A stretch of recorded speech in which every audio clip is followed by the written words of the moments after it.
What up, Edge, man? Oh, what you feeling better today?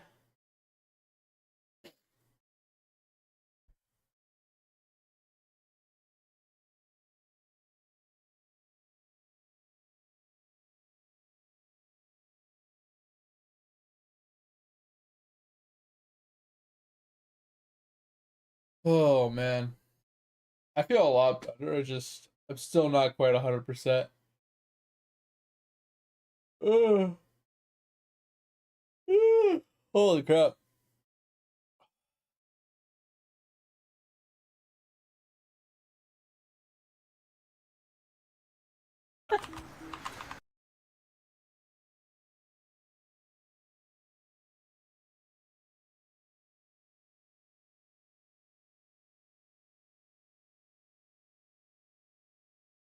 Holy shit. All right. Well, guess we can get rolling.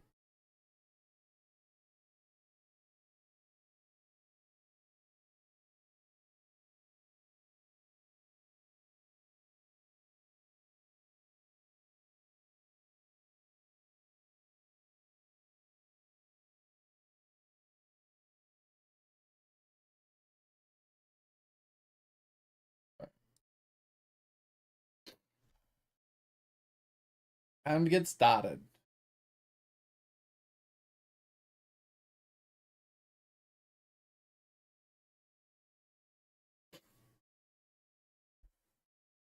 Hmm.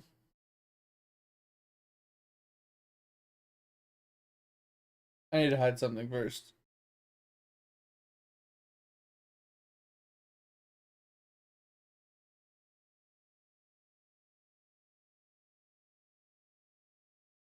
Well, not hiding anything. I don't want to give my fishing spot away, so I'm gonna teleport out before I share my screen since it disconnected me at my fishing spot.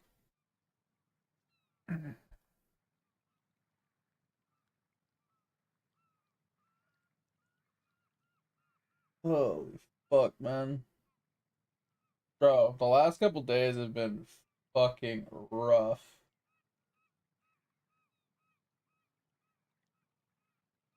Like, I felt so bad.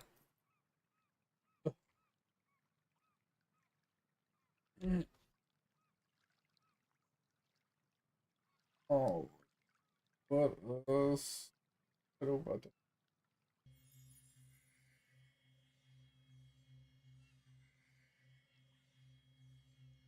Yo, what up, Dig?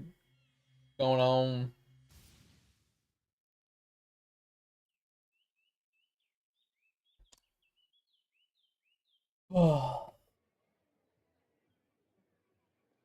How's life treating you? I like how Edge comes in and says, "Wee," and then disappears on me.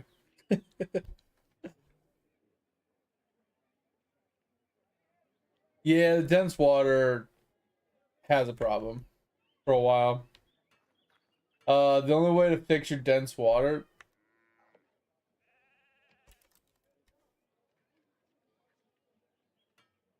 put POE like an idiot.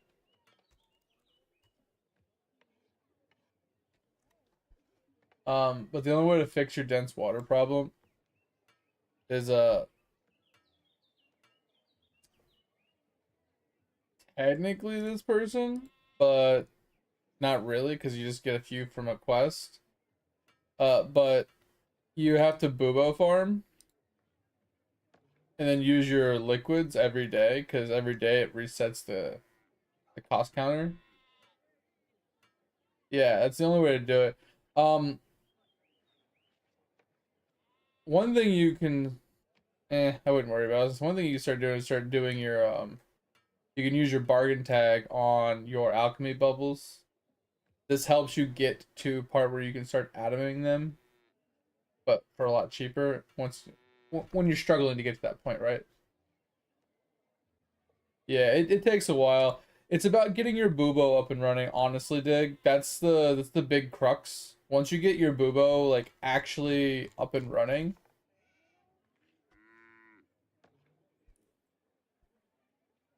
because some of the key things for the Bubo is the tentacle eye from the shaman.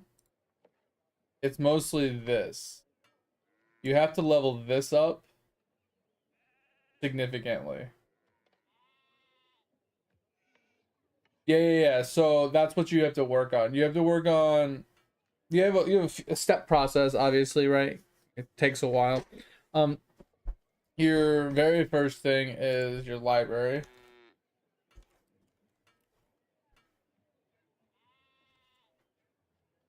right?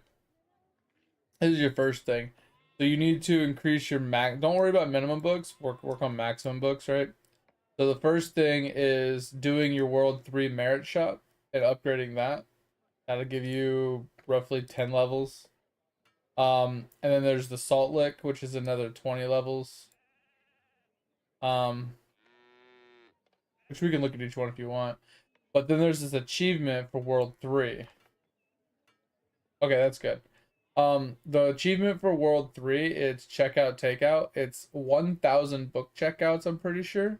So this is something that we've brought up before with a lot of other people, is the goal is to twice a day, when you first log in and before you log out, check out as many books as you can, because for each book that you obtain, right? So it's like, oh, you'll obtain your next book in 20 minutes, right? When you obtain that book, your next one will be 22 minutes. Your next book will be 25 minutes. Your next book will be 30 minutes. So each subsequent book that you get on the shelf makes the next book longer to get. So you want to check them out as often as possible. And you want to work on getting checkout speed so you can start spamming through these books. Because once you hit that 1,000, that +5, it seems like very little, but it makes a big difference. This one you won't be able to do for a very long time because it's about atoms in your atom collider, so don't worry about this one. I'm pretty sure. Let me double check. Yeah, atom collider. Yeah. Because that's like way down here, like 9 billion uh atoms. You won't get that for the. Yeah, that's what I'm saying. You won't get to that for a while. The sailing artifact is the biggest one. Have you been working on sailing at all? Because this one is 25 levels times 6. This is the biggest increase to your skills overall. So getting into your sailing and getting down to Fury Relic.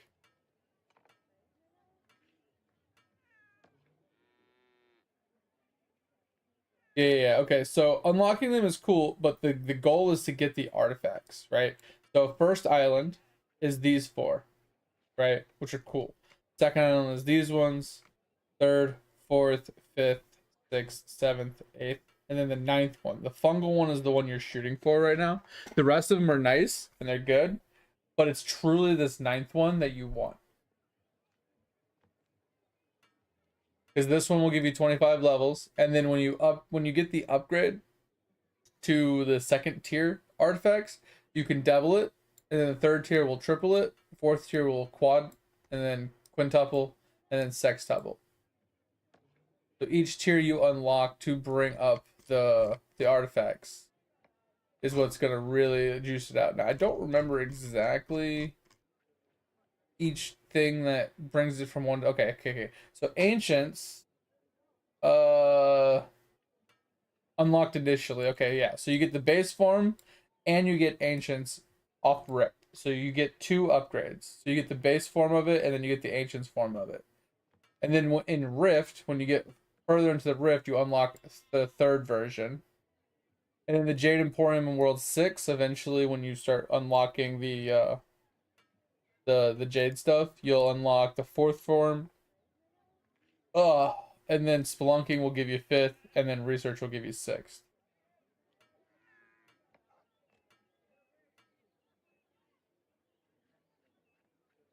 So you did the Rift one?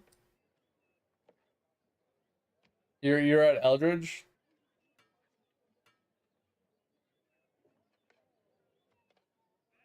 Because that one requires 31 Rift. Nice. Okay, so yeah, you're good then.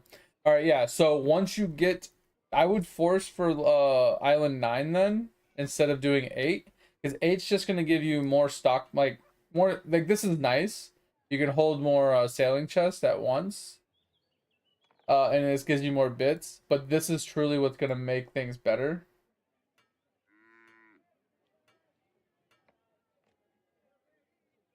Nice. Okay. Yeah, that takes a while. Uh, I think you only need 5 million kills on one character, but I don't remember. But anyway, this is the one that truly matters, like I said. So if you can get all the way up to triple, that's plus 75 levels, right? That's huge. So you basically just sit all of your guys on Fury Relic until you get the third version. Once you have the third version of Fury Relic, then you can start doing the rest, is what I would do. Oh, it does everybody? Okay, that's actually good then. I couldn't remember. It's been a while. So this is what I would focus on. Because this right here is 75 levels. And then if you have that 75 levels, plus you have even a few, like you have your merits, that's 85 levels. And then you have even a couple into this. You know, you could probably get like another like 95 levels. So that would put you to roughly a little over 200 total level of a skill. Well, what I was saying is I would skip Island 8 and go right to Island 9 almost. Just because Fury Relic is way too strong to pass up for you right now. But getting over a 200, like just getting it to 200, right? Getting a tentacle at 200 is huge, right? Because at 199, it's only a 2-second increase. At 200 exactly, it goes to a 3-second. So this is what you're shooting for, the breakpoint of 200 tentacle eye. Because even if you had like Salt Lake leveled, right, and you were at like 220, like let's say you were 225, it doesn't change it all that much. All it changes is the percentage chance per monster kill, but the seconds don't matter. The seconds don't change, but every like 100 levels, I think at 300, or is it 400? I think it's 400. Yeah, every 200 levels the second changes, but I think it's capped at like, I don't know, 75% chance, and like I think 4 seconds is still doable, but 400, like you're not gonna hit that. So your goal is to get to 200 tentacle eye. And like I said, with those books, since you'll have a max book checkout above 200, and you're starting trying to still get your 1,000 books, just keep checking this book out until it hits 200 or more. And once you have that, just spam it on any book you want. But you just need a 200. Once you have that, the Bubo actually becomes viable to start working, because the same thing here is if you get like a 200 book here, you get a 26 you get 110 seconds, right? Instead of like a 150, right? It's only 85 seconds. So you want to book this as high as you can as well. So you can get this booked to 200 and Tentacle Eye to 200. That's like where you start. And then from there, obviously, you know, level this up a little bit so you can hit more mobs or whatever. But this right here will help. If you book this and you get this to like 200, it'll give you an extra 11 levels on any talents that you have leveled up. So your cranium cooking will get plus 11 levels. Doesn't really matter for your tentacle eye. So if you do get, like, let's say you did have this at like, I don't know, like 150, right? It's 8 levels. That means you could have a tentacle eye of 192, have this at 150, and you still have a 200 tentacle eye, so you're still fine. So whatever you have to do to get to 200 tentacle eye. The only other thing that you really need to worry about once you get to that point is your post office, because uh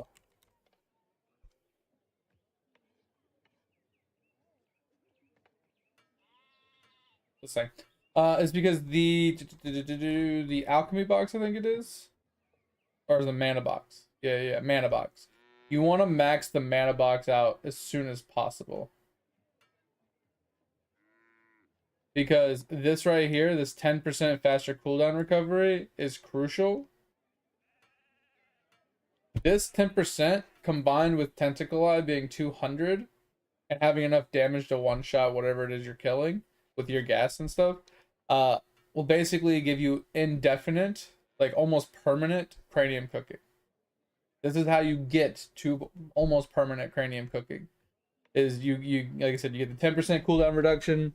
You get the tentacle eye to 3 seconds at 200. Once you can push it to 400, obviously that makes it even better. Like you'll have a little downtime with 3 seconds depending on what map you're on, because it depends on how many mobs you're killing. And obviously your cranium cooking, right? Your cranium cooking level giving you the duration makes a big difference on if you can 100% it or not. Hold on, I'll be right back. Give me a second.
All right, I'm back. Sorry.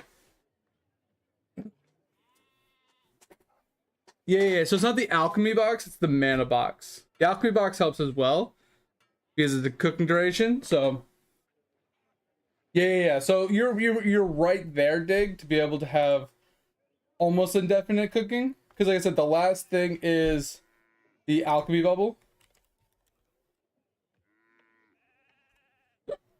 itself, the cranium cooking bubble. Uh, which basically just gives you duration.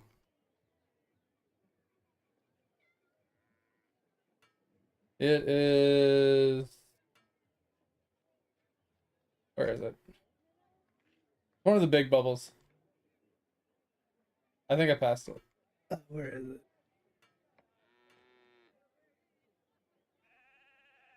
it? Yeah. Cooking roadkill. This one right here.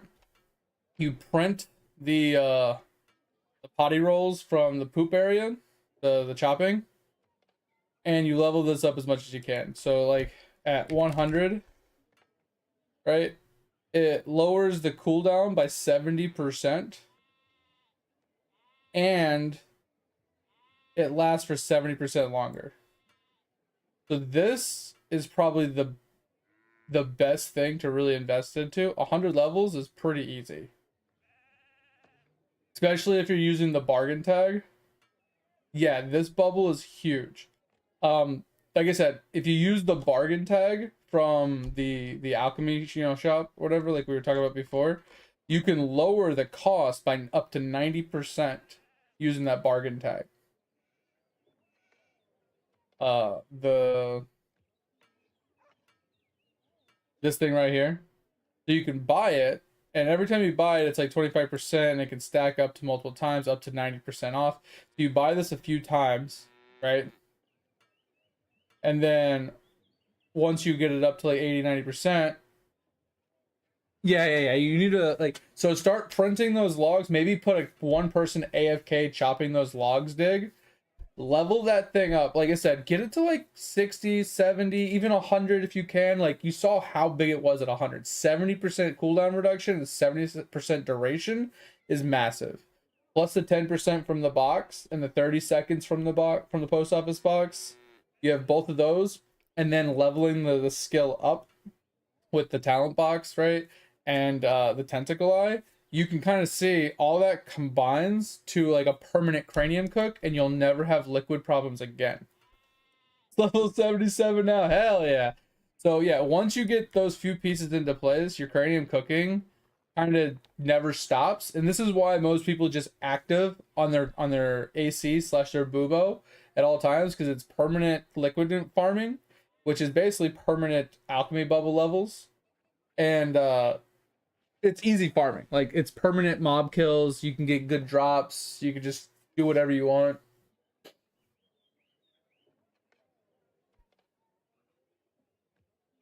That's pretty good. Yeah.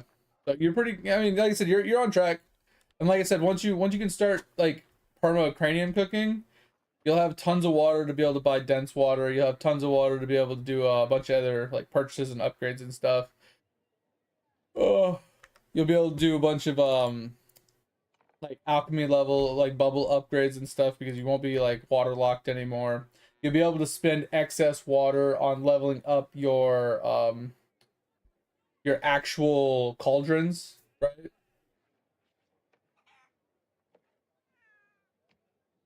Yeah, that's huge for you. That's pretty big.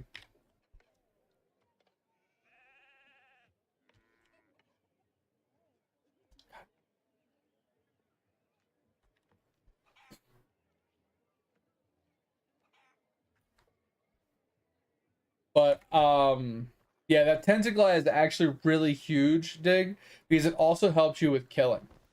Because for every mob you kill, you get that percentage chance for it to reset the reduce the cooldowns of your skills by 3 seconds or whatever. That also counts for your damage skills. So your auspicious aura, your poisons, your skulls, whatever it is you're using to combat, it helps a lot, because now you can then sit there and um you can attack with your skills more often, which should give you more DPS to be able to kill faster. Gmush is bad. Gmush is bad. I would say if okay, so the best maps for cranium cooking are maps that are either single layered or basically as minimal amount of platforms as possible, but with as many mobs as possible. Does that make sense? So stuff like sandpots, it's got 2 layers, but there's a lot of them on like one layer, and the other layer only has like a couple mobs. So sandpots isn't bad. Um, Sand castles isn't bad, because it's 2 floors again, but there's a lot of mobs on each floor. If you go to World 3, Rams is good, but the problem I have with Rams is like there's an okay amount of mobs, but not a lot of mobs. I think Rams isn't great with a 3-second tentacle eye, because I think it's lacking a little bit of density. Can you go to World 5? If you want a good, if you have decent damage, World 5 OJ Bay is like god tier. OJ Bay is probably one of the best. There's so many like citrus oranges on that map, and it's one flat thing. And if you use mostly the skulls, the green skulls, the green skull will bounce from one side of the screen to the other, killing things as it's going by, getting lots of kills. And if you have that as your number one skill and it keeps resetting, it'll keep shooting out skulls everywhere. But I don't know if you get skulls too early. I don't know.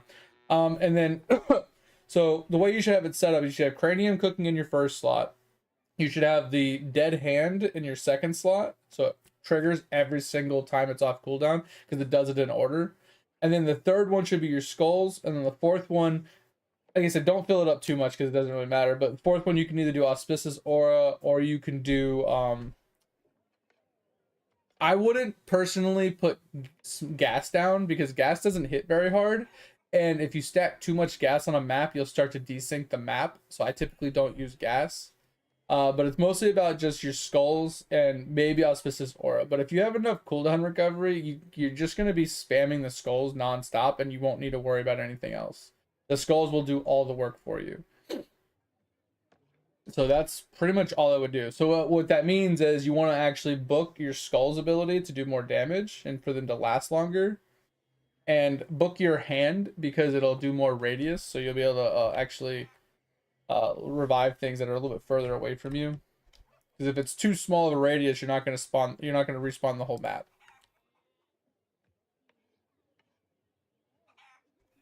If that makes sense. Holy resonant wood. Greenwood galore. Okay. So, let's go see.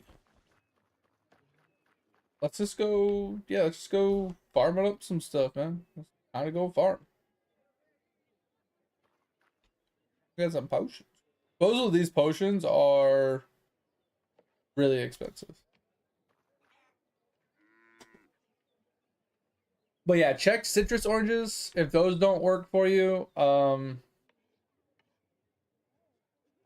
Clammies aren't too terrible, but once again, I think they're a little lacking in density in World 4. You could do donuts in World 4 as well. The idea is you want to go to a high enough world, like as high of a world as you can, where you can one-shot the mobs, basically. Because the higher world you go, the more XP you get, and the more money you get, right? And then the only caveat to this is if you're farming something specific, like if you're farming like a rare resource, or if you're farming like name tag, like a drop of some kind from a specific mob, like statues or whatever. It's the only caveat to where you pick a different spot.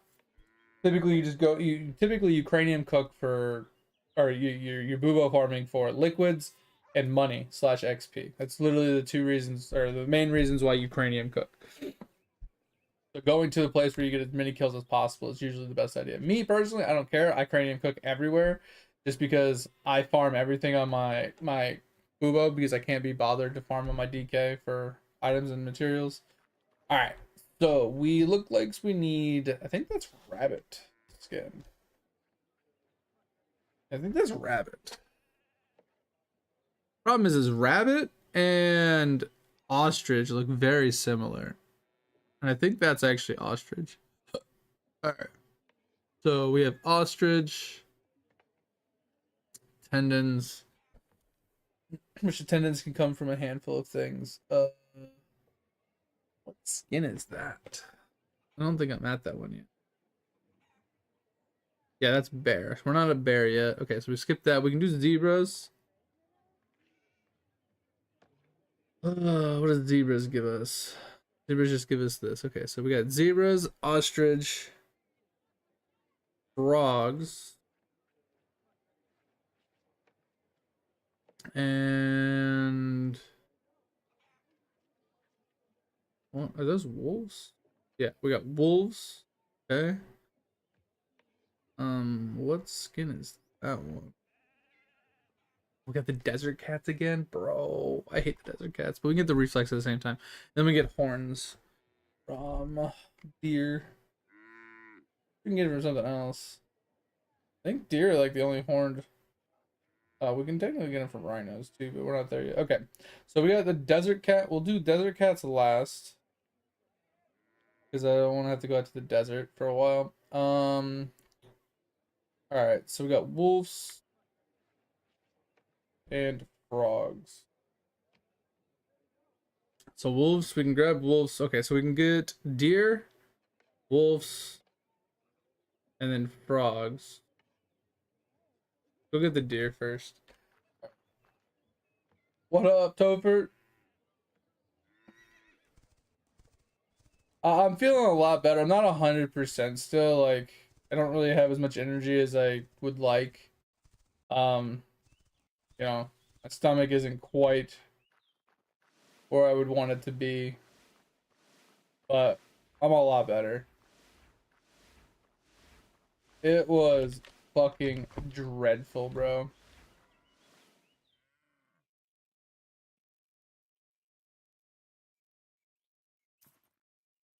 Really? World 6 is fucking them? That sucks.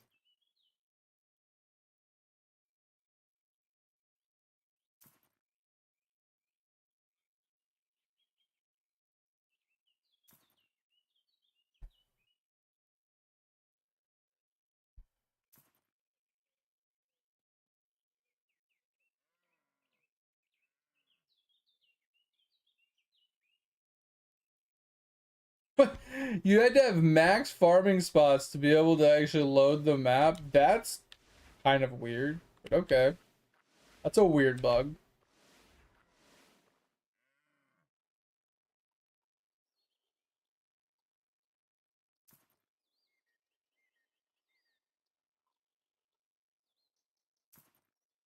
That's fucked, bro.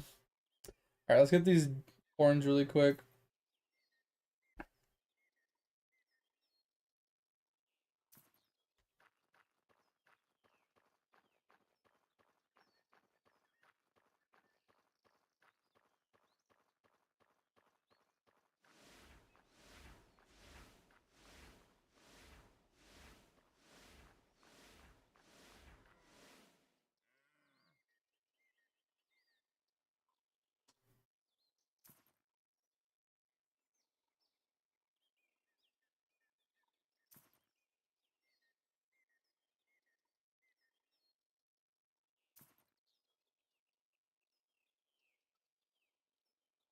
Yeah, exactly, Dig. Like, I'm not max, bro. I'm not even close to being maxed. I'm not even close, bro. Well, I'm closer than you, but yeah, that's fucked.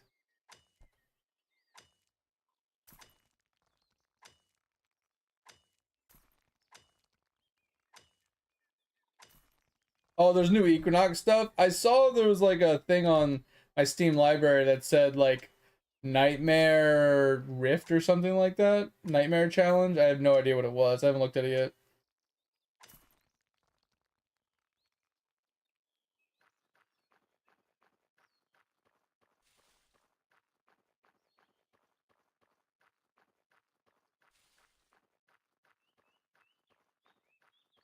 Okay, I remember there was like a post in the game, like one of the like top of the screen things, where he said, "Hey, for this next update, make sure you have one research point or whatever." So I saved one research point for that, and I didn't know what it was for, but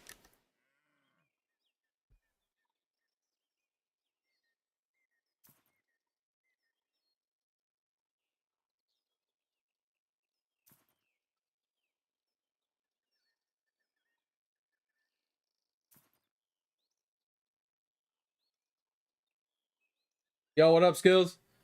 Wait, reclaim at least 50 of the king rat. Wait, what's that for?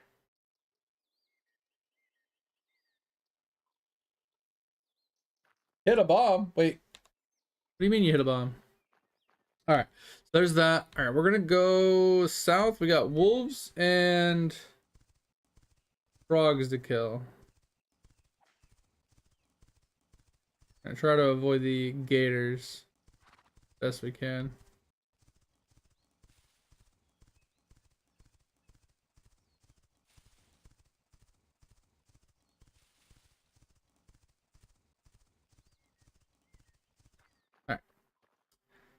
Wolves. Hard part is gonna be the frogs. I mean, if I go to the other side of the lake, the frogs are free. But Nightmare 8. Oh, okay, gotcha.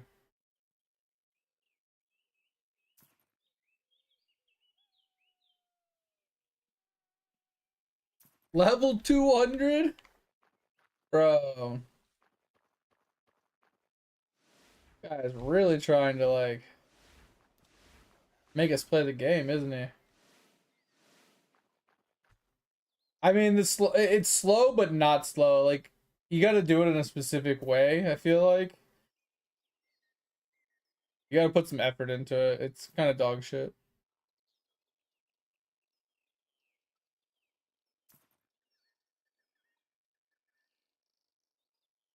I personally hate the hole.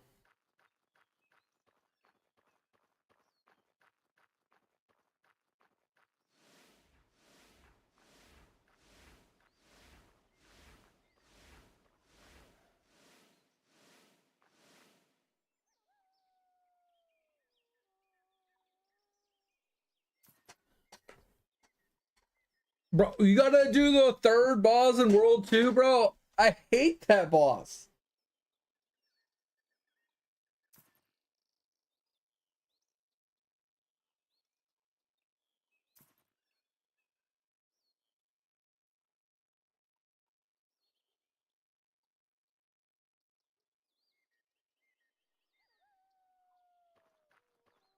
Oh, did he lower that one to not being 50% of them anymore?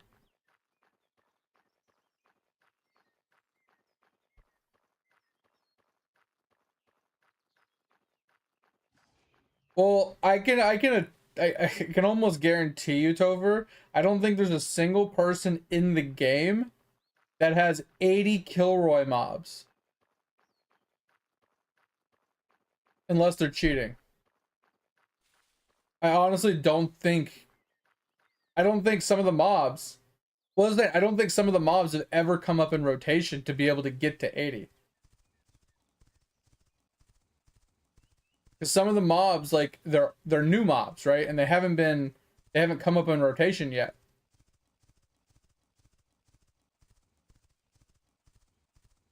I guarantee if you have like G go and check how many Kilroy mobs he's killed, he probably doesn't even have 80.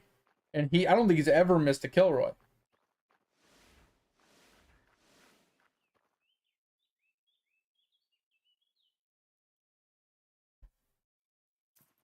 I think most of my strings are like 140 or 150 or something like that.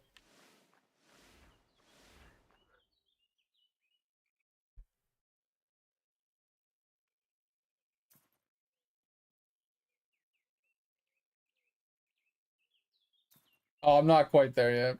I'm at like 290 or something. I don't know if I need lilies, but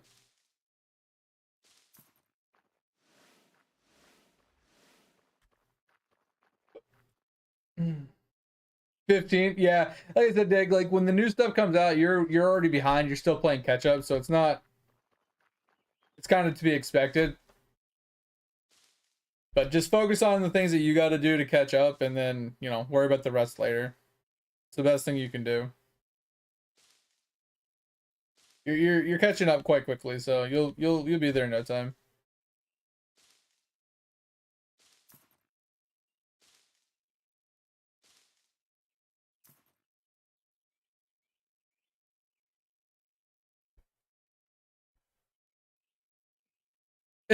I mean, you're gonna hit bombs no matter what you do, so I mean, you might as well just play it like normal.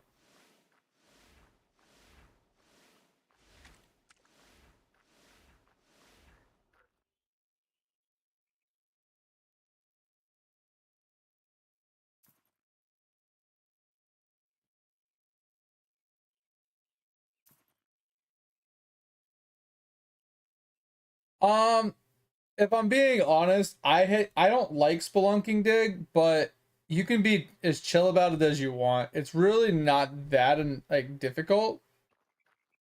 It's just tedious.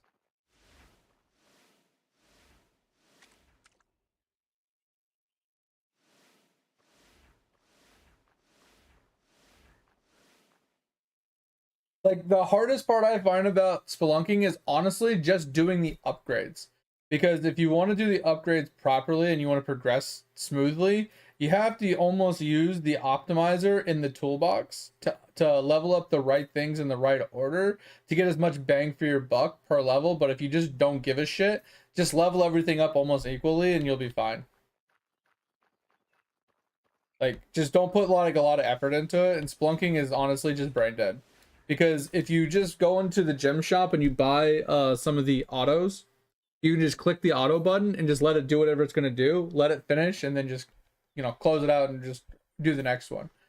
I hardly ever play my spelunking. All right, so let's check what we got. All right, so we need 2 more poisons. Get that done.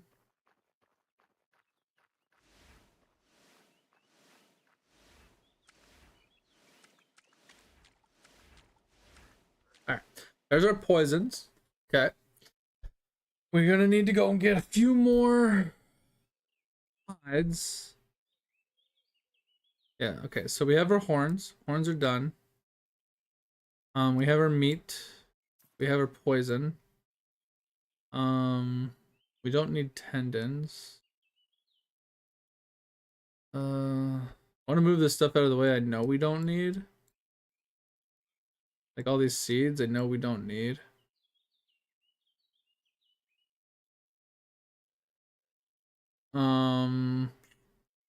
Don't need poison glands today. We don't need tendons today. Don't need deer today. We don't need petals.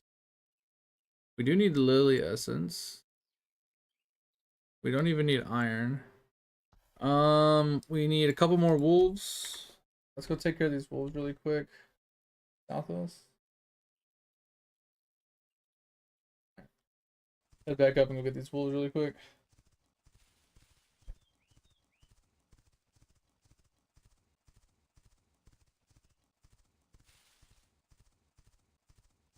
Yeah, I mean, was he doing auto or was he doing manual? Because Griffey tends to talk a lot, which slows his stuff down, and he, you know, answers questions and talks and whatnot. And then on top of that, sometimes he's trying to min max by clearing the whole thing or doing some specific thing where he's trying to, like, you know what I mean? He's trying to do something specific, which slows him down even more.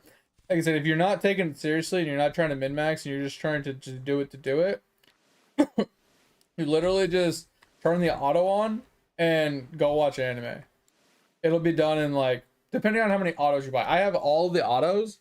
I literally turn it to auto 6, so I click it like 5 times or something, and it finishes in like a couple minutes. And I get down to like level like 100, 120 or something like that. And the thing is, like, the reason his takes so long is because he has so many spelunking levels on his characters that they have a ton of energy to use, and he has so much like power that he can go really deep. That's why it takes him a long time. Now, for you, you're gonna last in 30 seconds, maybe a couple minutes max. Now, once you get to a ridiculously power spike and you have a ridiculous amount of energy, then yeah, it might take you 30 minutes per run. But at that point, like, you're kind of just AFKing the splunking runs anyway, and you don't really care that much. All right, frogs and them are done. All right, those are cats. Those are done. We need zebras. Zebras are west. Let's go get our zebras really quick.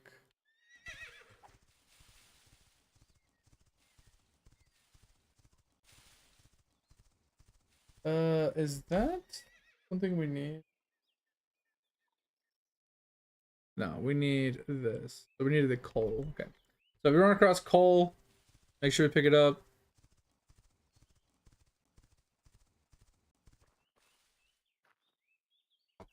I'm gonna grab the basil over here too, just because I'm not sure if I need it.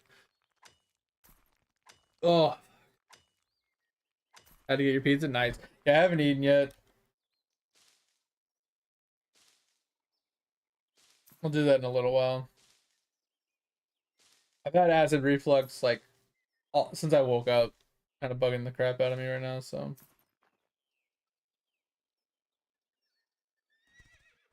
alrighty.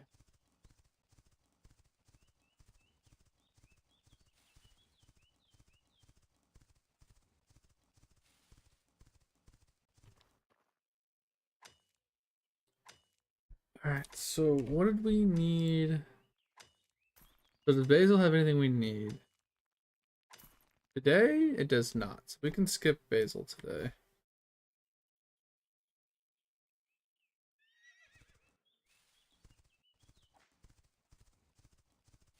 I think this is iron, which we'll skip. Yep. I think we have more than enough silver now. Let's double check. Yeah, we have more than enough silver. I think there's 3 sets of it, but zebra. That's what we want.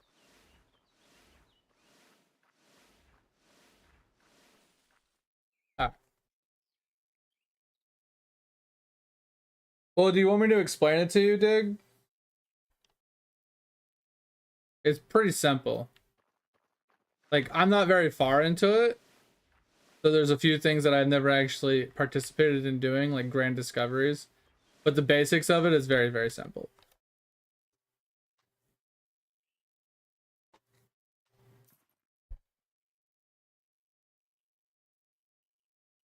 Ah, that sounds good. Yeah, it's fine.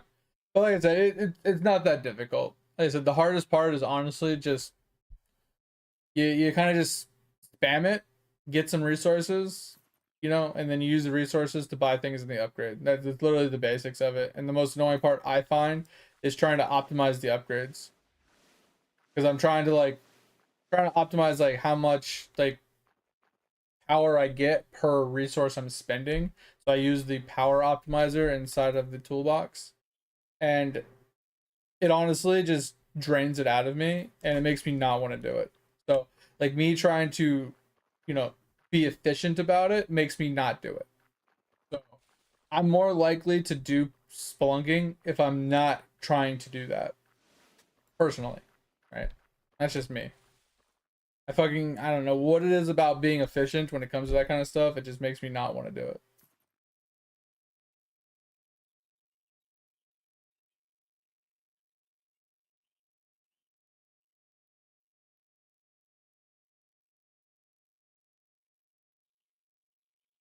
Eidolon was fucking dreadful when it first came out. I didn't even start playing it until it's been out for a while. I didn't even know about it, but like I didn't play it for years before, you know, or after it came out. No profession XP buff. I'd rather because I'm playing free to play, Professor. And I use my tokens to get the double woodcutting, harvest, and mining resources, which basically gives me double EXP anyway. In those 3 professions. The other buff is better for doing all the other professions. But getting double the amount of resources allows me to do double the amount of profession stuff, and double the amount of profession stuff means double the amount of XP as well. Yes, it gives like doesn't the other buff give like 50% XP to professions or something? And since I'm not swiping my credit card or anything like that to get premium currency, I'm relying on doing my token farms. And I can't maintain 2 30-day buffs with token farming, at least not currently. So no, I'm not doing the profession buff currently.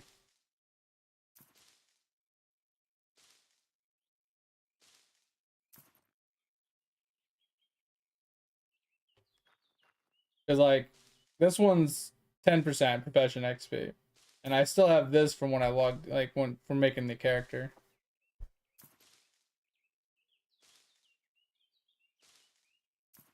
Yeah, the only buff I'm not running, like I said, because this one was given to me. The only one I currently don't have is the auto potion one. Oh, you talking about the one that costs like 2 or 3 million gold? Sorry. No, I'm not running that right now. I don't really have the spare gold. I only have 8 mil because I haven't actually spent any time farming gold. And once again, since I'm strictly free to play, I'm not selling things to players to make money. So I'm stingy with my money right now. But now, if I sit down and I actually go and farm some money, then yeah, it makes a lot of sense. It's perfect. Like it's what I should do is go farm some money. But I spend most of my day just literally I do my token run and then I just farm EXP. I haven't been taking the time to, because the amount of time I'm going to spend farming the gold to get the buff, I would get more XP in that amount of time than I would make from the buff. Does that make sense? So it would take like, oh, what do I need for, like, I don't remember what the buff duration is, but like let's say it's like 2 hours worth of time for like 2 mil. It would take me less than 2 hours to farm 2 mil. No doubt about that. But in the amount of time that I would have farmed that 2 mil, I would have made more XP than that buff would have given me. Because the buff is only like, what is it, like 25%? Maybe even 50%? Because if it's a 50% buff for 2 hours, right? That's basically like double XP for an hour, right? And if it takes me an hour to farm that, it's like a net neutral at that point. I'm not really making anything extra EXP wise. So I'd rather just sit here and just free farm and not worry about tinkering with making gold and stuff. I already have to make like a little bit of money here and there for my teleports, which basically I just been selling my I've been selling my algae just because I don't know what more to do with it. I know I can make pet foods with it, but I feel like I don't really need it right now. So I've just been selling my algae since all I do off stream is AFK fish. I gotta find some charcoal though, or some coal. Technically, I could just go to my house and grab some because I processed my wood into coal recently.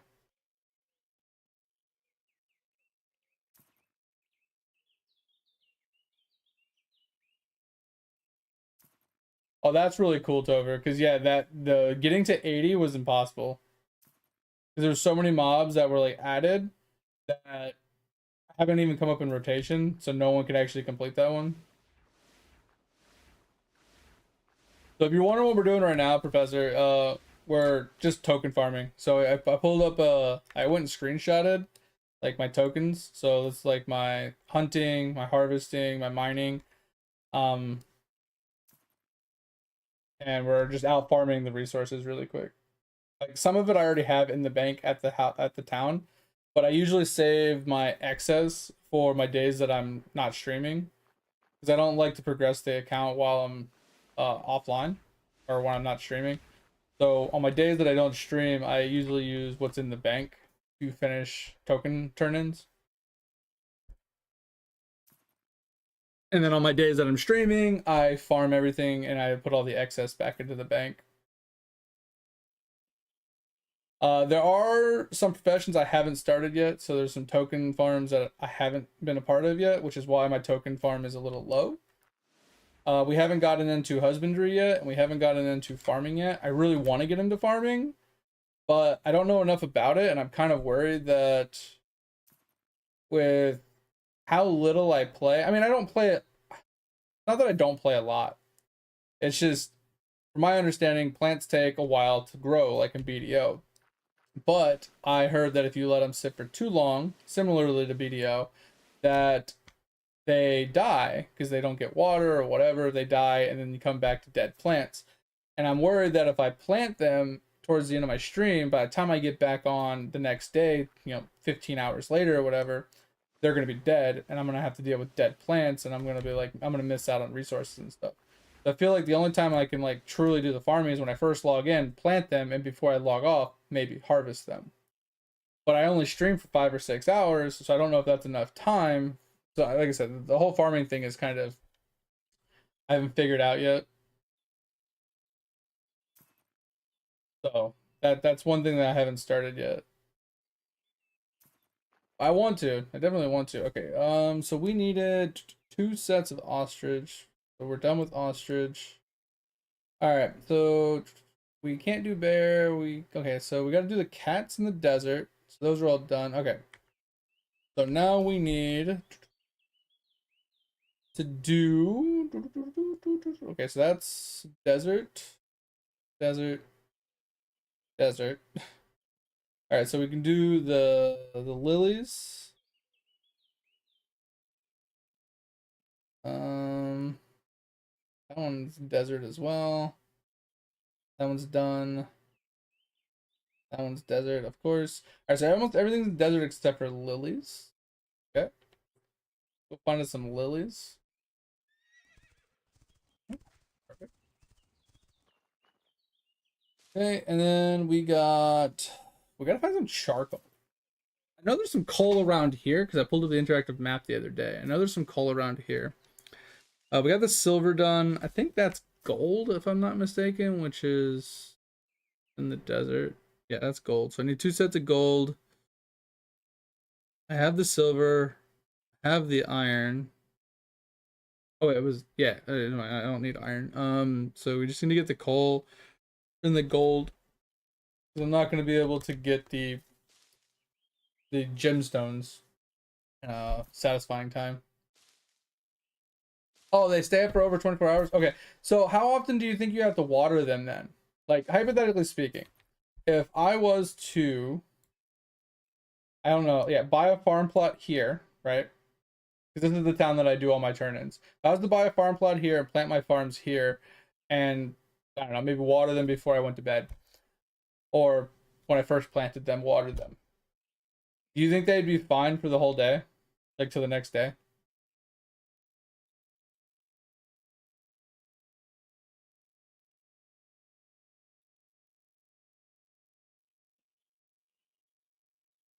Okay, so I don't even need to water them? Yeah, that's what I was worried about. Because like I said, I'm so used to the BDO system. Like I never watered plants in BDO, but that was because I planted them in like the correct biome, right? I planted them in the right area, so they never really needed to be watered. But I know I had to check them to like, get rid of the pests and stuff like that and whatnot to make sure they would continue to grow. Um, and they didn't die. They just got the 200%, growth, and then they just stopped. But if you didn't come back for like a week, they were obviously dead. But you own it forever? Oh, that's nice. So can I buy all 3 of them in the town? 'Cause I did buy the one in the first town. I bought the one here. I did buy one over here. I think it was over here. It was one of these towns. I'm pretty sure I bought one over there. Uh, but I've never used it.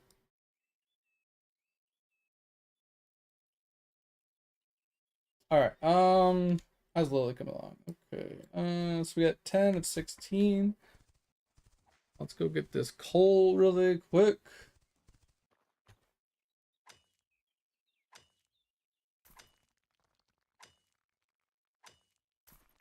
That's crazy. So, question about the homes. Does the home, is it permanent? You buy it once and you never have to like buy it again? Like there's no rent, mortgage, no upkeep, there's no repurchase cost or anything like that?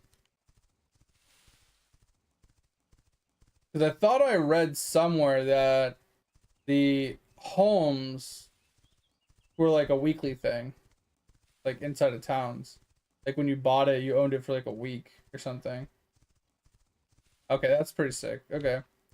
I don't know how much I would actually use the townhouses per se. Can I get off my mount? Jesus. That's probably one of my biggest pet peeves about the mounts. Other than the fact that it's like momentum based, kind of like BDO. Like I can't just, if I want to go to the left, I can't just go to the left, right? It's got to whip around and do a weird movement. Is if you go to like stop, like if you're running and you go to stop, you can't jump off the mount until the animation finishes. That's kind of frustrating, but it is what it is. All right. We need 2 sets of. Oh, okay. We have enough. All right. Now we just need to find the lily.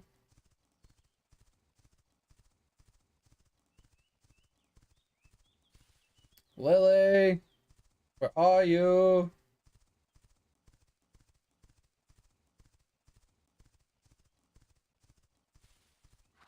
Uh, me not having a very good memory of like the best places to find things definitely doesn't help the situation very much. So I'll be running around in like dead zones where there's like none of the like the type of thing I'm looking for. And I'll be like, why can't I find any? And then randomly I'll stumble upon like a whole bunch of it.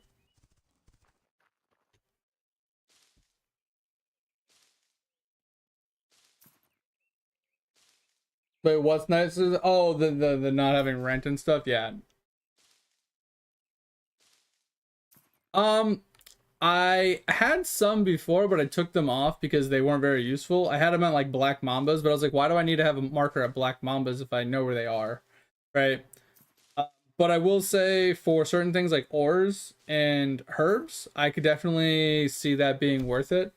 Like knowing where there's like a big stockpile of a specific herb, so I know exactly like where to go and get it. That could be very beneficial for sure. All right, so that takes care of that. All right, so the only thing we're left to do is we gotta go to the desert.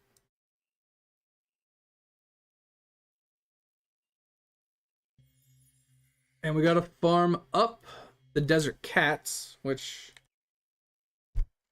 I can't remember where the cats are. I don't do these ones very often. I just remember last time I did them, they were annoying because they're small and they're hard for me to find. Yeah, they were like right here. They were so hard to spot.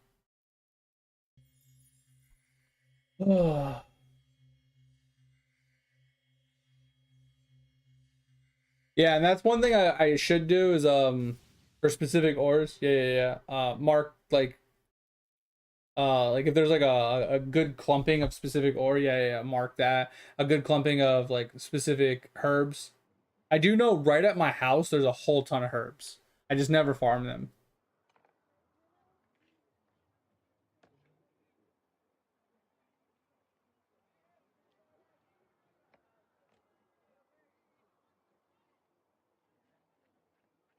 You got like 15 hemp right outside your house. That's pretty cool. All right, so while we're here, I think we're gonna turn in some things just to save some inventory space.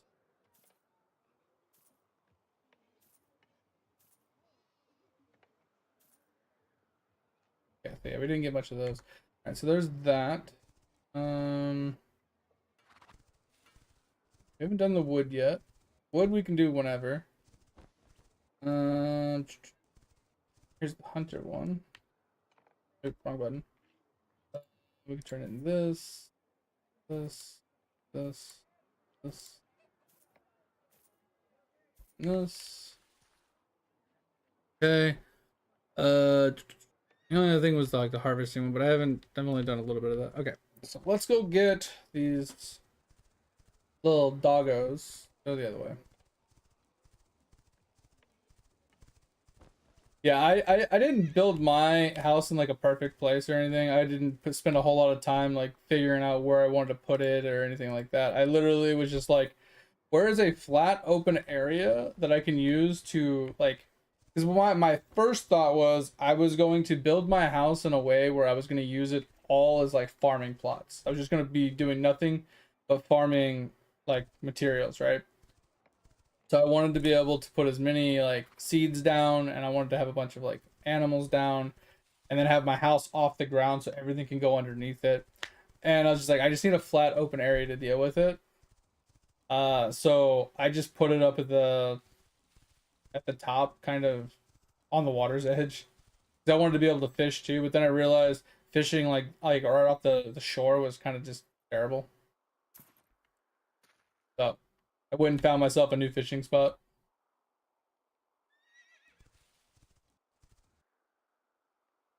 I do not. I have basic tier pets that, literally have no idea what I'm doing. uh, just to sum it up. Can you just turn the way I want you to turn? I'm assuming pets only come from combat because I've never gotten one from chopping a tree or anything like that. But I haven't spent any time working on pets. That's something I definitely need to do. I just haven't done it yet. Once again, it's on my list to do. I just haven't yet. Alright, so the jackals should be right up here. I hate farming these things because they're so hard for me to see. I do need this though. I need a bunch of like desert herbs. Yo, what up, Thor?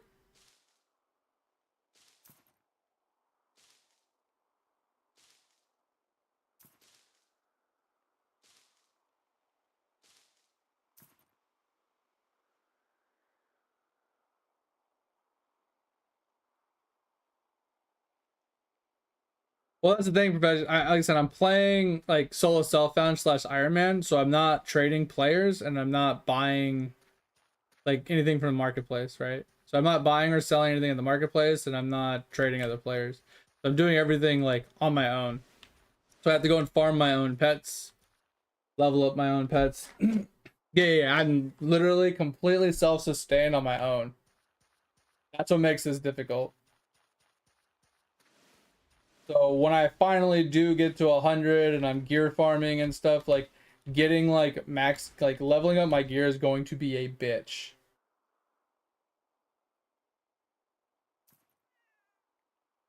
It's going to be a bitch. Like just getting my professions all maxed out is going to be a bitch.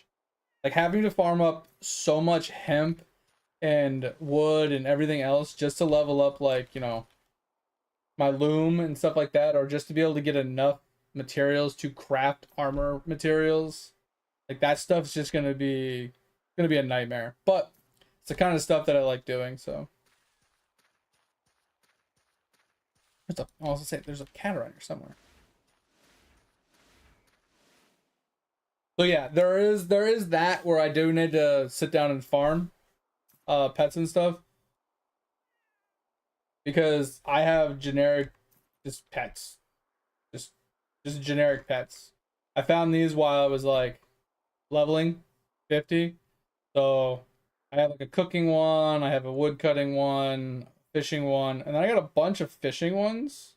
Like literally I got a bunch of fishing ones and an extra cooking and extra wood cutting. So like um I don't know if I should just consume them into each other to make them higher tiers, or do I need to level them first? I don't really know how the pet system works. I haven't gotten into that yet.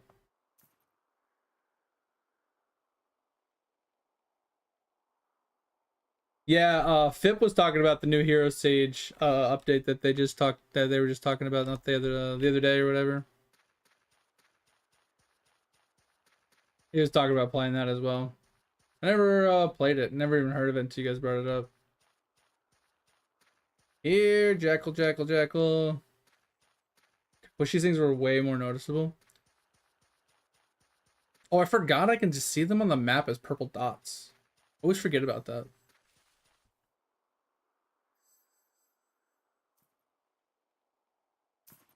No, I'm full. Sad face. Well, ball sack.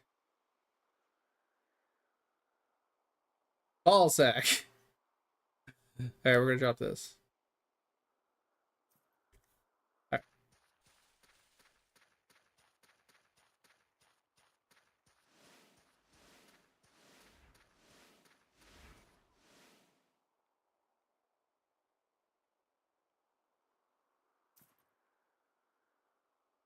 Yeah, that's what I was saying, Thor. It's like crafting is gonna be ridiculous.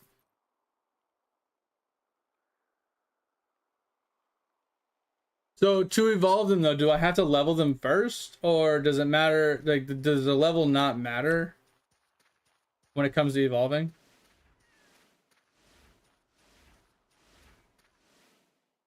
All right, sweet. Yeah, because like I said, I know when it comes to like I said, a lot of my knowledge from playing like a game like this is like BDO stuff. So I know like when it comes to horses, it's like, oh, you gotta level the horse before you breed them, and I know that's not true in this game. So I wasn't sure if like leveling the pets mattered or not before like trying to upgrade them.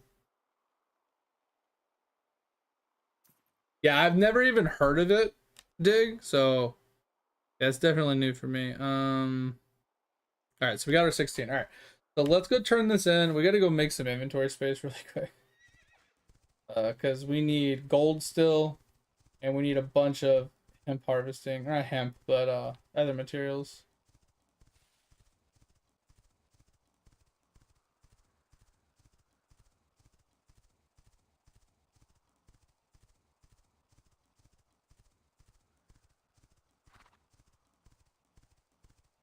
Yeah, because I don't think any of mine have ever said evolve.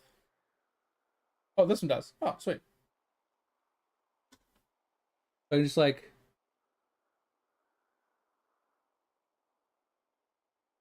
what do I do? Just put this in my backpack and just like drag them in or something? Oh, okay. So I need more than that. Gotcha. Okay, gotcha. So I need a couple of them to evolve it. Okay, that makes sense.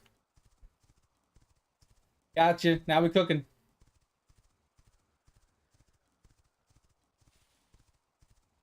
So I know you hardly ever get ads. It's kind of crazy. What up, Tover?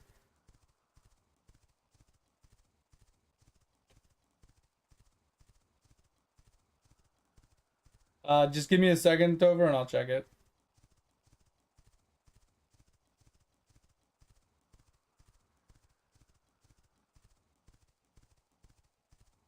$3.99 opal. Oh God.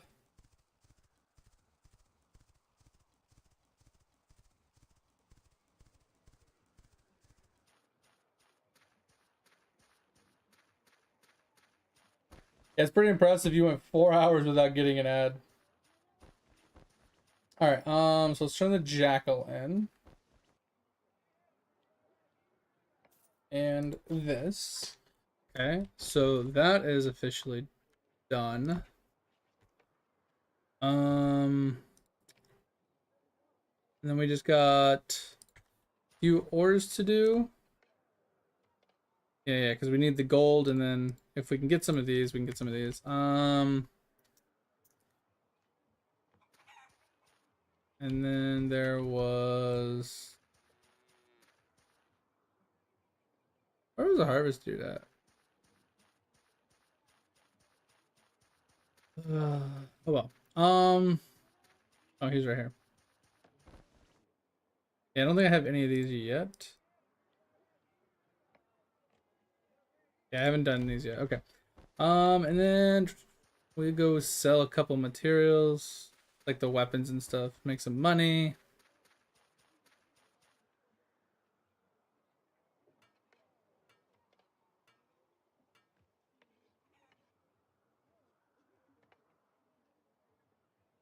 Okay.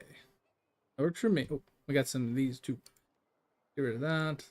That. Alright. There we go. Get a little bit of money back. Alright, now we need to rearrange a little bit just so we can see what we're working with. Alright. So we need these.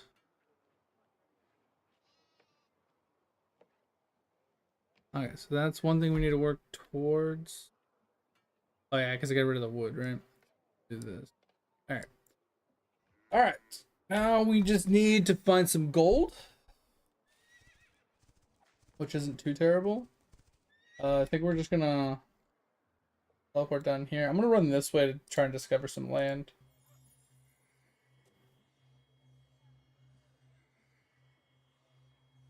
What exactly is that gonna do for me, Thor? Because from my understanding, like guilds, like guild altars and house altars, all they do is just give you like EXP buff or something. But that's all I've gathered from it. Obviously, more land to work with, but I haven't even started on my own house for land.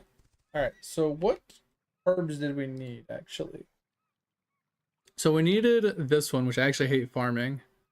All right, so we need the daisy. The dream and the rose. I think we need all of them. Because we need this one too. So we need all of them for now. Okay. Well, that's gonna be fun.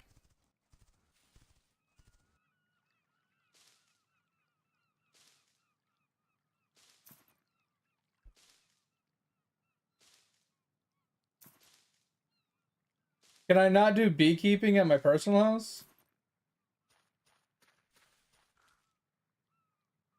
I was under the impression that you can do the same things at a guild place that you can at a house.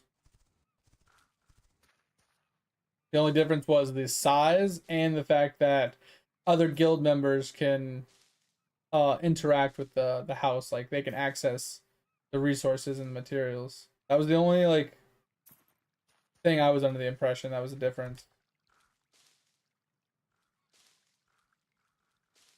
Yeah, but like you could do it at a house altar, right? Not just a clan altar. Oh yeah, I get that. Yeah. I knew it has more space.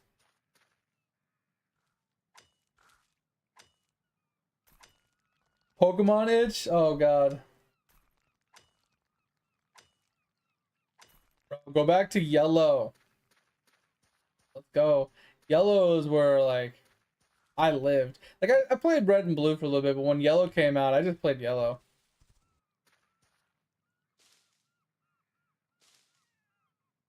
I could have thought the jackals here too.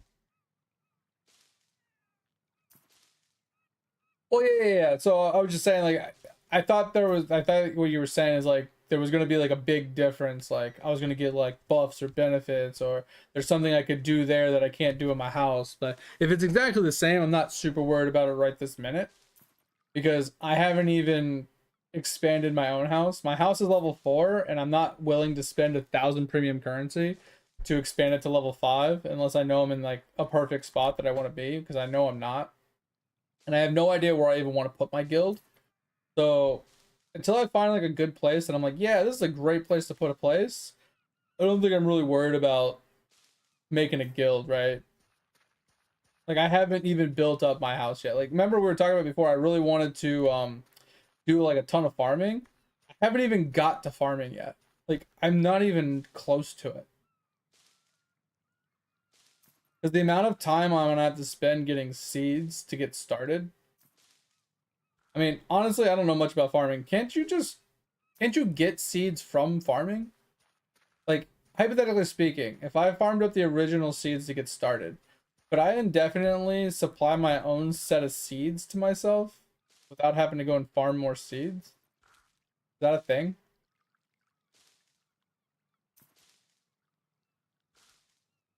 Silver and gold? Yeah, and I stopped playing after yellow. That's crazy.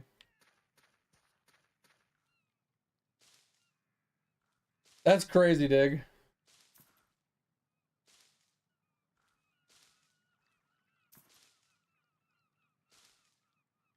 So if I plant like 100 plants with like 100 seeds, which I don't know how many seeds it takes, but let's say it's like 100 seeds for like 100 plants, but I only get like 50 seeds back, and I'd have to go farm another 50 seeds.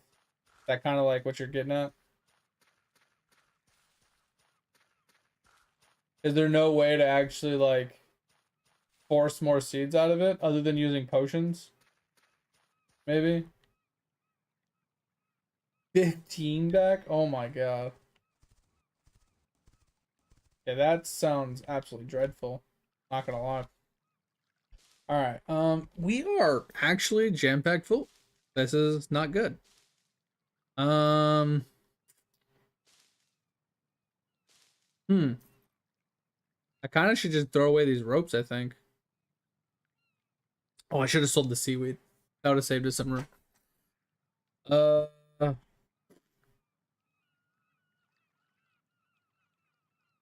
hmm.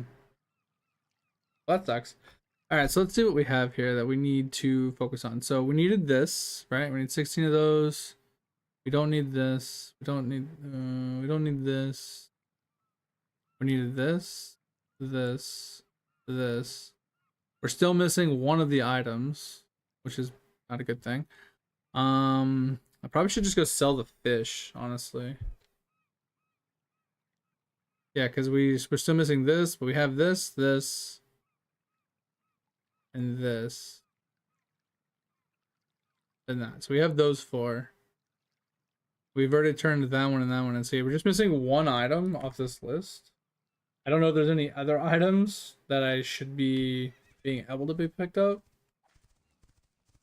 but we can sell some stuff really quick.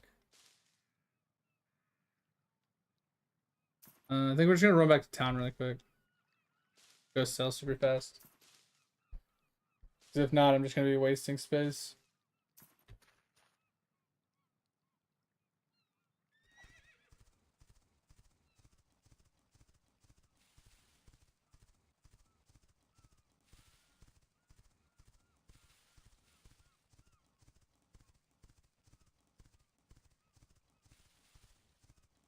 Put those fishing stuff in storage. I mean, I'm going to. I finished fishing. You know, I was AFK fishing and I started stream, so I hadn't gone back to base to put my fishing stuff away. Because I've been using the fishing stuff to turn into materials for like cooking and stuff. So we'll sell that and that, and then I think, because I don't think these are used for anything. I think we'll be good with just that. Honestly, I'm tempted just to get rid of these foods. Yeah, because chance to get seeds from crops, like this is the one I was talking about. You get this up, gives you a huge chance to get seeds back. I think we're just gonna sell this because I don't care. And we're gonna get rid of the lassos. We'll deal with the lassos another day. I just need some space at this point. Alright, let's go back to what we're doing.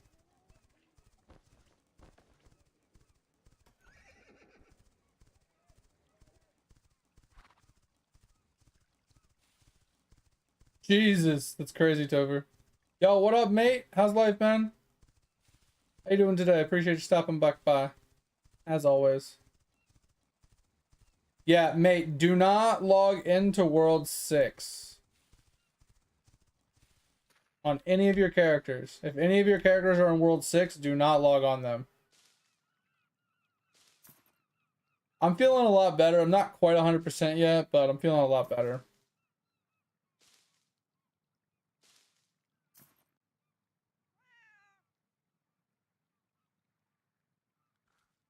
Mojo, dude? Wait, what?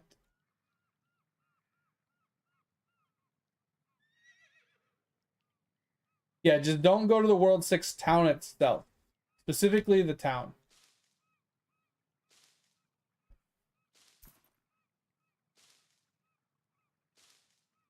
Oh, yeah. Fuck, I hate Monument, bro. Monument can suck it. Like Mojo. Mojo Jojo? Like, what's going on here? Alright, let's move these around really quick.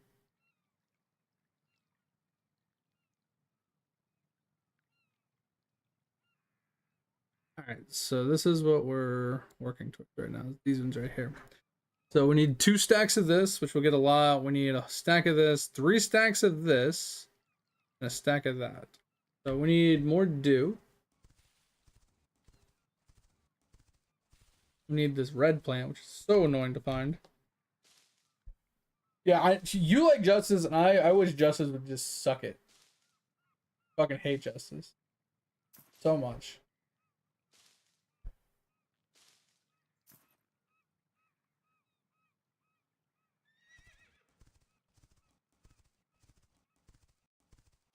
I don't know how much more Daisy we need. Can't remember what we were getting from Daisy.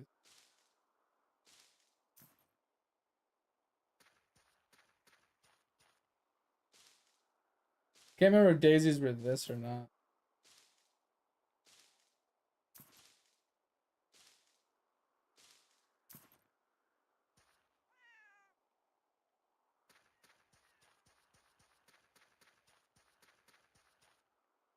I know we need a bunch of this.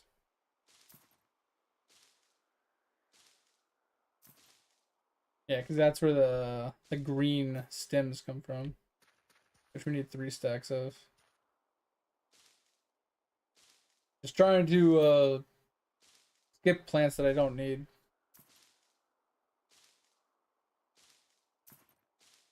But what does Daisy get? Daisy gives the blue. Okay. We still need daisies. Only halfway on that. Okay. Let's keep walking.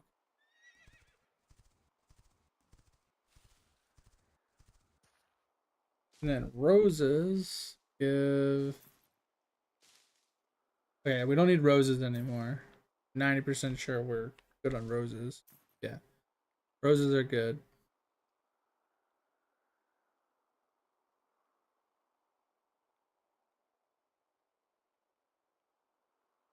Alright, so we just need to find dew. Dew, daisies, and that red stuff. Pretty sure, because dew is that. Pretty sure dew is that. Dew is this, yeah, dew. And then, oh, we need a little bit more dream. Okay, forgot about that. Actually, do we? Yeah, we need a little bit more dream. We need dew, dream, and daisy, because we need stack of that, stack of this, 3 stacks of that, 2 stacks of that.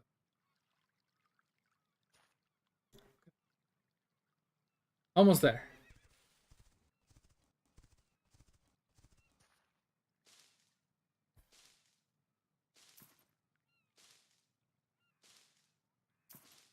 You've not told me anything about that door now.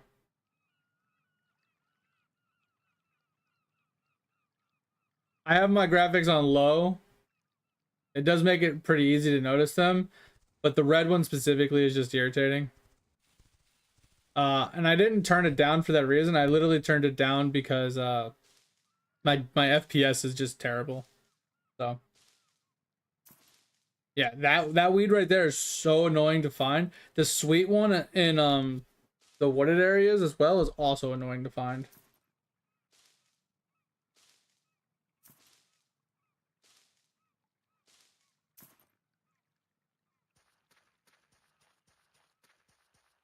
Because it literally just looks like grass.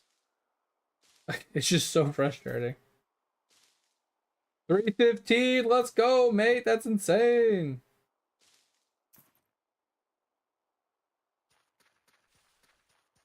You're a legend. Would you like a cup of water? Because you look thirsty as fuck right now.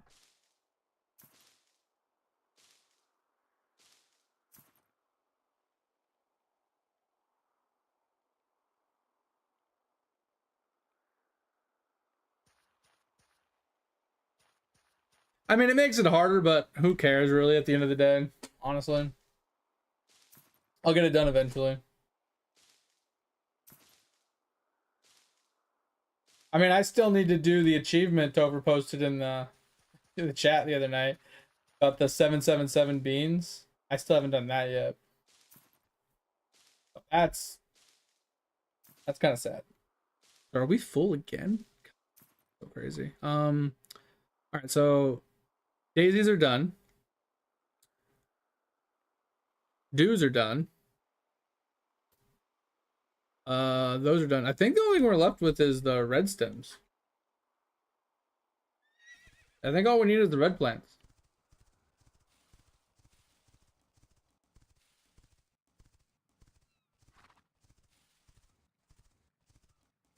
These things are so fucking hard for me to see.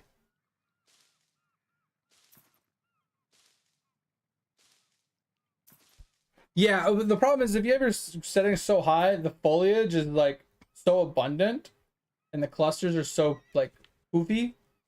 It covers up a lot of the plants. When you reduce it all, it keeps the good plants, the ones that you can harvest, in looking the same, but it removes a lot of like the graphical foliage and stuff. So it makes it a lot easier. It makes them stand out hella hard. So yeah, I definitely can agree with that. Thought that was a red plant, but it wasn't.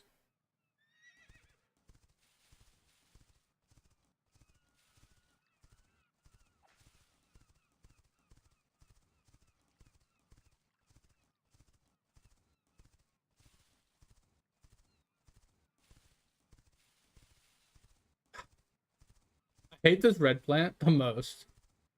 Like the other one in the, I don't remember what it's like, sweet corn or whatever. Sweet root. Sweet root's really annoying. Thanks to hydrate. But that one I can typically find it, like you said before, near obsidian, and it's not too difficult. But this red one is just freaking frustrating to find. Because it's red on orange. The other one's green on green, which, like I said, isn't any better. But at least I can like specifically just look for the ore and then look around the ore, and it's like narrows my vision to like a specific area. When I'm in a desert, I'm panning from here to there and then back, and then as I'm running at the same time, and like I miss it all the time. I'm trying to like quickly like look at each like individual like flower group fast as I can to see if like I see it. It's just so frustrating.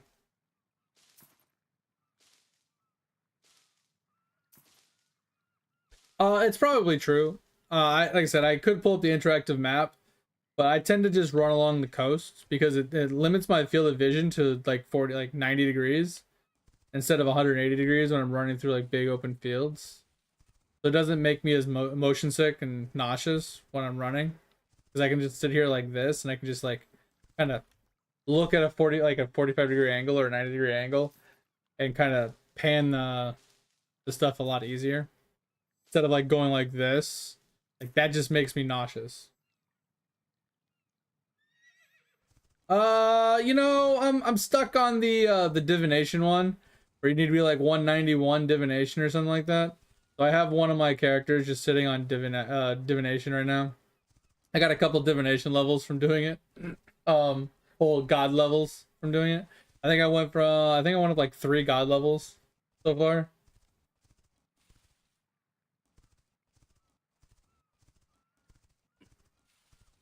I had a handful of upgrades actually the other night, and I don't remember what they all were though. I will say I haven't put a lot of effort into sushi in a while. I did get to like sushi like 27 or 28, and then I was just like, yeah, fuck sushi for a little while. My brain hurts. I was sick, so I couldn't be bothered with it. I gave the fuck up on sushi for the last couple days. But my button hasn't moved in a while because I'm literally just stuck on divination. All right, so we have enough of this. Yeah, I think we have enough. I think we're good. All right, so let's go back. Go turn in. Oh man. So how many plants are there in total? Or do you know off the top of your head, like farming plants?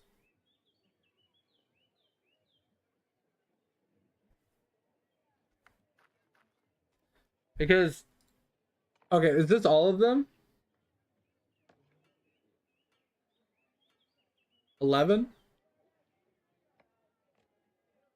Okay. Because I don't see the hemp seed on here. And I have a hemp seed. So that's why I was like, wait, is there more than just this?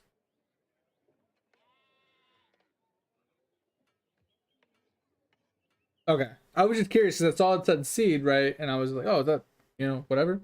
So yeah, it starts at 5%. You said you get, what's this? 5, 10, 15, 20, 37.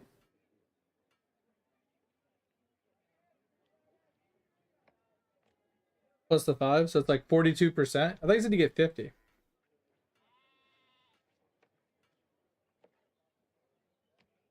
I see 42%. Unless I missed something.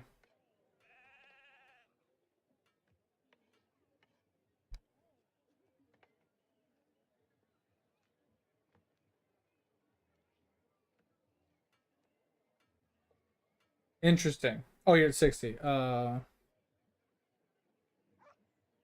Yeah, which should be 25. 5, 10, 15, 20. And then you have the 5 here.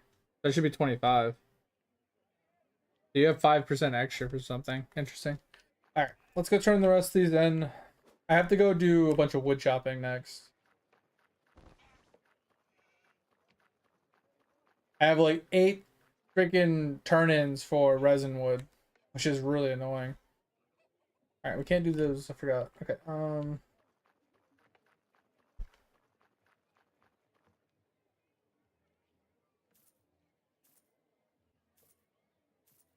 I wish there was a turn in all button. It'd be kind of nice. Yeah, I wonder if it's there's like an increasement per level as well on top of the breakpoints. Like, so for every like 2 levels you get like this. For every like, you know, every even level you get this, every odd level you get this, or for every 5 levels you get this, right? Like, I wonder if there's like an extra little tidbit in there. Did we not get gold? Bro, we farmed gold, but we didn't have any inventory space for it. Alright, well, we're just not doing the gold today. Actually, we might have some in our stash we can use. I forgot my inventory was full. Uh, Depends on the question. What's your question, bro?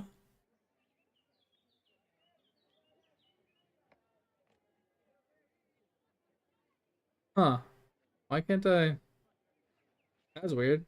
I clicked fill from inventory and that wasn't filling. That's rather interesting. Um, we do have some gold though. We'll pull the gold out. We'll go take care of that really quick.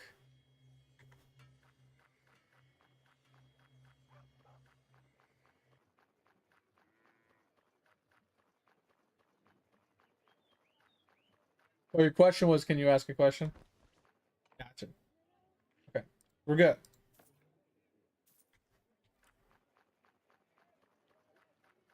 Oh yeah, don't Edge. I found it funny. You came in, you said "we," and then you just disappeared. I just chuckled. Just like, really? Just came in to say hi and you just disappeared. All right. I do want to plant some of these plants, honestly. I was thinking about stockpiling some seeds in here. Um, so I can use this as like my place of farming, I guess. Oh, I couldn't tell you. It's fine. I just thought it was funny. All right, we're gonna go chop some trees.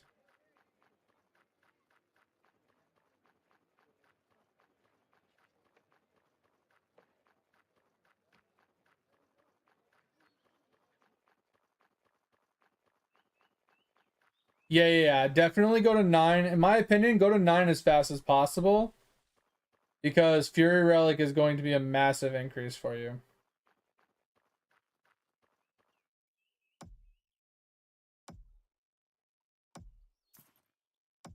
That's a huge EXP increase, Topher. That's crazy. Uh,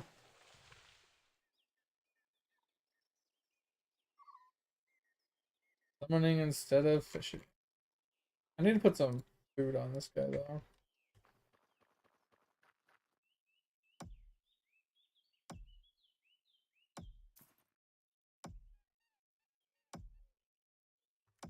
All right, so that's pretty much our tokens for the day. We're almost up to 1,000. I think after we turn in all the wood, we might be at 1,000.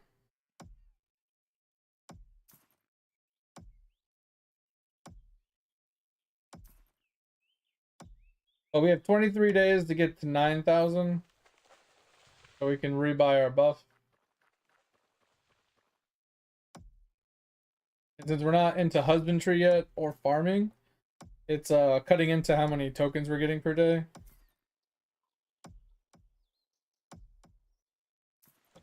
Need to try and make the best of what we can with what we got for now.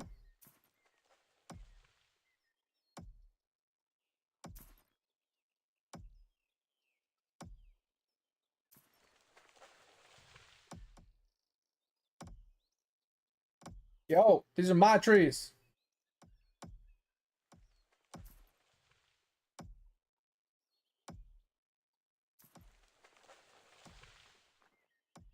What do you mean on blessings?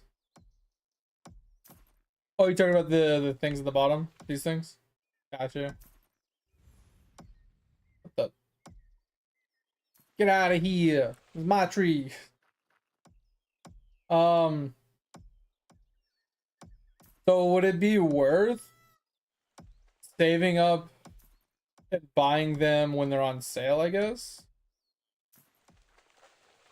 Like buy one when I need one, but save up my excess tokens or my excess premium and try to buy them in bulk when they're on sale. Is that kind of like an idea? Don't play it. Unless you're playing a bear, don't play it.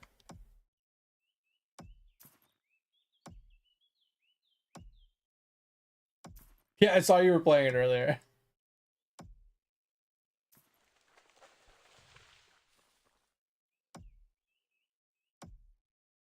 You doing squirrels again? Bro, stop playing with everybody's nuts.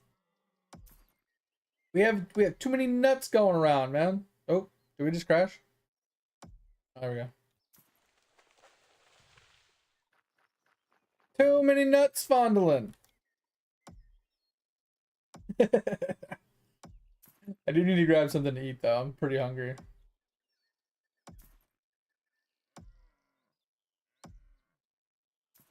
Really? If I would have bought it today instead of 7 days ago, I'd save 25%. Damn. Yeah, I can't buy it today. I don't have any. I don't have tokens and stuff.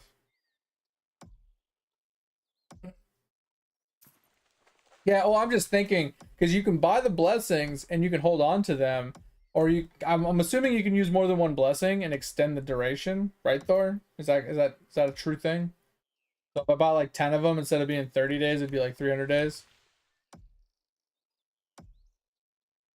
So that's what I'm thinking is like, since you technically get more tokens than you need to maintain a 30-day, like a single 30-day buff, if you were just buying it like as a free-to-play player, if you were just buying it month to month and then you had some extra tokens, you could buy an extra one on a discount like a week or whatever, so you can get like 2 of them instead of just 1 of them. That way you have another 60 days to farm a bunch of tokens to try and wait for another discount. So then you can just rotate on discounts at that point.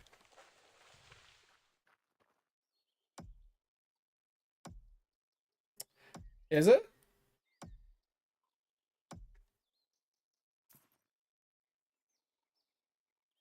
Oh, you're talking about these? Oh, it's this. But it's only a 15 day. Can you change it to 30 day?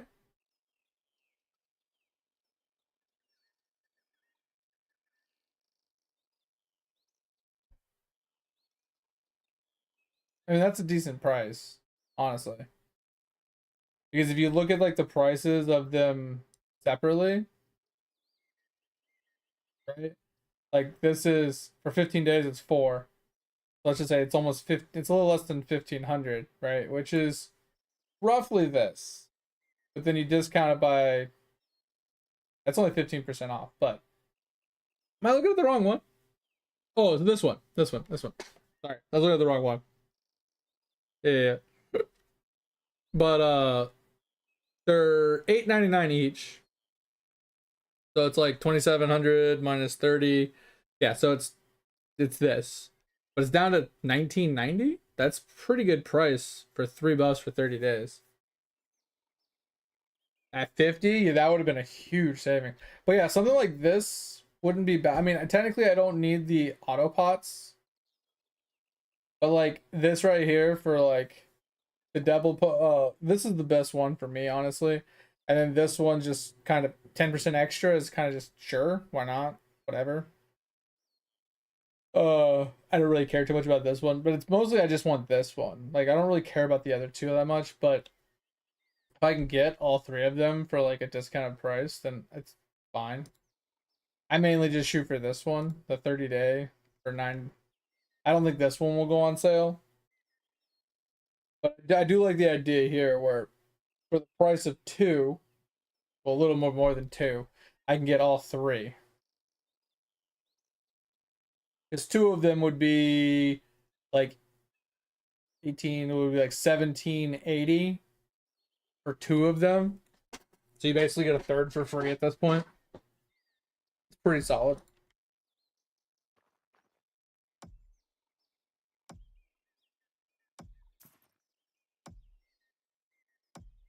Is that the thing that takes gold to spin?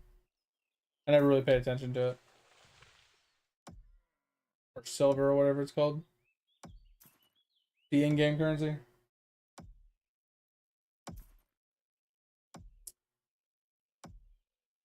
I don't even know how many I need. I think I'm gonna just go to 200 because I need like 8 of them. I need like 8 sets of 16. Oh, 150 V coins. Okay. Interesting.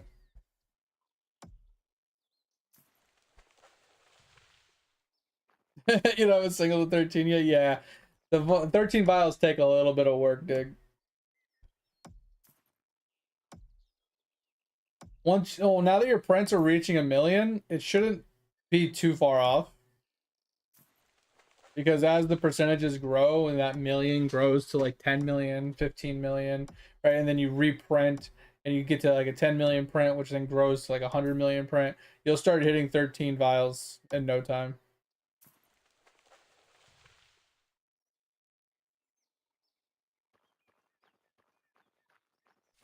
Wait, why can't you use inventory slots? Are you full? Did you like buy all your inventory slots already? And you can't sell the inventory slots to other players? Yeah, that's kind of dumb.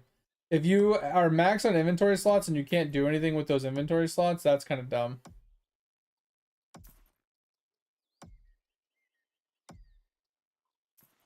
Nice. Yeah. So you're getting ready to start cranium cooking soon, man.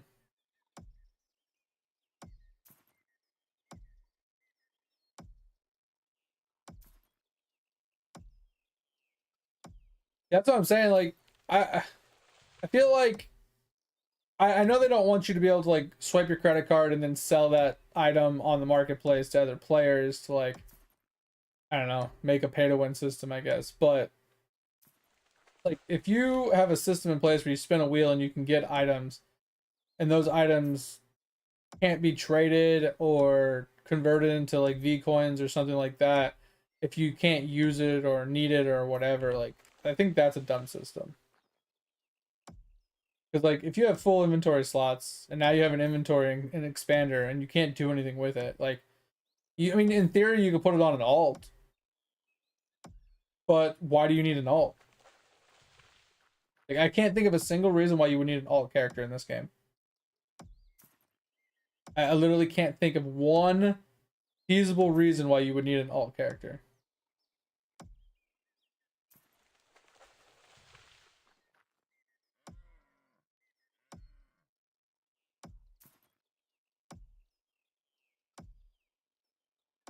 Because at least in like BDO, the reason you need alts is because you have energy caps.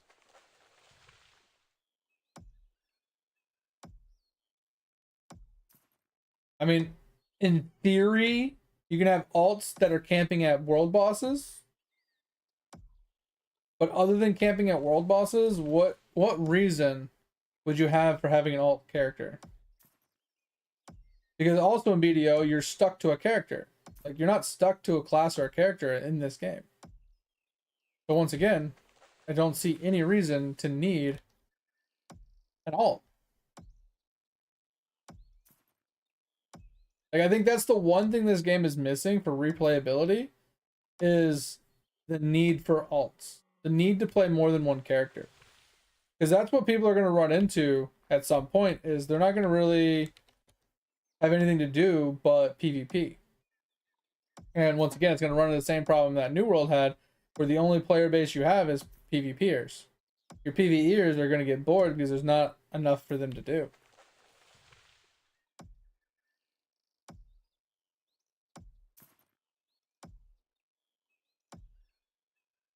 Yeah, there's like literally no reason to have an alt in this game. So they would need to come up with a system that you would not need, but you would want to have alts for.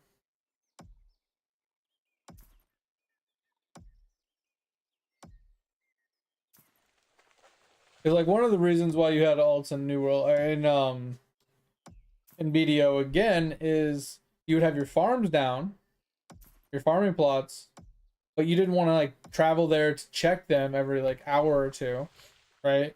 So you would leave an alt there to check your farms and then swap back to your main character, so you didn't have to actually keep navigating there. We don't even have that as a thing here.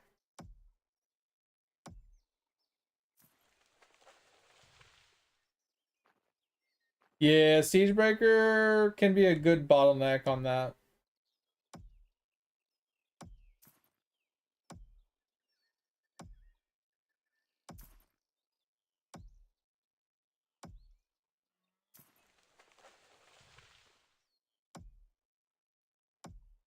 I mean, like, but like, what kind of character specific bonuses are we talking about here, right? Like, I know when you make the character, you can get like, oh, extra mining XP, extra chopping XP, extra cooking XP, and things like that. But like, other than that, like, it's not like WoW where it's like, oh, I made an undead character, so now I have the undead racial that unforsaken will. So for PvP, he's got a better profession or passive or whatever. Um, or I make a Tauren, so I have the War Stomp, right? It's like that's not the same.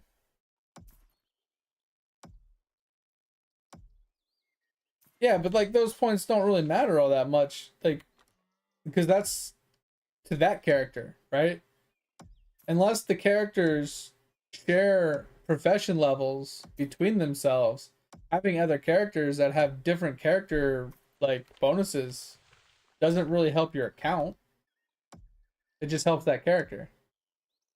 That you know what I'm saying? Once again, like there's no need to have a second character because then you're just leveling up a different character's professions and abilities and stuff, not the account itself. Once again, no real overlap or need for second character or more. I mean, I could see the need for having characters on different servers, having one on EU and NA, but you wouldn't need more than one character on each server.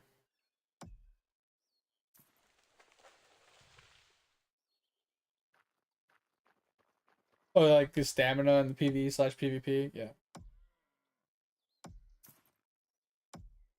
I mean, at the end of the day, too, like 5% more PvP or PvE points to me just seems so negligible at the end of the day.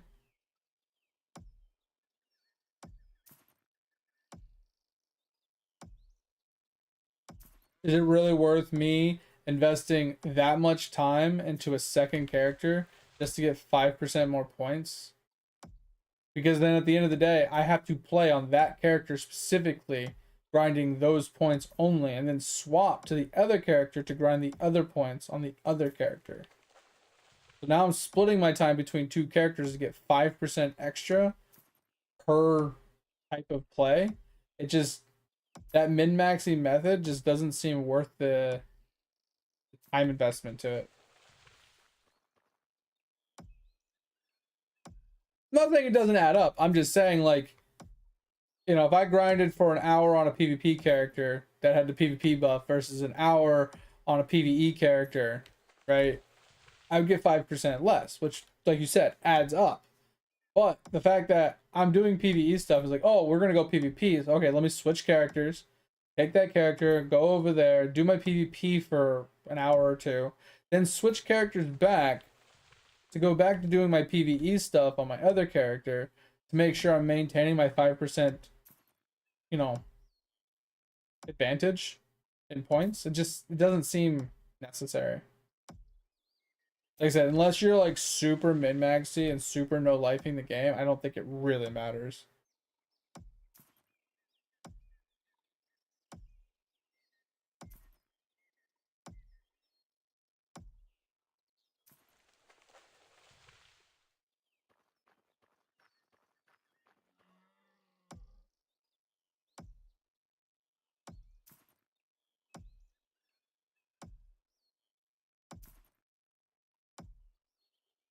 I just find that to be just obnoxious and unnecessary.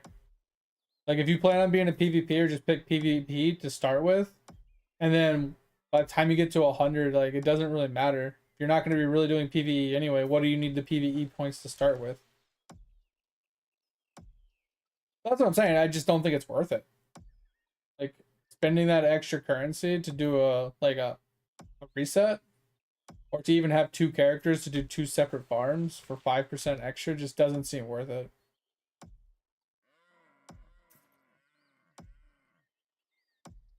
Yeah, PvE and PvP points can be converted to Terra. I know.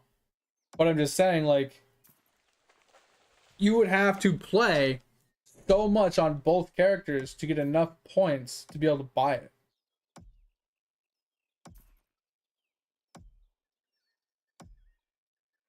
Like, to buy the PvP one or the PvE one, or both, right?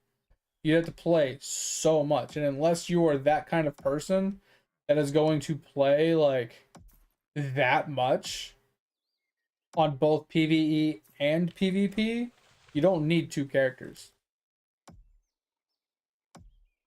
I don't find very many people that are gonna know life a game just to be able to buy, like, a min-max the method of having two characters for two different buffs, so they can sit there and PvE grind non-stop to get a Terra every X amount of days or whatever that they can do it, every week or whatever.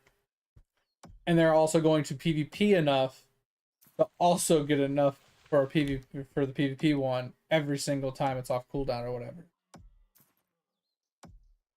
Most people that are PvPers just PvP all day. Most people that are PvEers PvE all day. They don't go back and forth and min-max both of them simultaneously. There are people that do it. Don't get me wrong. There are. Just saying, most people don't. That's why I say, like, that extra 5% just doesn't seem worth it. If you're gonna PvP, just PvP, right? Don't worry about the extra 5%. Like, if you're 90% of your gameplay is PvEing, you don't need a second character for the 10% of the time you're gonna PvP. Right? Unless you are literally 50% PvP and 50% PvE, it's not really worth it. And then at that point, you're doing PvE stuff on the PvP server, you're doing PvP most of the time anyway, because you're fighting for contention, you're fighting for resources, you're fighting for zones or whatever it is you're fighting for. You're constantly PvPing, so your PvE is cut into, so it's more like 60-40. And you're not going to be swapping between characters, right? You're not going to be like, oh, I'm on this character farming ores and stuff, and someone's coming to gank me. Let me swap characters to PvP. You're not going to be going back and forth. You're going to be on one character doing both. Once again. So having the need for two characters for a PvE buff and a PvP buff doesn't make sense. That's just the way I look at it. Logically speaking, it just doesn't make sense. All right. So we got enough resin wood now. Let's run back to town. We made it quite a ways away. And then turn the wood in. And then we can work on something. I don't even know what we're working on. Oh yeah, let's get farming in place. Let's go grab a bunch of seeds, a bunch of materials, come back here. I think I'm just gonna use the farming plots here at this place since I need it for tokens. I think we'll start here with our farming. We'll deal with more farming at home later, but we're gonna get started here for token farming.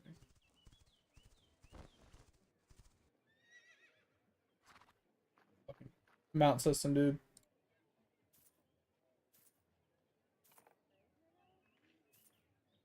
Why can't I click on this? Like, it won't let me click anywhere else in here and it works. But clicking on this, like, it's just so dumb. It's so specific. And then you're not gonna give us a, like, turn in all. Like, there's so many, like, funky just things that they just refuse to give us. That they have in other places in the game, but they don't have in all places. It just doesn't make a whole lot of sense. Alright. Oh, okay, the hiccups. Alrighty then. So let's go back. We're gonna grab some stuff out of our storage, and we're gonna grab a bunch of seeds. We're gonna grab a couple of miscellaneous things to throw into the bank. We're gonna probably, I think we're just gonna sell all our algae because if I need algae, I'll just get algae later. Oh.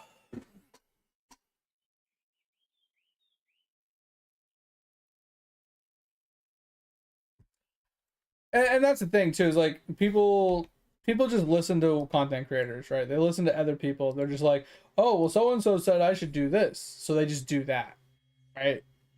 Oh, so and so said to do this when you're leveling, and then do this once you get to max level. It's like, okay, so they just follow what they were told to do. It just, logically speaking, it just doesn't make sense. Like unless there was like rewards that were only obtainable in one and not the other, right? Like for example, like the Terra is in both, right? The upgrade materials are in both. But if like the PvE one had bonuses, like or purchasable items that could only be purchased via the PvE side, I could in that situation I could justify having a second character for the extra 5% if I couldn't farm enough without the 5%. You see what I'm saying? It's like, for example, like um I always do the wrong thing. So I think these reset like what, weekly, if I had to take a guess.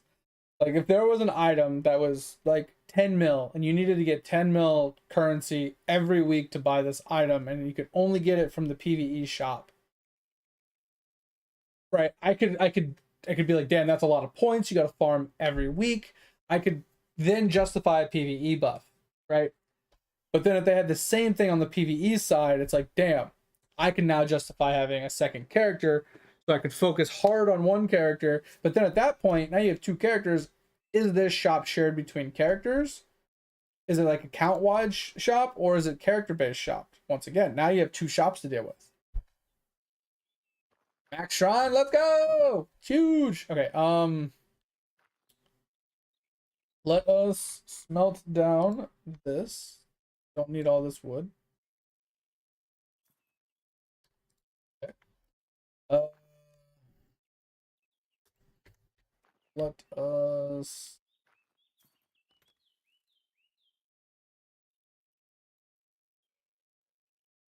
to like the chests need a fill from inventory button. Like there should just be here. It should just say fill or something like or fill. You know what I mean? Like I shouldn't have to look for my item in my bag that matches whatever's in here to get them to correlate. It's so obnoxious.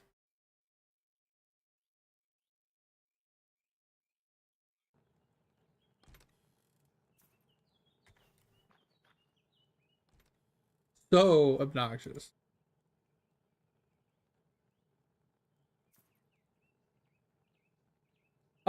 Quick question for you, Thor, since I got you here. What are these luck essences used for? I'm starting to stockpile quite a bit of the low ones, and I need to know what to do with them.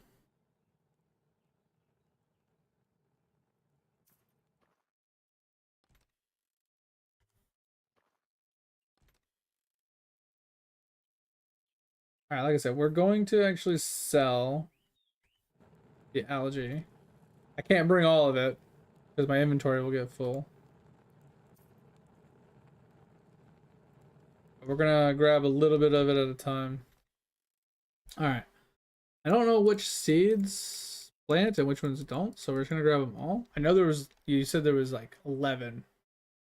So I'm just gonna grab, I know this one isn't plantable. This one needs to go to the thing anyway, but, and so do these. These all need to go to the bank.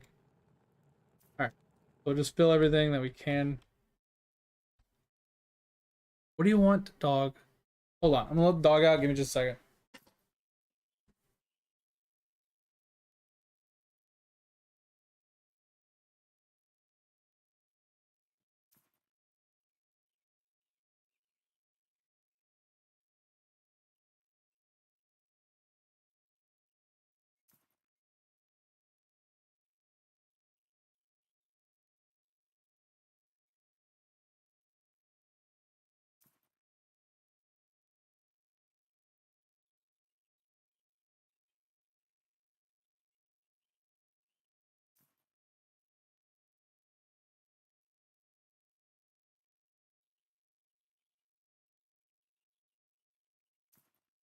Okay.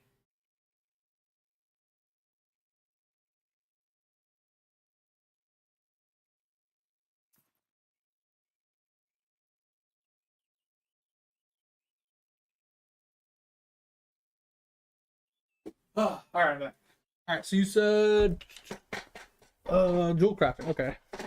Essence refining your process. Okay. Who let the dogs out? John did. John did. All right. I forgot what I was doing. Yeah, so I gotta put my fish away. So I've been like scrapping my fish recently. I just started doing this, the meat processing thing. I think I'm gonna run out of fucking space though. I've also been doing the worms for to give me pet foods.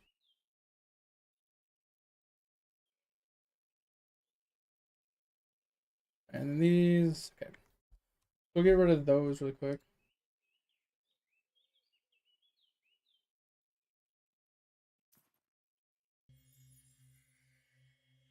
Yeah, so there's still stuff I need to craft. There's still stuff I need to build. Like I put a couple grinders in place because I had some gear from some dungeons I did. I really need to get into dungeon grinding, but I just fucking despise it. It's probably something I'll just hardly ever do. Like I know that's where like a lot of gear and like upgrade materials and stuff come from, but just doing it, I just have to get into a grind for it, I guess, because I just doing it by myself. It's 6 to 10 minutes of just boringness. Honestly, all it is. It's just so tedious and boring. I just can't be bothered to deal with it. All right, that's taken care of, and we head over to see this stupid notification bar. I shouldn't be able to move it because it prevents when it pops up. It prevents me from clicking on the map. Once again, another stupid, just tedious annoyance that doesn't need to exist in the game.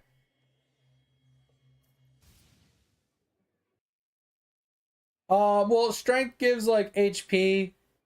Agility gives like crit, I think, and wisdom gives like mana.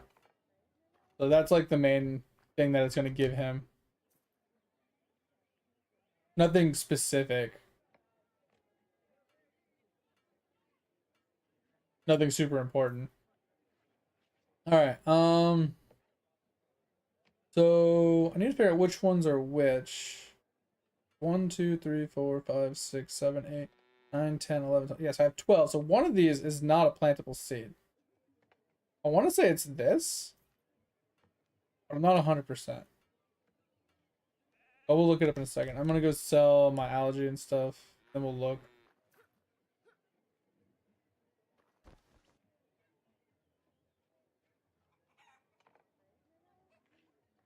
Yeah, it seems to be like the only way I'm making money right now. Just algae. Honestly, just so I don't have to deal with it. For Taylor, okay. I assumed it wasn't for the farming plot. Now, which side is the farming plot on? This side?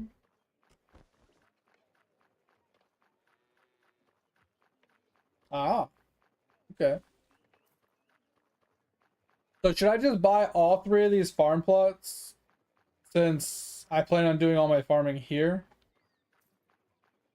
for my token turn-ins? Should I just buy all 3 of these? Like, the small one's really small, but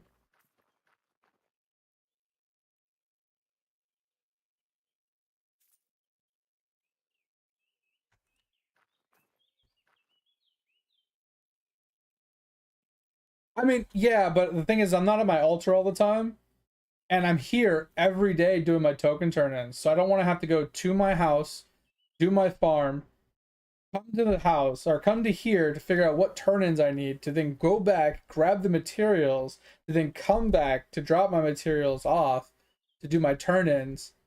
You know what I mean? The whole back and forth process is tedious. If I farm a little bit of all of them here and I can stockpile them in there, right? I can also do farming at my altar, but I want small amounts of farms here so I don't have to traverse back and forth between my altar and the town multiple times. That's why I'm setting up farms at the actual place I'm doing my turn-ins. Specifically. Farming. Okay. So we need wheat. Okay, so we got wheat. Sugar, corn, onion,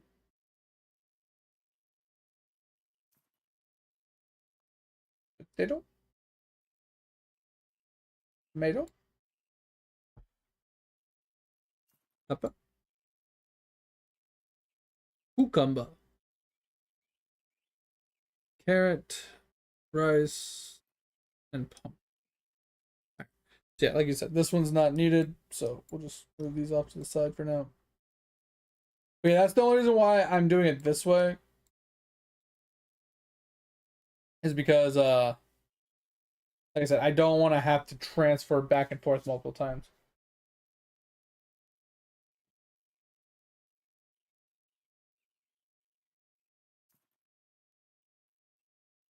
Yeah, so the idea was I was gonna plant like one or two, like I don't know how many rows I could fit in here, but I was gonna plant like I want to plant all of them, right? Not all the seeds, but I wanted to plant like a one or two rows of like each type. So if we have 11 seeds, you know, one of each row here, maybe do like half of them there and have the other half over there, or something like that. That way, every day that I come here for my tokens, I can gather the seeds, you know, the plants up, and I can put them in the bank so I can have them for farming turn-ins. And if I don't have them, you know, I don't have them. If I don't have the seeds, I don't have the seeds. It is what it is. But I just wanted to get the ball rolling. That's kind of like the goal, the plan. I have no idea what I'm doing, so we're just gonna start with this.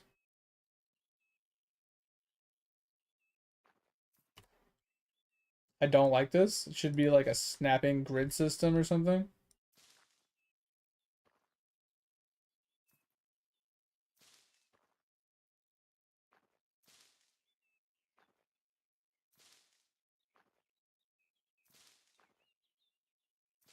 Because I'm going at an angle like everybody else does. I don't like it.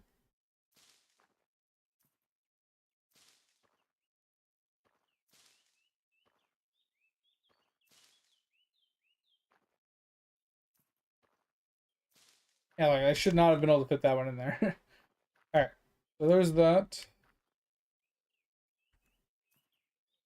Which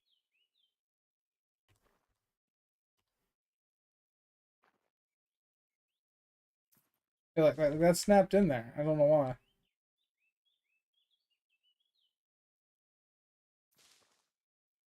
Yeah, that's a really annoying system.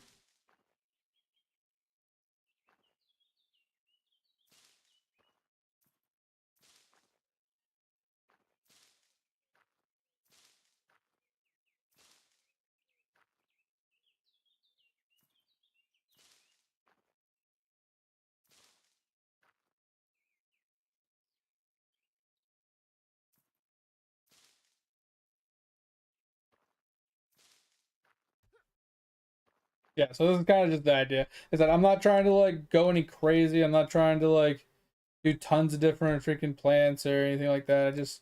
I want to get the farming started so I can do token turn-ins. It's basically all it boils down to.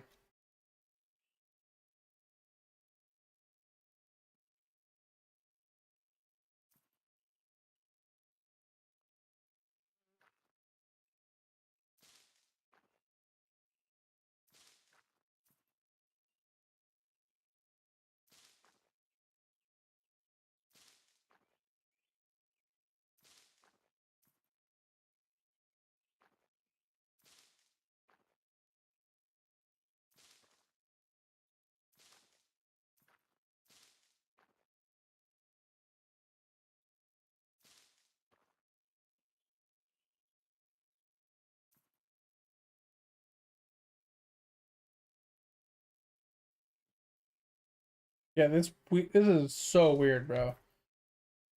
They can revamp this so much better.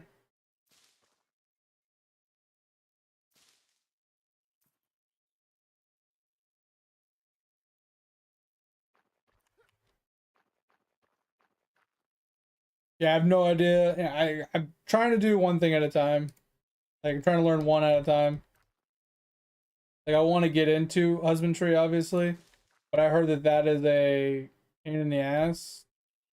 because the amount of resources you need to like fucking plant. Like I guess they're more tedious to deal with than the farms. And I guess like supposedly like talking to somebody earlier and they said that they've been doing farming forever and it's not that terrible. Like they're like rank 50 or it's like 56 or something in farming with like 40,000 plants that they've harvested already and they say it's not too terrible. Like you have like 24 hours to like harvest your plants. So it's like farming seems easy, but if fucking husbandry is annoying as shit, I don't know.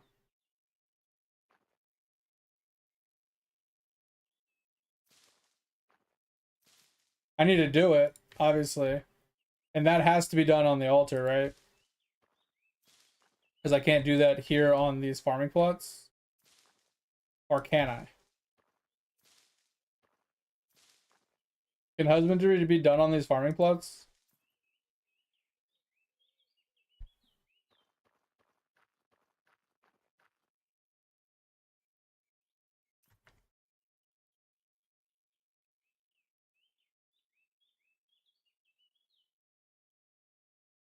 Oh, so I can do them here. So I can use the smaller plots for husbandry and the big one over here for...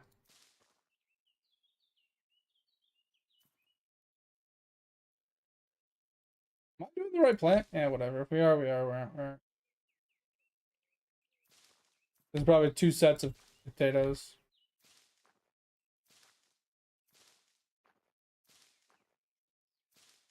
I actually like that. If yeah, if you can do it here at the town. Like I said, I definitely want to do it all at my altar eventually. Like like we were talking about before, I want to make sure I'm doing everything at my altar to give myself more space and availability and stuff. But at the end of the day, it's just like whatever makes it easier to do my token turn-ins more or less. That's my main goal right now is just getting my daily token turn-ins so I can build up my account upgrades and my like buffs and stuff while leveling up all my professions and you know the account in general. Peppa seeds. Cucumber.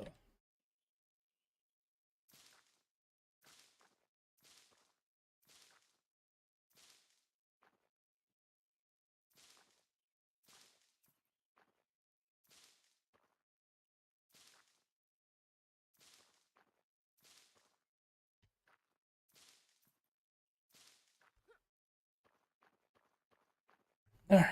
And then carrot seed.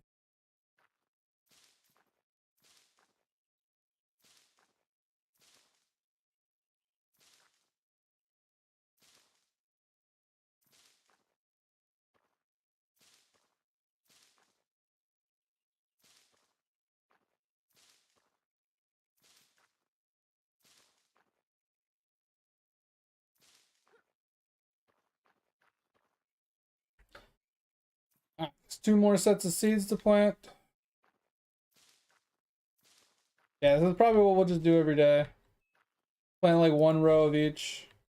Since it'll take up like almost the whole plot.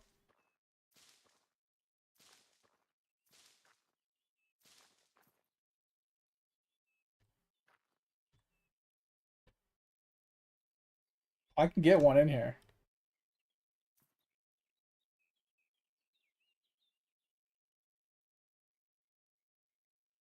I can get it in here.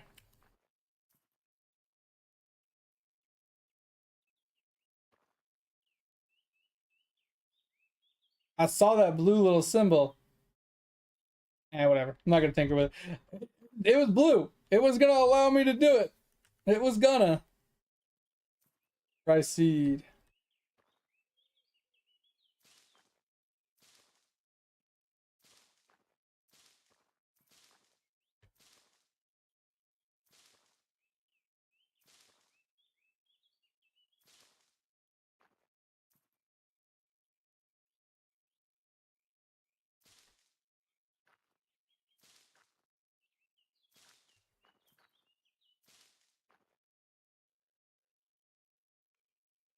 Oh, come on.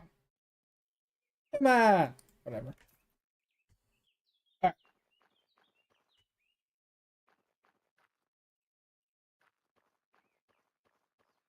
Interesting. Okay. Uh,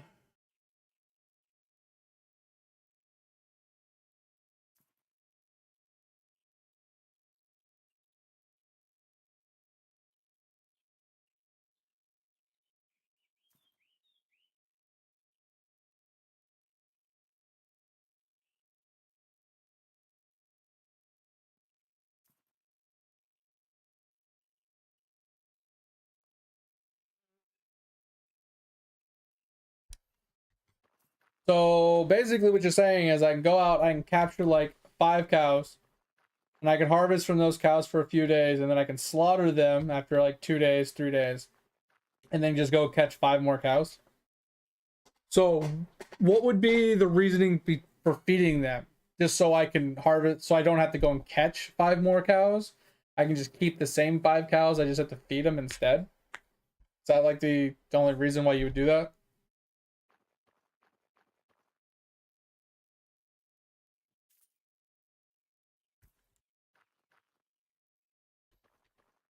Hmm. The question is, do we just go and catch some animals then? We can go buy some lassos and go catch some animals.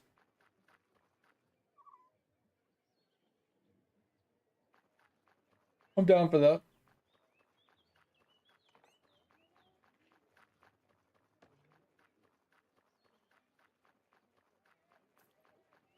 Okay, yeah. So basically, you would feed them to extend it to it's basically end of life.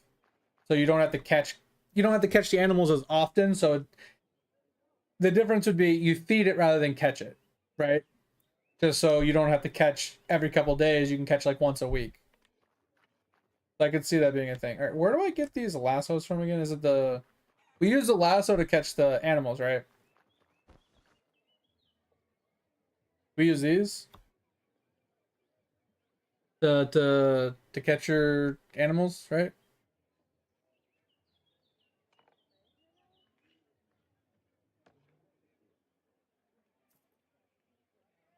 So what happens if I don't um slaughter them before they need to be fed or something? Do I just lose out on that opportunity or something? Like to butcher them?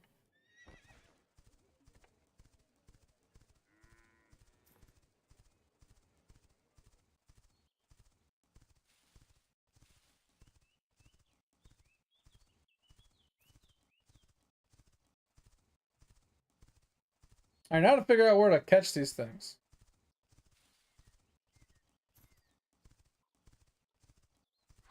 I should catch some horses while we're out too.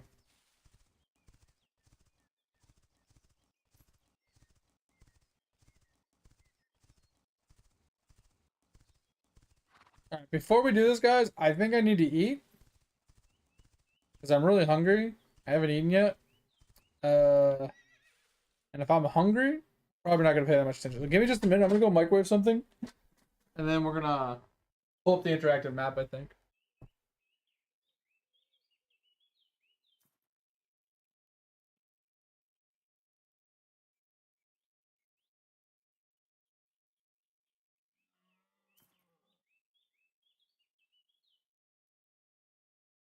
I'll check that in a second. Give me a second.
Oh, all right. We got ourselves some bratwurst. Let's go. All right. Oh.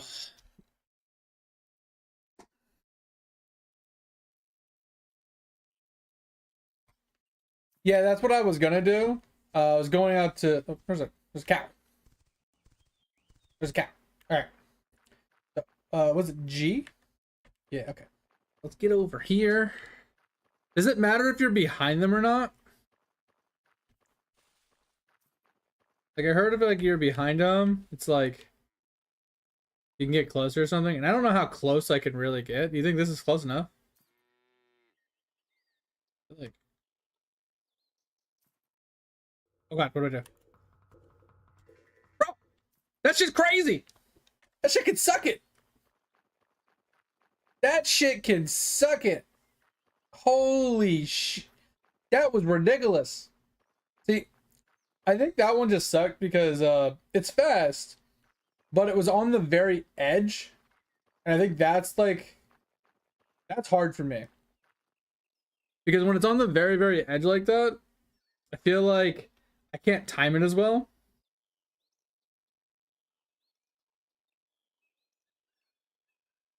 I can't I can't lasso this thing.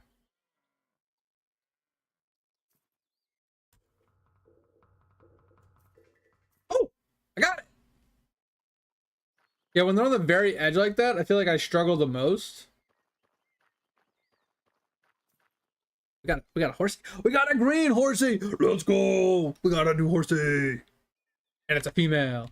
All right. There's another wild horse. I kind of only want to catch the white ones. If I'm being honest. The chicken. All right. Hold on. Before we do this, I need to eat. I want to get really absorbed into this.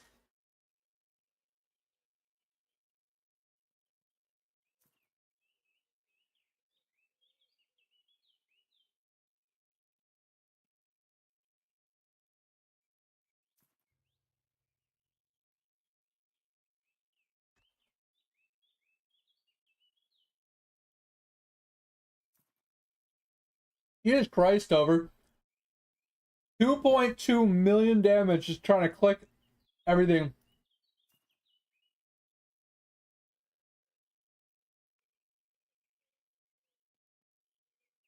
That's hilarious. You're trying to hit a bomb and you can't hit one to save your life. That's so funny, Tover.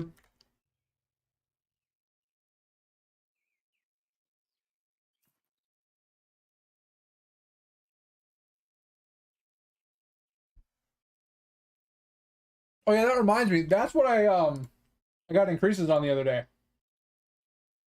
I actually leveled up my Minesweeper a little bit. We we beat this guy,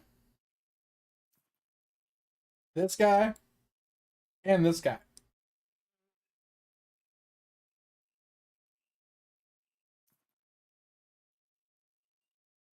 And then I got bored. Oh, wait. Sorry, take that back. I beat this guy, and this guy. I read it wrong. Yeah, I beat these three. And then I got bored.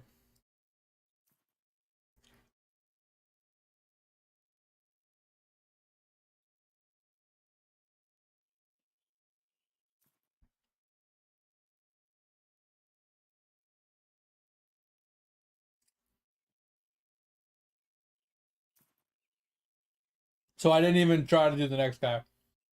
I saw his HP and I was like, yeah, that ain't happening.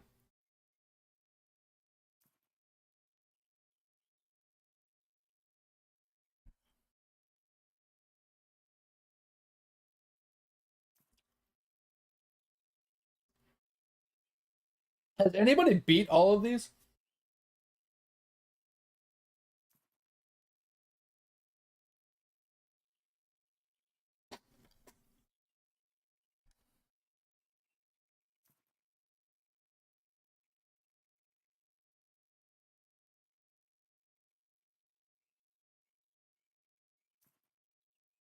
That's just crazy.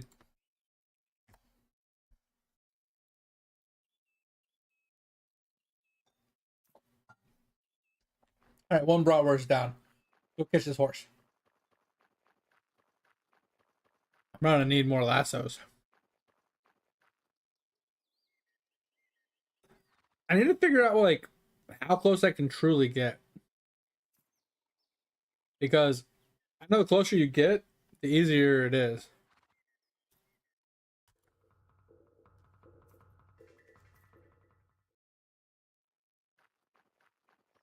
Chicken. Was that another horse? Oh, that's zebra. Ooh, we need the boars too, right?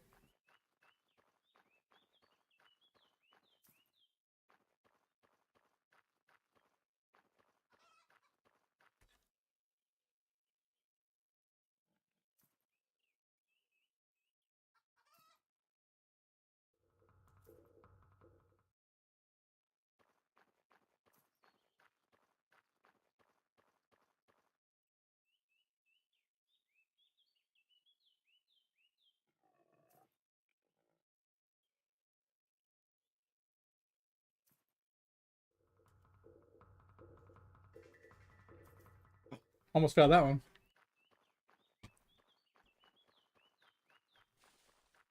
I got one chicken, two horses, and a boar. All right, so we got one chicken, one boar. What else is there again? I know there's a cow. All right, so we need all five of these. So I would like to get five of each if we can get them. So 5 pigs, 5 chickens, 5 cows, 5 goats, and 5 sheep. Like I said, I think I'm gonna have to pull up the whatchamacallit. You said that there's a you can buy this like the tier 1 like foods like these from the vendor. Is that what you were saying? To feed them once before slaughtering them. Okay, I'll have to look that up later, or I'll look it up, but like go find it. Yeah, like I said, after I eat this bratwurst, this last one, I'm gonna pull up the interactive map and just see if there's like a list of like where I can find goats and stuff. Because I mean, unless they're just completely utterly random.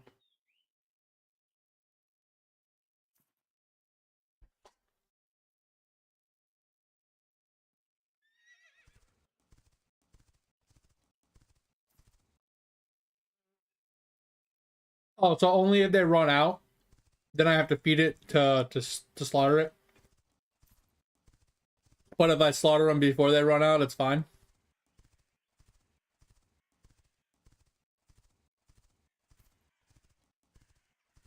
So if they still have like 1 or 2% left, I can still slaughter them without feeding them.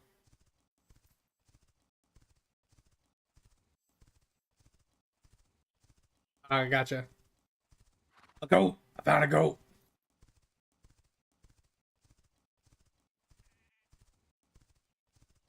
Ah.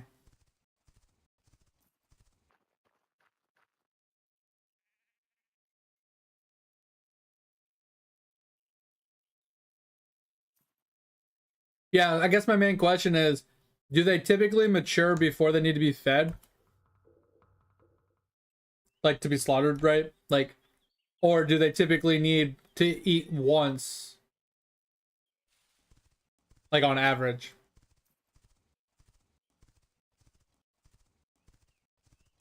And I want brown horses. Brown horses bad, okay?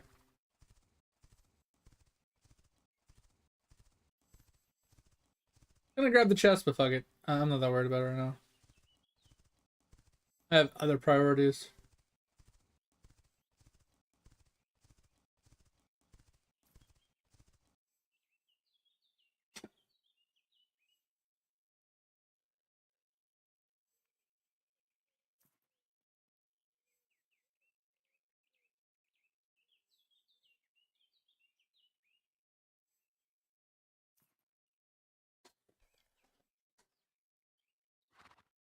Oh, so what I was saying, Thor, is like I put the cow down. And you say I can't slaughter it until it matures, right?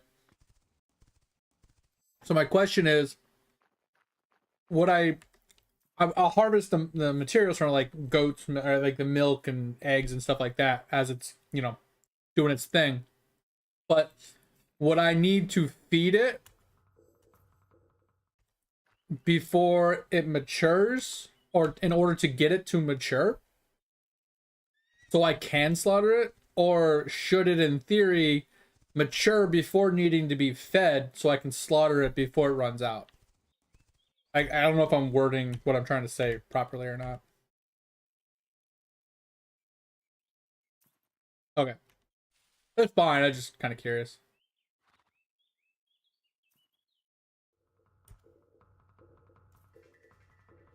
Bro, how did I miss that 3 times in a row, bro? It was a single catch. It should have been so easy. I couldn't time that shit to save my life. Were you a gray horse? Not really, more brownish. All right, there's the cow.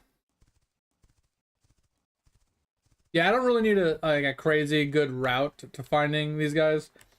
It's not a big deal.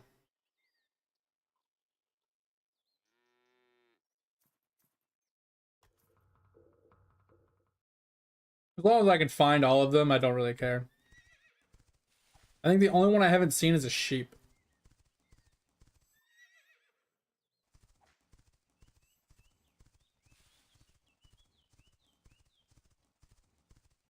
This fucking lag is driving me insane. There's so many freaking treasure chests, though. I don't know why there's so many damn treasure chests.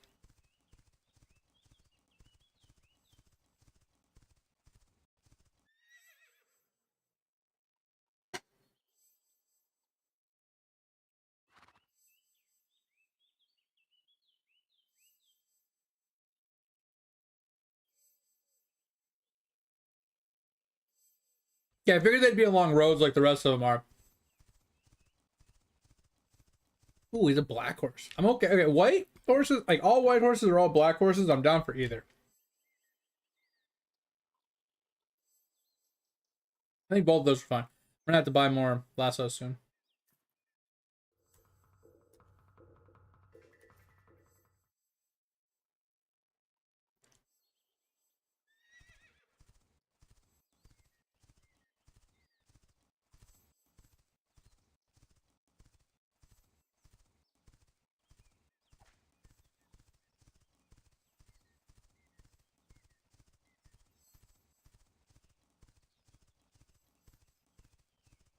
I guess if there's not a lot of like new players coming through, all those chests are just chilling.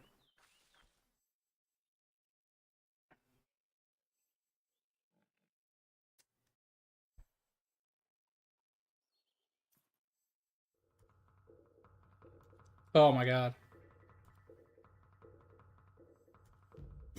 That one I fucked up twice right off the bat.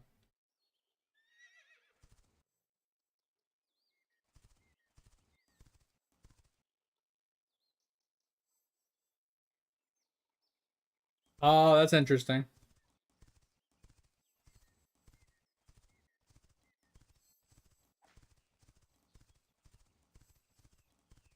So what you're saying is typically what ends up happening is people scare off the animals.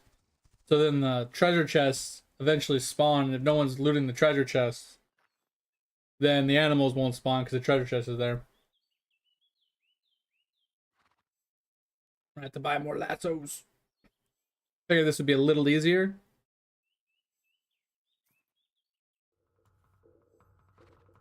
What the? Jesus Christ. Some of those are just stupid. It's like you feel like you're hitting it, but you're not.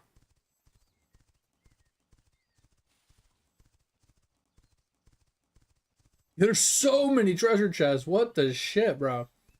I've never seen this many treasure chests before. I honestly think what I was just saying is probably what's happening is people are just running by, scaring everything off. Treasure chests are spawning and no one's like taking the time to actually pick up the treasure chests.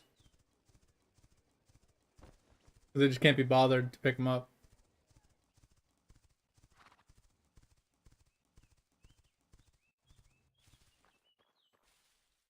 Who's a chicken up there?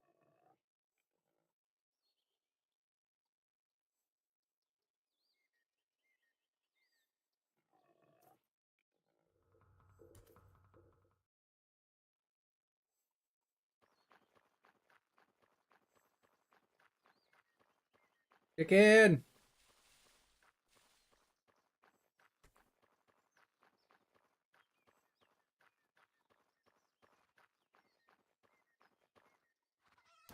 Really, bro? Get off my nuts.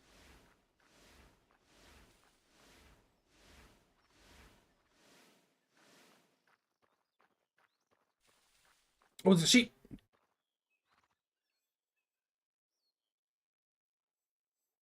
I think this will be the last 2 horses that we'll catch. We might catch like one more after if we're at an odd number, but.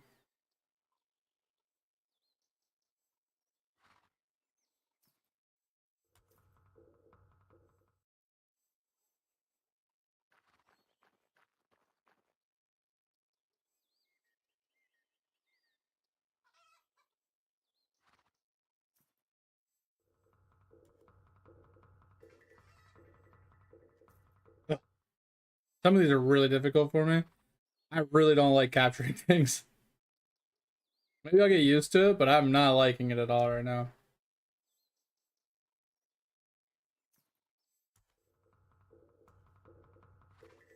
Yeah.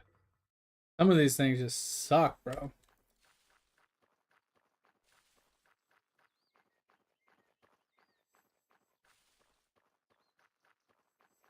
Not good at it at all.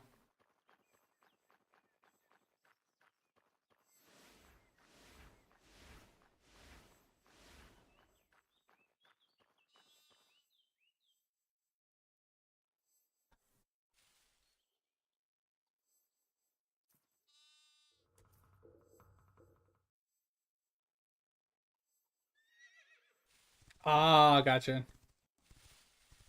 'Cause I thought that the difficulty mattered kind of like how close you were, plus like how rare it was or whatever. Like it was a combination deal.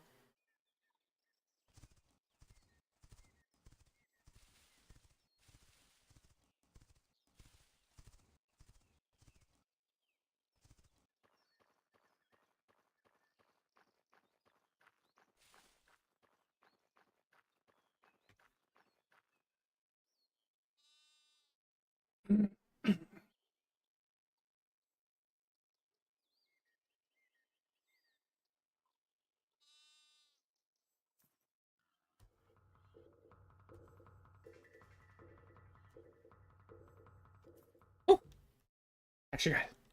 All right. So what are we looking at? We got 2 sheep, 3 pigs, 2 of these, one of those, and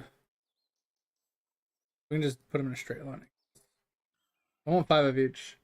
And then we got a blue horse, a couple green horses.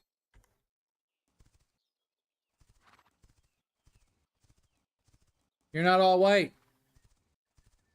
I think you're close enough. You got black hair.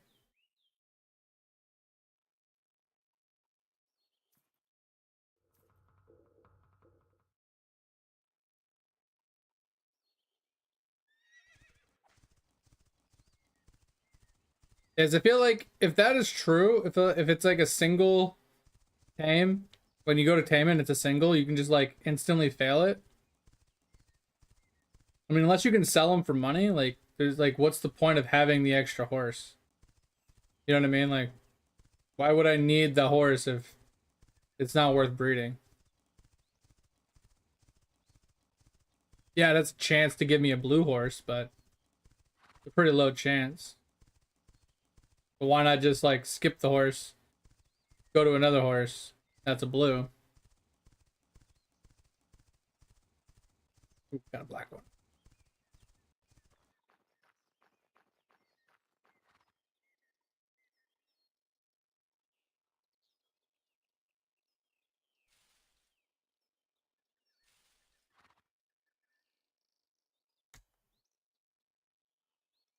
Why isn't this working?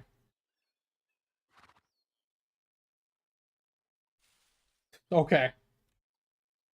That is probably the stupidest thing I've ever seen.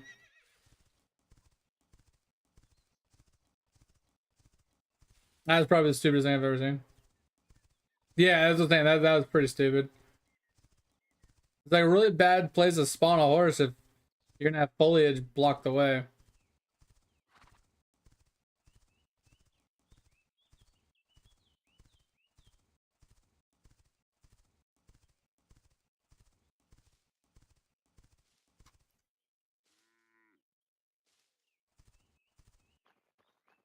We got a white cow.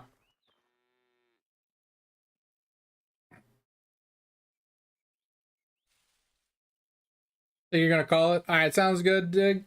Appreciate you, man. Hope you had a good time. Have a good rest of your day.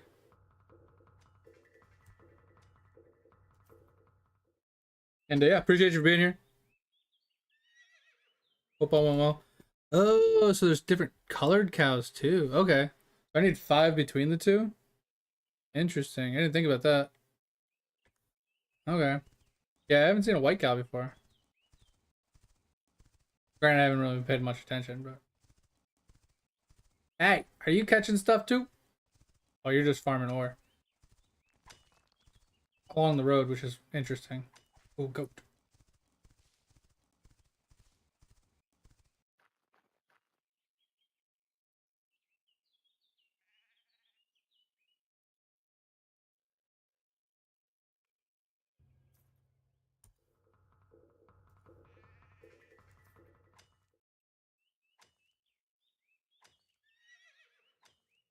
Oh, that's cool.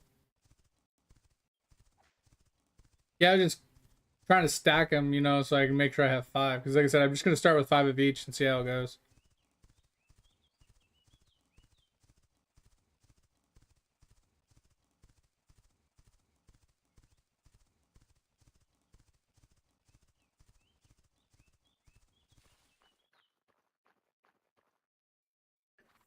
All white, baby. Let's go.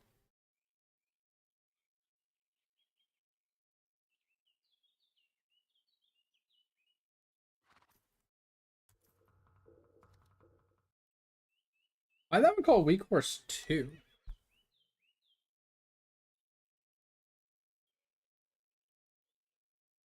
Oh, is it like the color? Got you. So the number is the color pattern. Got you.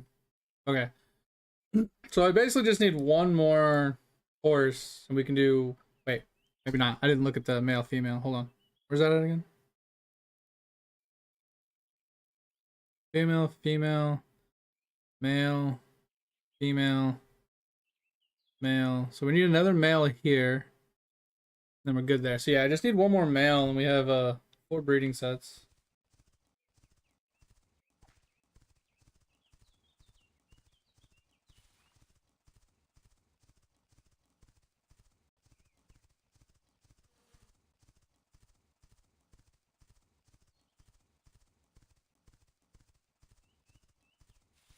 Buy some more lassos.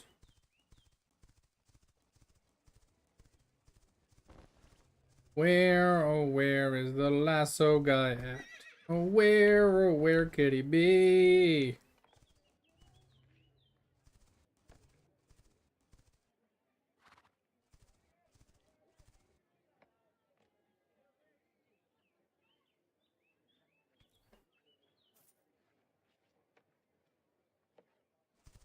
And I'm going to assume that the place to buy the feed is the critter guy. I don't even know if there's one in this town. Oh wait, or is it the husbandry guy? I don't think it's this guy, because this guy is where we do the... Oh, it is. Okay. So you just buy one from here if you need it. Okay, oh, that's easy. Okay, I'm down for that. That's simple. Alright, what do we need now? We need 2 more pigs, 3 more goats, 3 more chickens, 3 more sheep, 3 more cows. And I need 1 more male freaking horse. Honestly, I might not even catch another horse. I might just stay with what I have. And then whenever I breed, I'll just... When I get a male, I'll breed it with the other thing I got. Catch more horses later. Do you know off the top of your head, Thor, how many breeds you can get going at one time?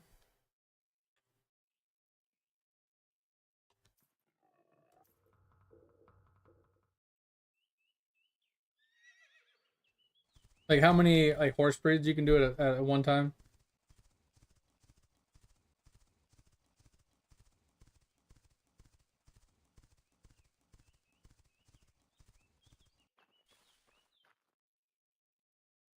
Okay, because you can hold 20 horses and you know, you need 10 pairs. Okay. So technically 10, but idealistically probably closer to 9 because you have to ride one still, which leaves you the one open slot, and that's saying that you actually hit all male female combos.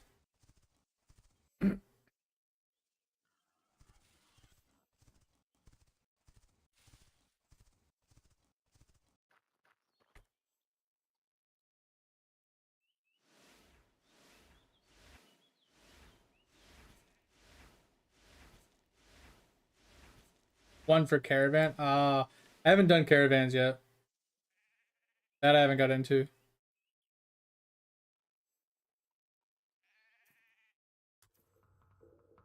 All right, so what are we looking like? All right, so we need one more pig. We need pretty much everything still.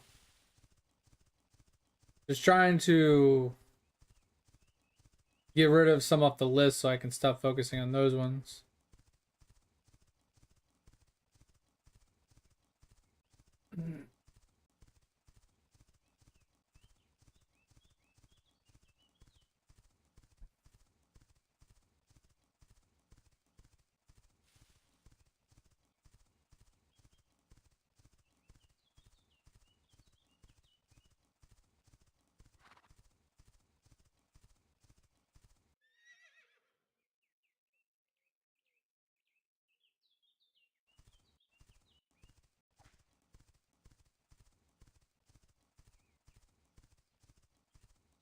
This probably wasn't the best route since it lands in a dead end.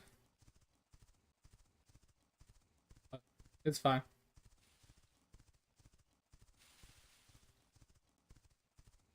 Because I don't think I've ever actually seen tamables in the middle of fields like this. I feel like tamables only, like you said before, I think they only spawn on the road. I don't think I've ever seen one just chilling on a coastline. Like in an open field like that.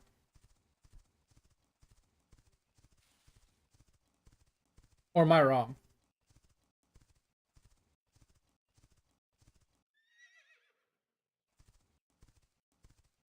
Moo! What's going on?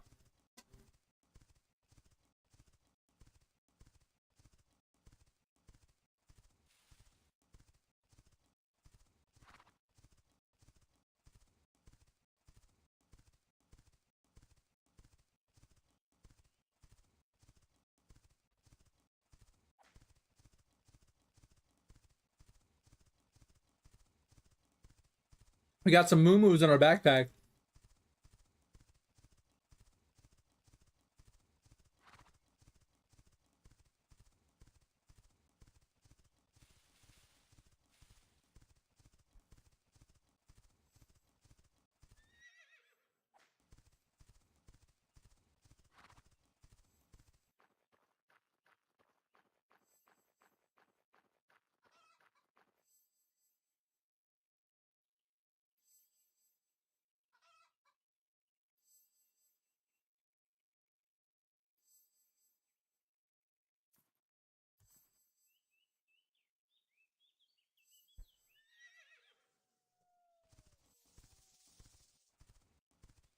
Oh, so they're not just long. Okay, I was just assuming that they were only along roads because I've never seen them anywhere else.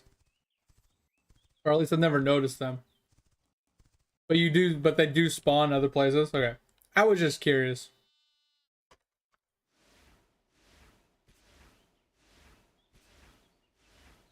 Alton D3. Okay. How's that coming along?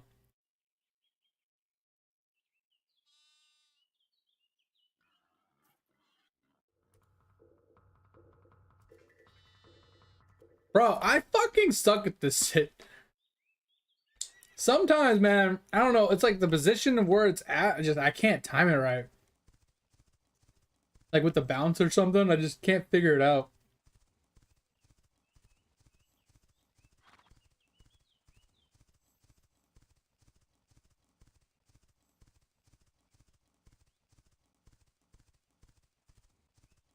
Yeah, I figured the spawn locations would be fixed. You usually see them in the same places. And I figured the interactive map would have them, which is what I was thinking about doing.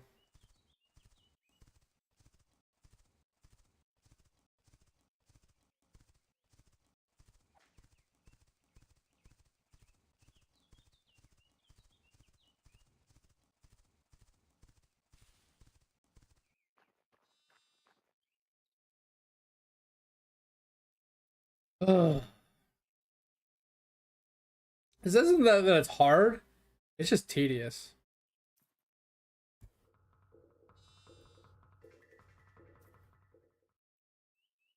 All right, what do we got? All right, so we got another chicken.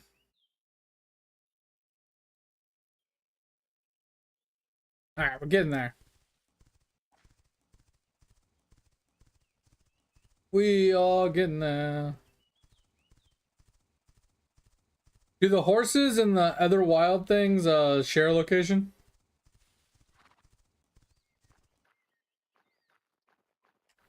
So if I see a horse, that's technically another location for like an animal. It's just the horse happened to spawn instead of another animal, I'm assuming.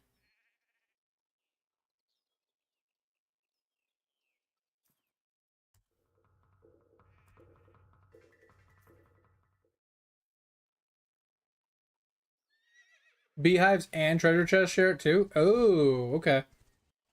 Didn't realize that. It's an interesting combination of things to share a spawn location.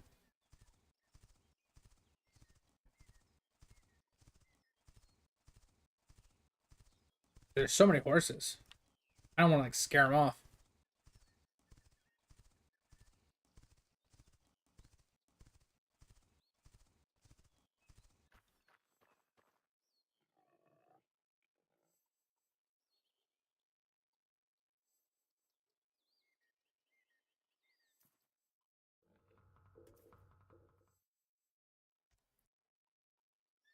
All right, we got our pigs.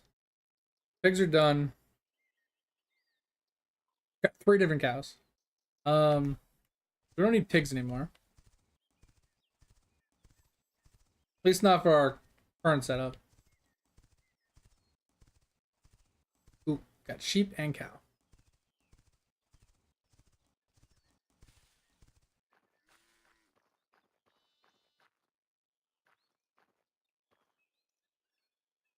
Fucking tree, bro.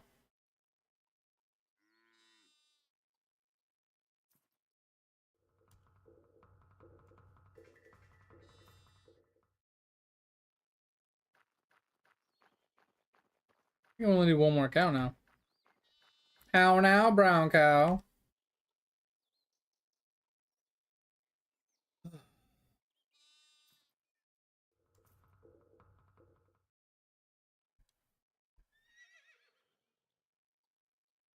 Yeah, I'd say scaring off the horses would be a good idea. Like if you don't need them. Or just in general, scaring off what you don't need. 1 more cow. Alright, so this will be our last cow.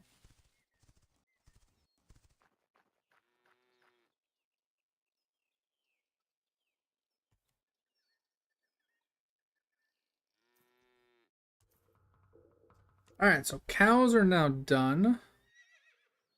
We need a goat, a sheep, and chickens.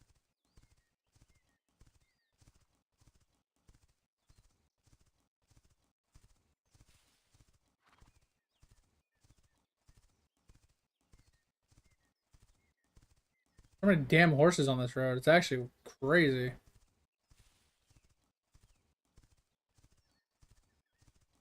Do we know what the spawn timer is of these things? Like of just ores and animals and treasure chests and all that stuff?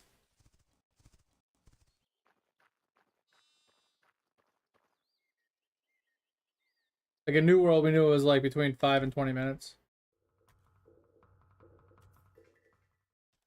Alright, sheep are done. Chickens and goats.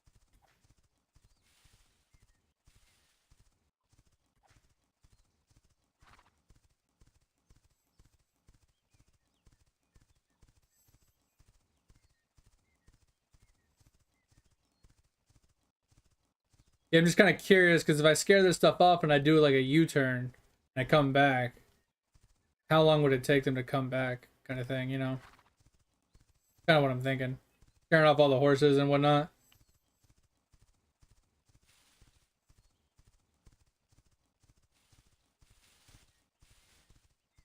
We need a goat, pretty sure. We need to find a bunch more chickens. I can't see fucking shit, dude. The fuck? I've seen a mountain lion before.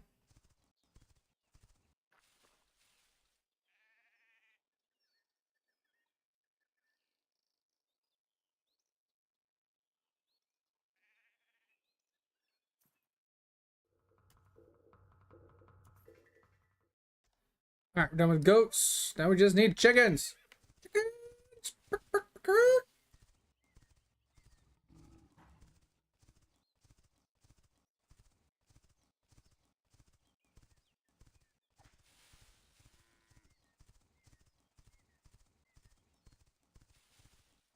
Yo, what up, Zero?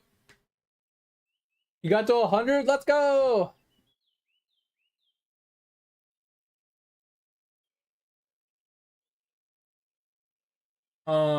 There's nothing set then?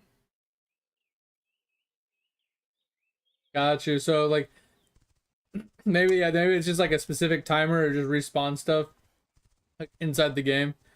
So the timer at the top, right? It's like 4:35 p.m. Maybe that's like the counters, like whenever it hits a specific time, it, like shit just respawns. I mean, that's not a bad way to do it. It's just very generic.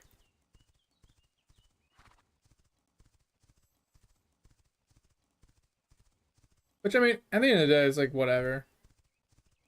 If it works, you know? You just gotta figure out what the spawn timers are. Like, is it the 5 minute? Is it the 10 minute? The 20 minute?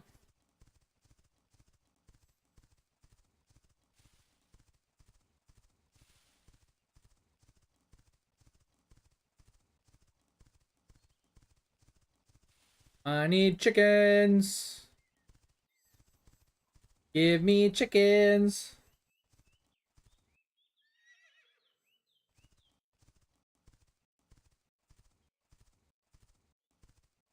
+8 dagger?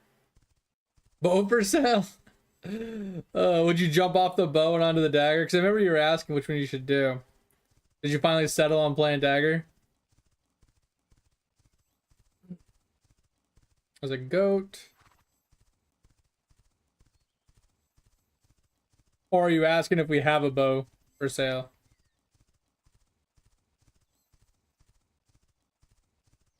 Because if so, once again, Iron Man. I don't trade people. I mean, I give something away for free, but I wouldn't actually take payment or anything like that.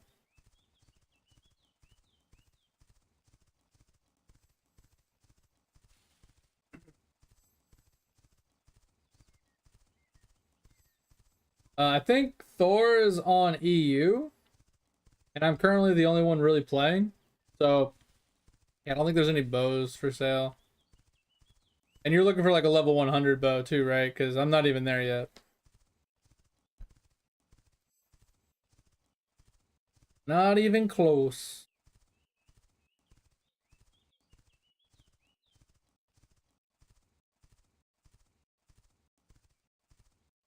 Gotcha. I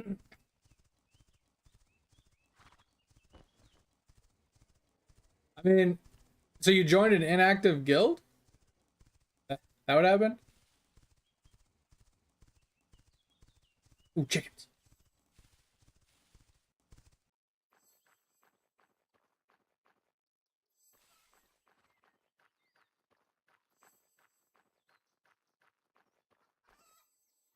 Can't say jack all, bro.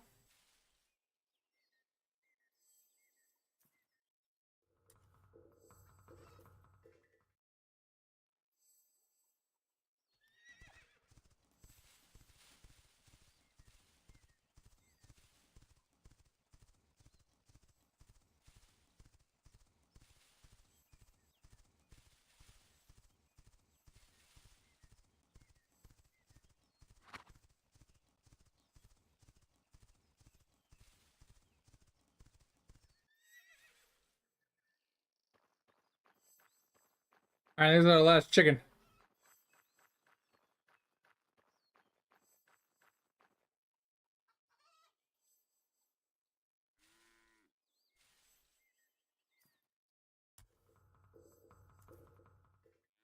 All right, sweet. All right, we have 5 of everything.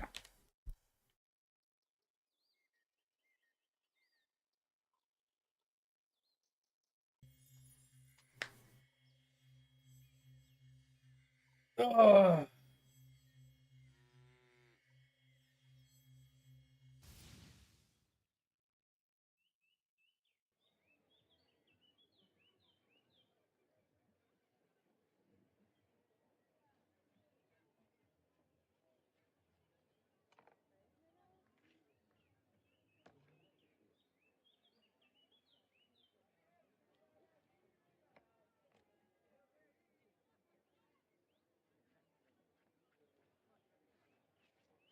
Yeah, that sucks. I mean, I don't know.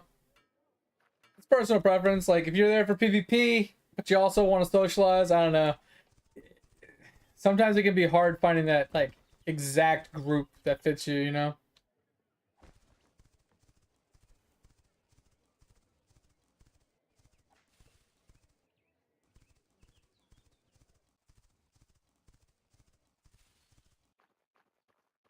Alright, so how exactly does this shit work? So, we're gonna put chickens over here. Chickens.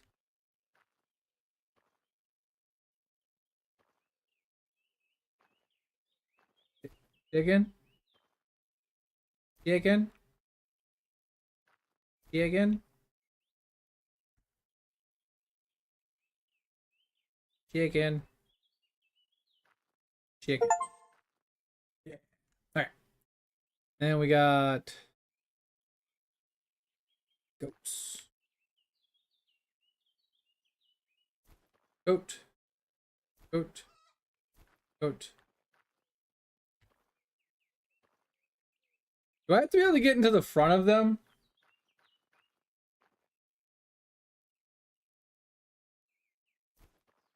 Or can I walk through them?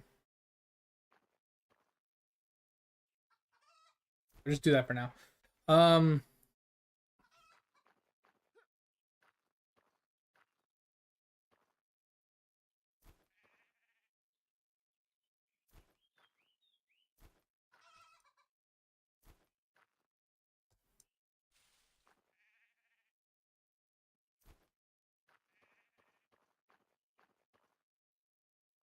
how is this not showing now?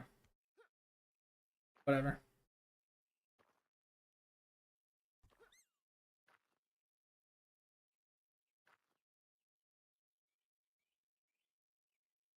Really? I can't put one here?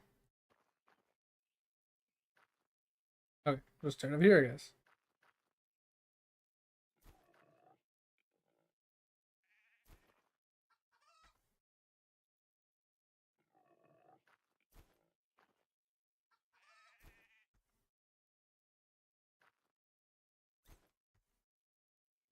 And then the sheepies.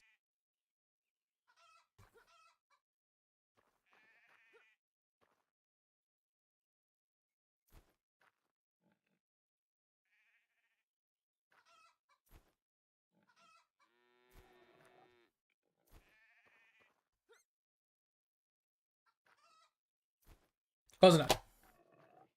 Holy hell. Oh, they're adding 3v3s and 5v5s? That's pretty dope.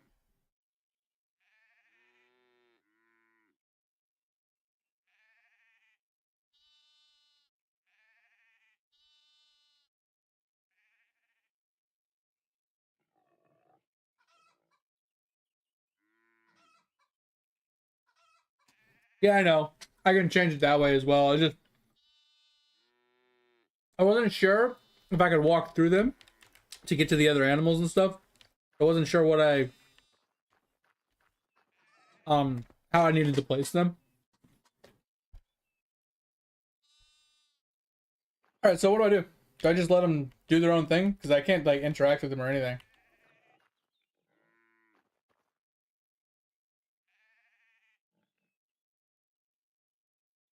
So how do I do this? Do I just wait for them to like grow up a little bit, or there's nothing I can check? There's nothing I can look at and see progress bar or anything.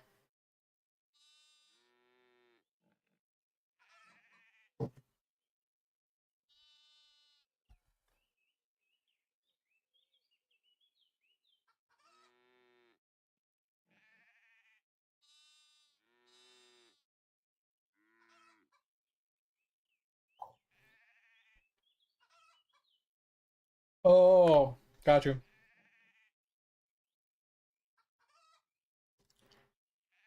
Oh, that one lets me do it.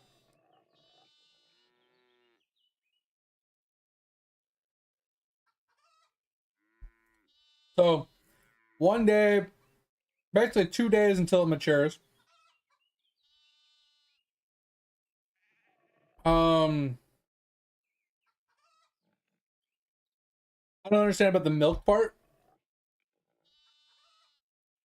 Because it says 33 out of 100, 6 hours remaining. So do I have to wait 6 hours before I can milk it? And what about the manure? Do I have to worry about that? All right, so I have to wait 6 hours before I can milk it. So, but when I come back, I should have like multiple sets of milk ready or something like that, since I'm going to be AFK for a while, you know? I'm not going to like miss out on milk because I'm gone, right? What about the manure part? Okay, so it's worth collecting for the EXP and then discarding or whatever. Weird that I can't. Why is he the only one I can access? Oh, I can. Oop.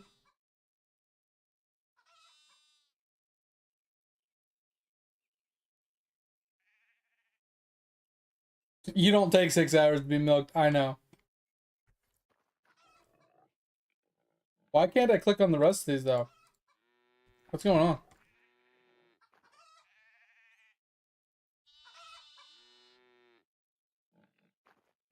Oh, do I have to scroll in to make this? Oh my god, that's annoying. Okay. So these are 8 hours for eggs.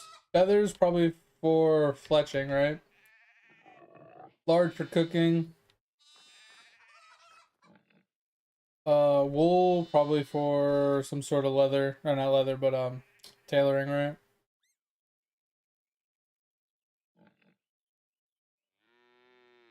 Alright.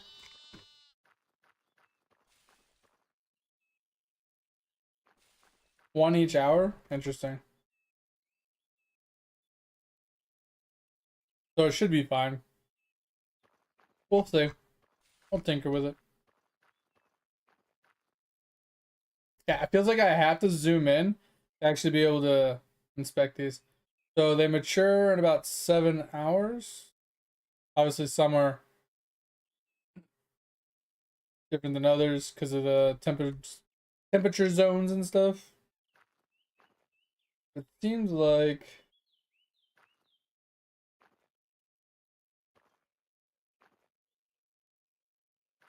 7 hours is like the highest, and then 5.5 is like the lowest. Yeah, so that should be fine because I'm gonna kill him before that, so it doesn't really matter. All right, at least that's in place. So we can work on some of these starting tomorrow. We can work on this guy. So maybe we can do some, cucumbers, maybe some peppers, some corn, work on this stuff tomorrow.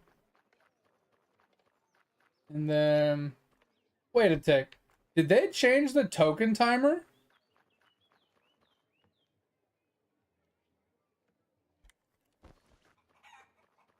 Because I'm pretty sure earlier when I took my screenshots and I did my turn-ins,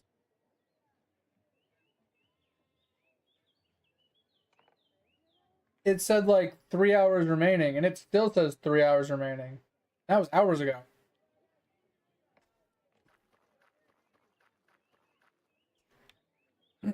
It seems like they changed the token because it used to reset at 12 o'clock my time. Now it's resetting at 5:30 in the morning. But anyway, so we won't be able to do beef. We can do the manure turn-ins. We can do milk turn-ins, wool turn-ins. We won't be able to do the meats, but we can do all the others. I wonder if they have it on like a 25-hour rotation instead of a 24-hour rotation.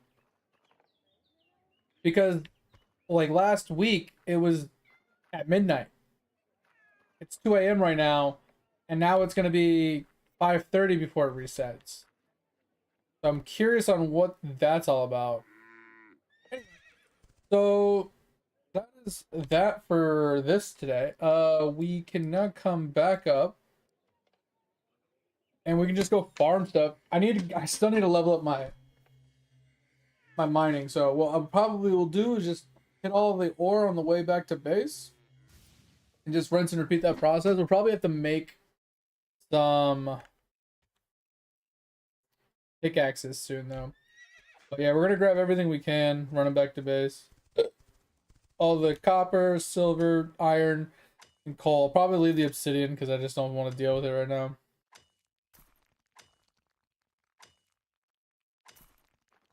Because we are currently 45 mining. Getting pretty close to, I think, sulfur, I think, is 47? 50. Yeah, so we're almost to sulfur, which is another thing that we can take off our token list when we do run into it.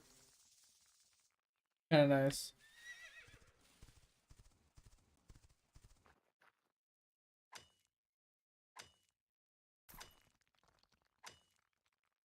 But yeah, we're just gonna do a bunch of iron grinding right now, it looks like, or mining grinding. Trying to level up our mining a bit. You know, one thing I don't like, one thing I saw the other day that I don't really like that much is the leaderboards. I like the leaderboards. Can I just fucking press E to get off my mount when I'm on top of something like that? Jesus. I don't like the leaderboards because basically once someone hits 100, they're stuck at that position permanently, right? They can't get higher, they can't get lower. So new players can no longer get on the leaderboards once the leaderboards have been filled up. So I don't like that. I wish that there was an indefinite EXP that you could gather. Maybe like a prestige system or something. So that way people could still grow on the leaderboards over time and pass people that have stopped playing the game or aren't focusing on a specific thing anymore. Because that's the thing, is like people they start the game and they're like, oh, there's leaderboards. I'm gonna be #1 in wood chopping, and they just spend 2 weeks just wood chopping nonstop. Just literally not sleeping, not eating, not doing anything but just chopping trees until they get #1. And then they get #1, and then they stop playing the game, and no one can ever take #1 from them ever again. And I don't like that. It should be based off of who's continuously still playing the game. Who's still putting the effort in. I also really hope that they fix a lot of these, like, quirky, weird game interactions that don't need to be there. Like, if I'm on a mount and I'm standing on ore and I press E to interact and it doesn't dismount me, that's a problem. Like, not being able to dismount because my horse is doing an animation like that is really frustrating. Like, I don't mind the animation. The animation's cool, but it does prevent you from talking to NPCs, and it does prevent you from dismounting, and it's really annoying.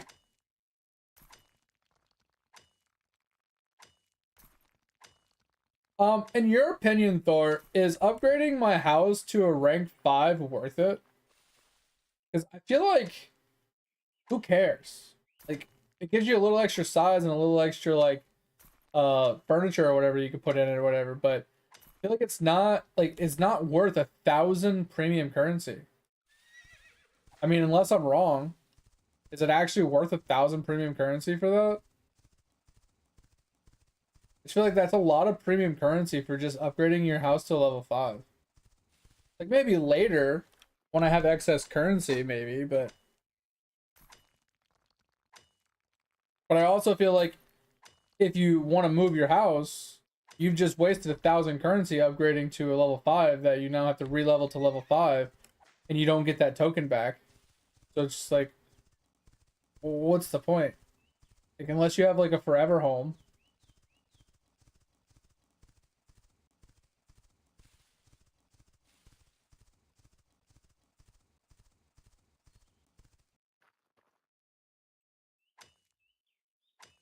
I don't know. I could be wrong on that. That's just the way I saw it when I looked at it.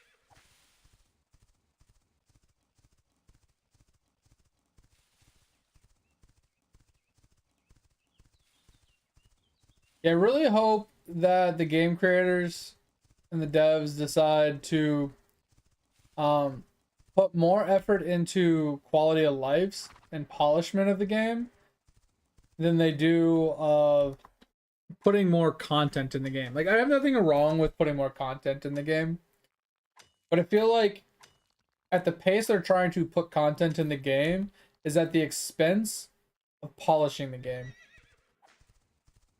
And I feel like there's a lot of just like small little tedious annoyances in the game that probably irk people way more and forcing people to stop playing the game because of the stupid tedious annoyances than there is of people quitting because there's nothing to do. Like I said, I could be wrong. I could just be, you know, the minority in this. But I feel like simple things like inventory management when it comes to your storage chest in your house is so tedious right now. There should just be like a fill from inventory button on all your chests, just like there is in the storages at the banks and stuff. Right, like some way to like organize it in that way. Maybe just an overall, like, you put down a bunch of chests, but you can see all like what's in all the chests from accessing one chest would be really cool, because that way you don't need to go from chest to chest to chest. You just organize the inventory of the chest, and the chest expand its size based off how many chests you build. Like, that would just be a better system, so you don't have to organize your chests all crazy like in your house. Be like, okay, I'm gonna put all my ores on these boxes on this side of the room, and then I'm gonna do this on this side of the room, and I gotta remember which ore goes into which box, and that's just too tedious, right? The goal here is to simplify things, to make people not hate doing your content, not hate interacting with your game. You simplify things, you make things somewhat reasonably easy to work with and to use. People are more willing to use it and to continue playing your game because it's not annoying. I find it more often than not, people, including me, quit video games because they like playing like parts of the game. They like parts of the game, but there's so many annoyance little things, those little things that just annoy them, that are just, they're just little gnats. They're little nagging little gnats over and over and over again. Things that are like, I'm playing the game, I'm having a good time for like an hour or two, and then I go to do something and I'm like, God damn it, why is this a thing? And then it's just like, ugh, an annoyance. And then boom, and then an hour later, another little annoyance, and then another little annoyance. And then those little tiny annoyances build up and build up and build up. And eventually you just blow a gasket and you just stop playing a game because you're just so tired of the same old little annoyances over and over and over again, just bugging the crap out of you. Like having a little fucking chihuahua that never shuts the fuck up. You know, you love the dog to death. God, the dog is so goddamn annoying. You can't wait for the dog to no longer be alive, so you can no longer have to deal with that dog. You're sad that the dog is gone, but you're also happy. It's like that that sigh of relief. You're like, oh my god, I can actually sleep in past 5 o'clock. Oh my god, I can actually like invite my friends over again. Like one of those kinds of things, man. Like that's what the little annoyances are in video games. That like that little annoyance that just always there is like you want to keep playing the game because you like playing the game, but god damn it, do I hate those little things. And I feel like those are the little things that usually take the back burner because they find them to be not crucially impactful to gaining traction, you know, gaining player bases, keeping people engaged in the game, having fun, and stuff like that. They put it in the background because it's like these small little things that they're not that important to the game. God, like I feel like the high quality games that people love playing and they always go back to, they have very minimal amounts of annoyances.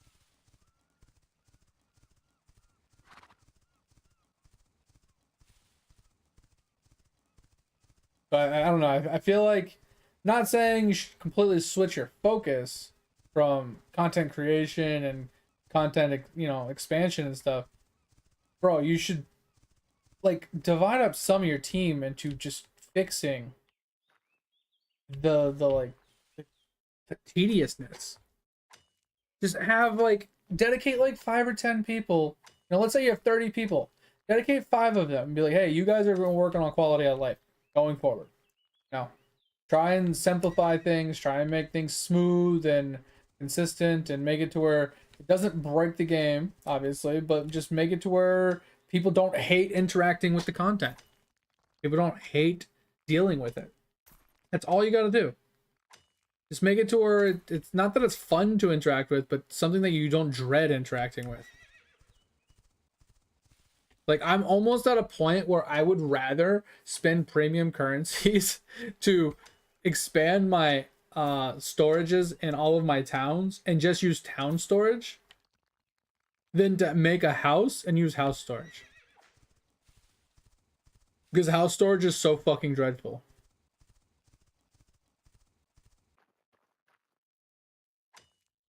Nah, you're fine, Thor. I'm just ranting about just stupid bullshit. Things that I dislike in this game, basically. Things that it's just like, not things, but just like one overall like encompassing issue that I wish the gaming company would like address. And that's just like tediousness.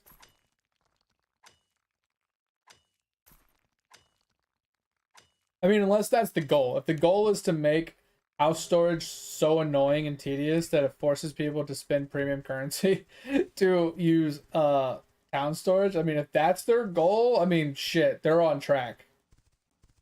But if that's not their goal, I mean, I feel like you're more likely to run people out of your game than you are to get them to spend money on town storage.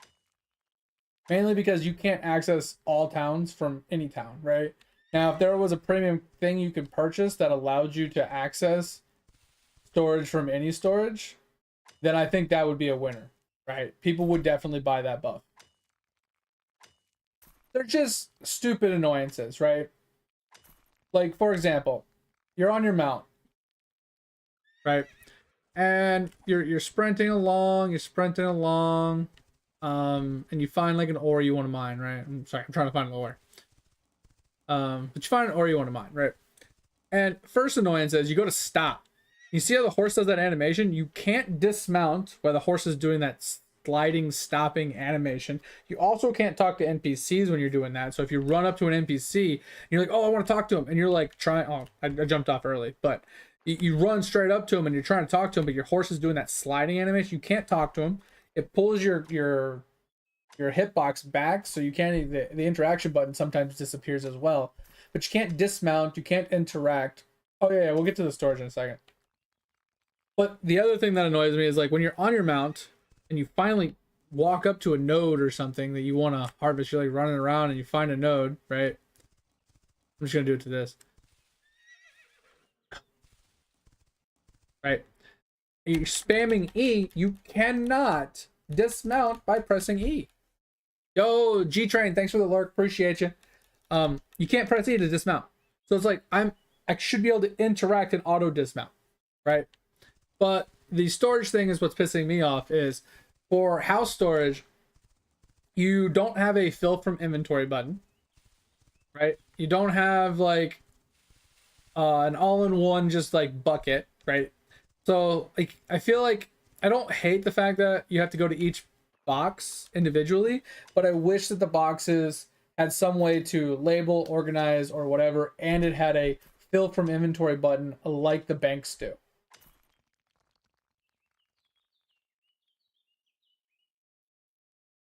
Right? I feel like if you have fill from inventory in your banks, it should convert over into storage chests for your house. Because you already have it built into the game, why can't we use it for chests? That's just one small little annoyance that doesn't need to be there.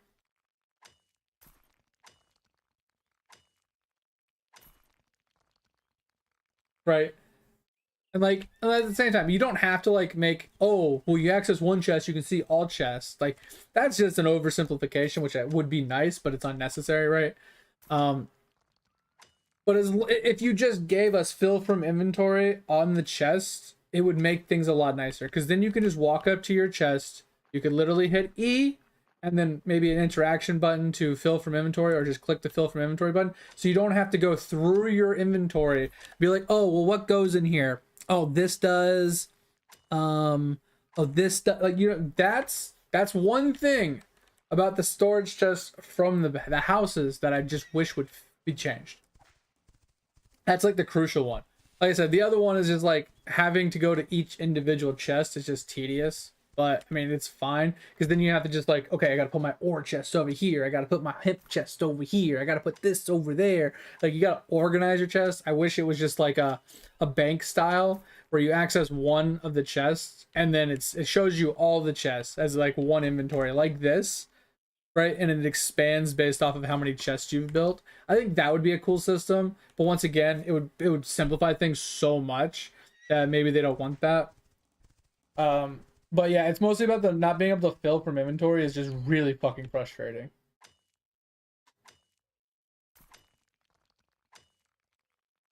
Yeah, and I don't mind it being like a small Minecraft base, but at the same time, at least in Minecraft, you can organize it based off of images and like signs and stuff like that. So you don't have to remember where everything is. You can just look at the chest and it looks like a fucking, you know, it's got a piece of iron on it. So you're like, all right, I know iron goes in there.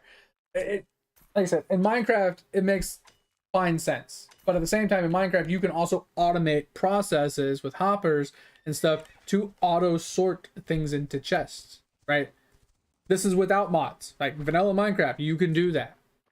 In a game like this where you can't auto sort or you can't fill from inventory or anything like that, it makes things so annoying and tedious. It's just an irritation that doesn't need to be there. And that's what I was getting at, is like, if you want people to continue playing your game, you got to minimize the amount of little irritations. The less gnats there are buzzing in your ears, pissing you off, the longer you're going to play a video game, right? And that's what I was getting at before when you chimed in, is the reason people go back to these like specific games, these high tier, oh, they're the number one MMO, blah blah blah, you know, WoW and Final Fantasy stuff like that, is because they do have annoyances, but they have less annoyances than other games do, right? They do work on those annoyances and make them less tedious or less annoying, unless they're intentionally put into the game to be annoying for a reason.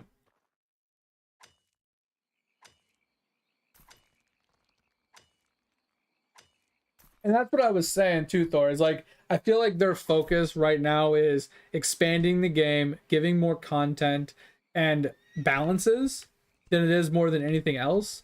And I don't disapprove of this, but I also think that expanding the game, giving you more content and balance changes only retains so much player base. Because take PvP for example. Do you know how many people have quit this game since release because arcane staff and crossbow are too broken and they just haven't balanced it yet? Like, if that's one problem.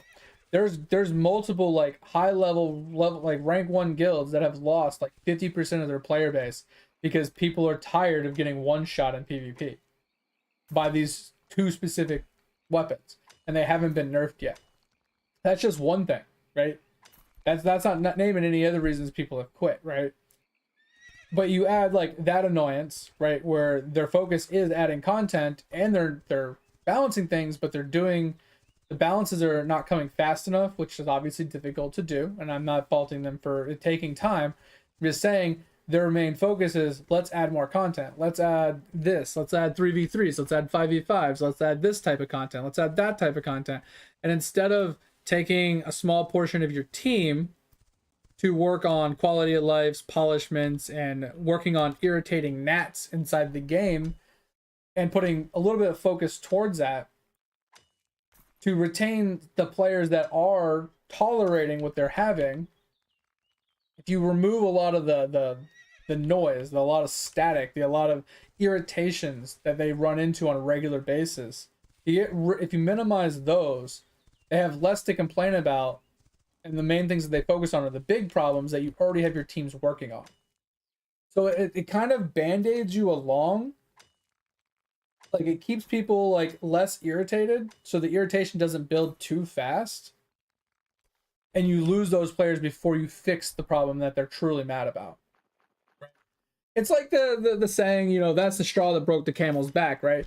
You could be pissed off all day. You can hate something so much. Like, let's say I'm playing this game, and the one thing I hate more than anything is I hate Zenith Wars, right? Zenith Wars are dog shit, blah, blah, blah. But I'm playing the game, and I'm tolerating the fact that I hate Zenith Wars, right? I'm waiting for them to fix it, And then, I don't know, some weird annoyance happens, and I'm like, you know what, fuck it. I'm done with this game, and I just quit right there on the spot. Even though it's not Zenith War related, it's just, I already have so many other things that have been annoying me that one last little irritation that if it was fixed, I'd still be playing the game. Right? And like, that's why I was saying before is like, I feel like if game companies took a small portion of their dev team to work on, you know, the quality of life, the polishment, the smoothness, and like trying to make their in-game UIs and mechanics kind of smooth and I wouldn't say flawless, but less tedious, I guess. Like, for example, having to split stacks of things. Like if you have, let's say you're in your bank and you have a stack of 1,000 iron and you need 15. You have to take the stack of 1,000 out of your bank and into your inventory. Then you have to take it from your inventory down to this little stack changer. Then instead of just typing, you have to now click on it, then type what you want, right? Then hit split or enter, then it splits it. Then you have to put the stack back into your bank.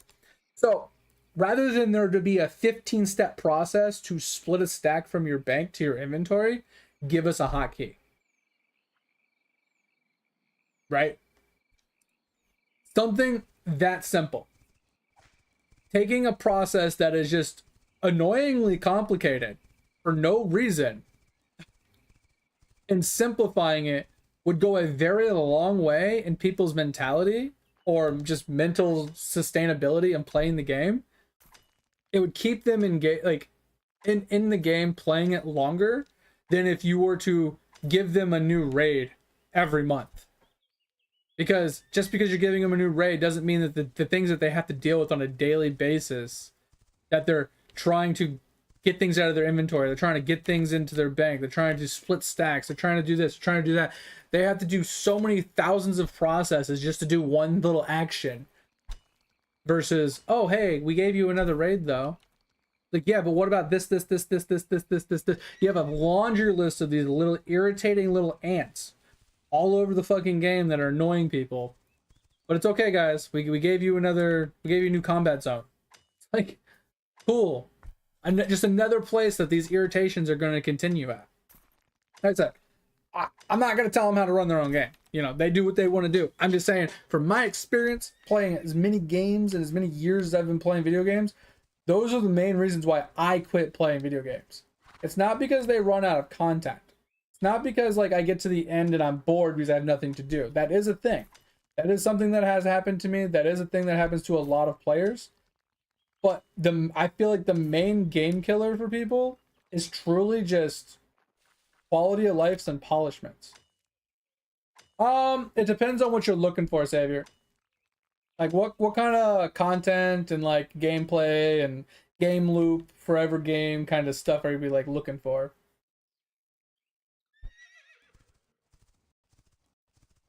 And that's the thing, like it's been out in alpha or early access or whatever for like over a year, right? It was like a year and some odd months ago.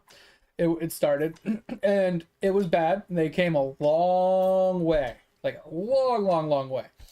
And it's like it's 1,000 times better than it was. Like from what I gathered, from what I saw from previous stuff to what I see now, it looks insanely. It's like night and day, completely two different games, right?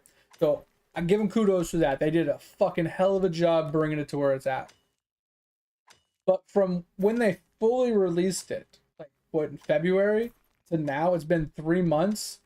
I truly haven't seen that much polish or like quality of lives or improvements to like tediousness in the game. All I've seen is content releases. Hey, or nerfs and buffs. They've done nerfs and buffs a lot, and they've done a lot of content releases. They've added more content. They've added zones. You know, they've added stuff to the game. So you're talking about long-term progression. So I don't know. Like, can we define long-term? So are we talking like BDO long-term, where we're talking like it takes you like 50,000 hours to get anything done in the game, or like, I need the, because you know long term is relative to each person. To me, long term could be 3 months. To you, long term could be 2 years. So I would say it's not WoW ready. There's a lot of limitations, and there's a lot of. Let me just give you a quick dirty. Okay, hold on.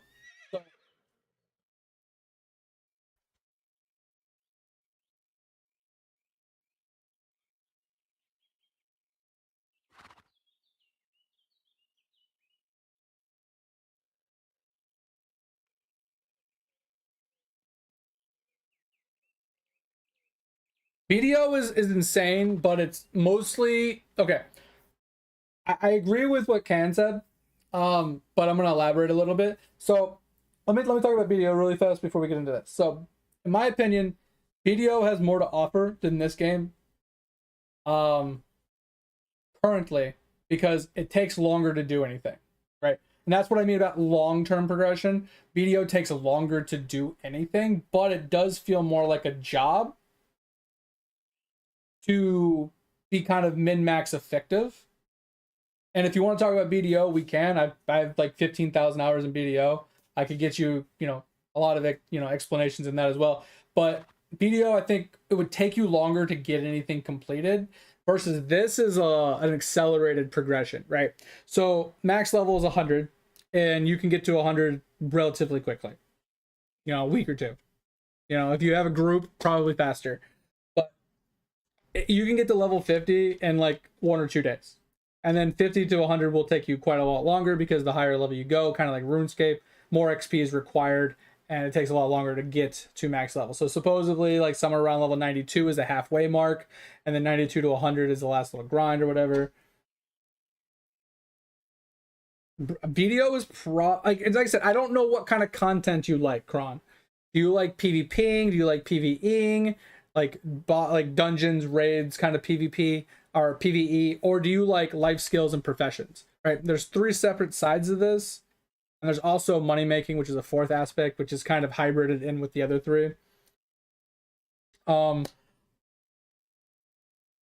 So with this game, like I said, it's accelerated compared to BDO. Right? But this game has a lot of professions.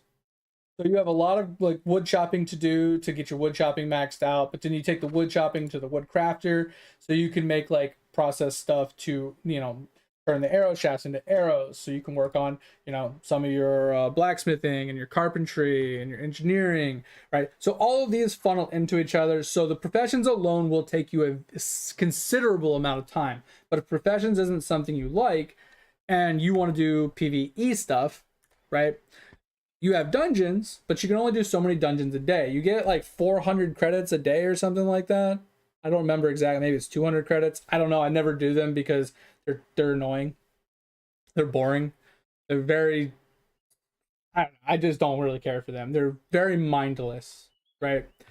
The rewards from them are worth it, right? So you go up to here and you get these, like, you can get like gear drops, you can get enhancement materials and so on and so forth. And then like these ones, same thing, right? You can get different things from different dungeons, and you can group up in parties with people to do, you know, more stuff and whatever. But anyway, they're absolutely just mind-blowing. It takes like 40 points to run one dungeon, and like I said, you can run so many dungeons a day because of how many points you get, but you can hold up to 1,000 tokens and so on and so forth. I don't think there's more crafting and gathering in New World, personally.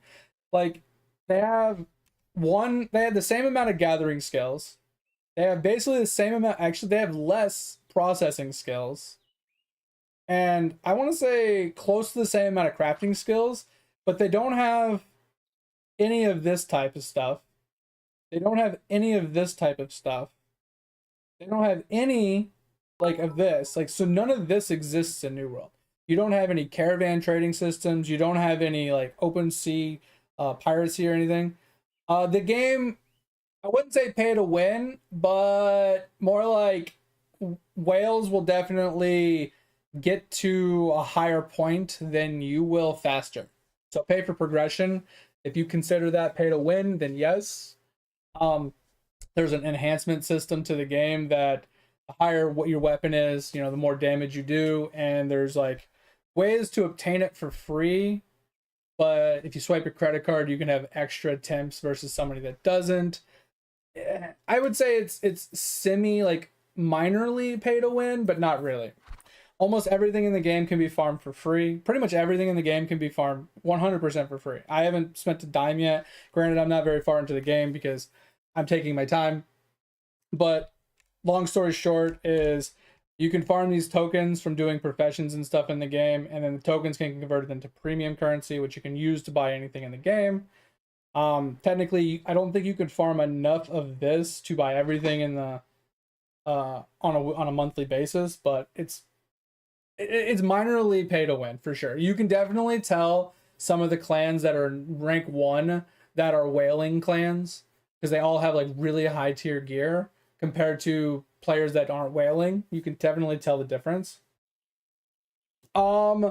In my opinion, you can play BDO 100% free to play other than buying the game.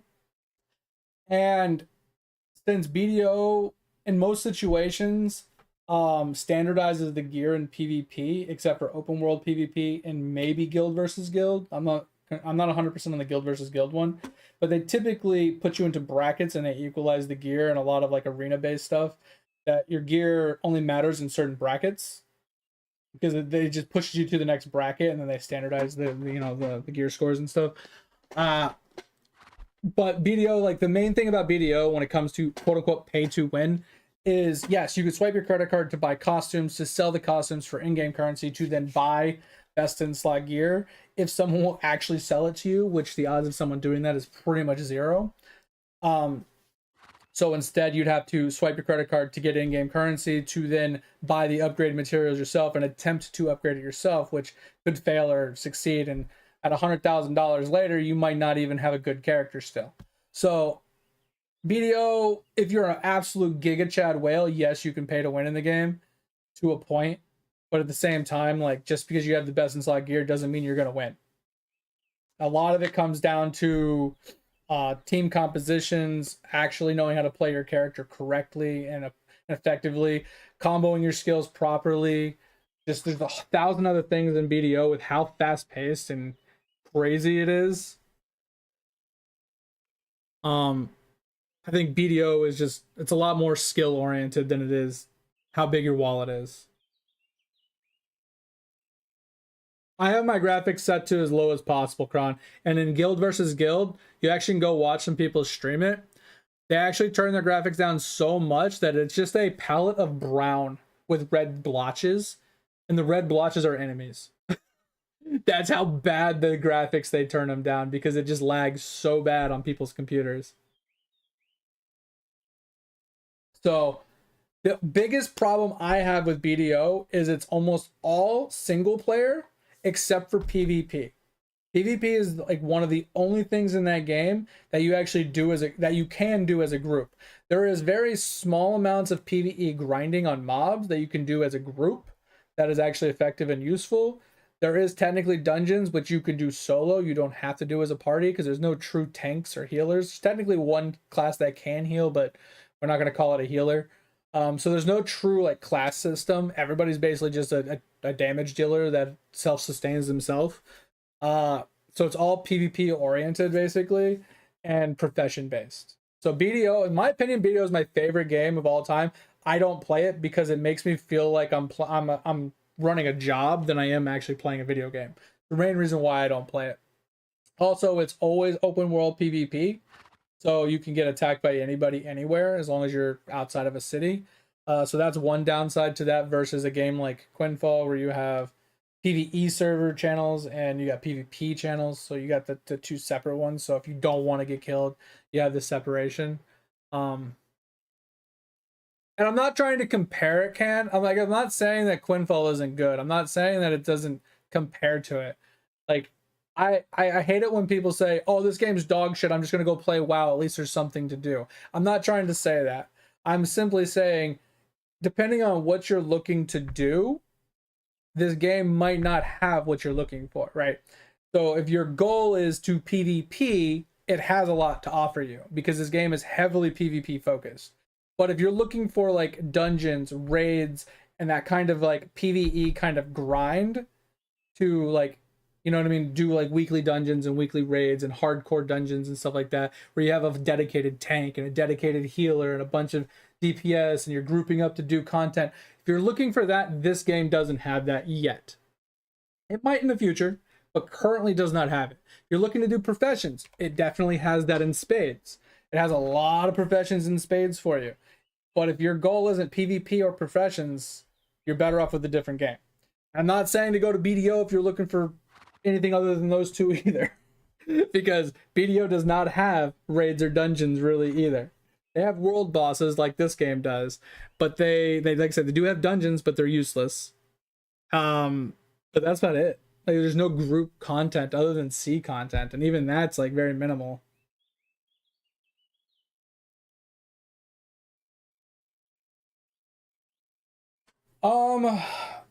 So when you say multi, okay, so to get to the nuts and the bolts of the question, Jazz, if you're still here, also Kron, thank you for the follow. I missed that as well. Appreciate it. Jazz, if you're still here, I would say for $10, this game is worth playing.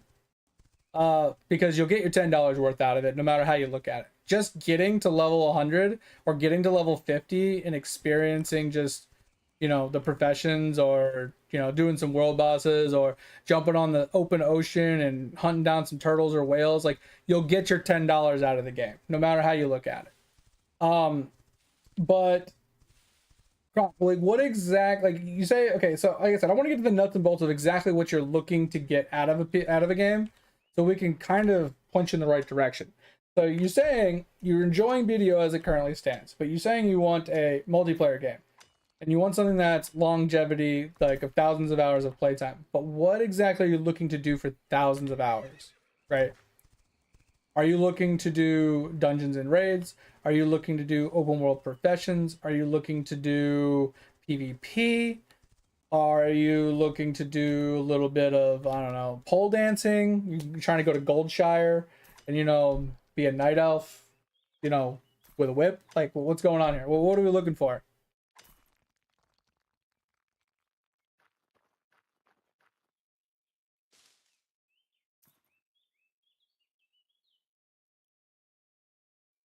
You're only 93?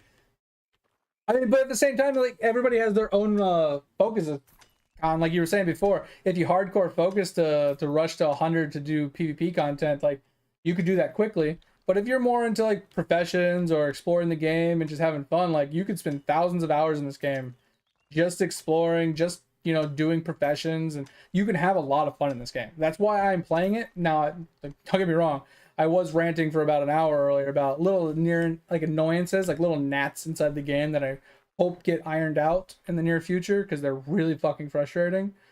But other than that, like I actually am really enjoying the game myself, but it's what I look for in a video game, right?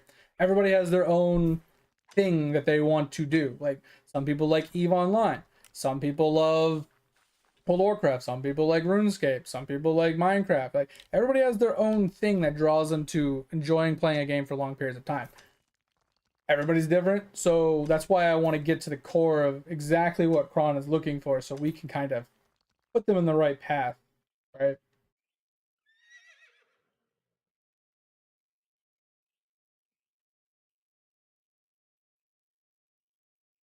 I've heard of Project Gorgon. I haven't really looked into it. I don't know much about it off the top of my head.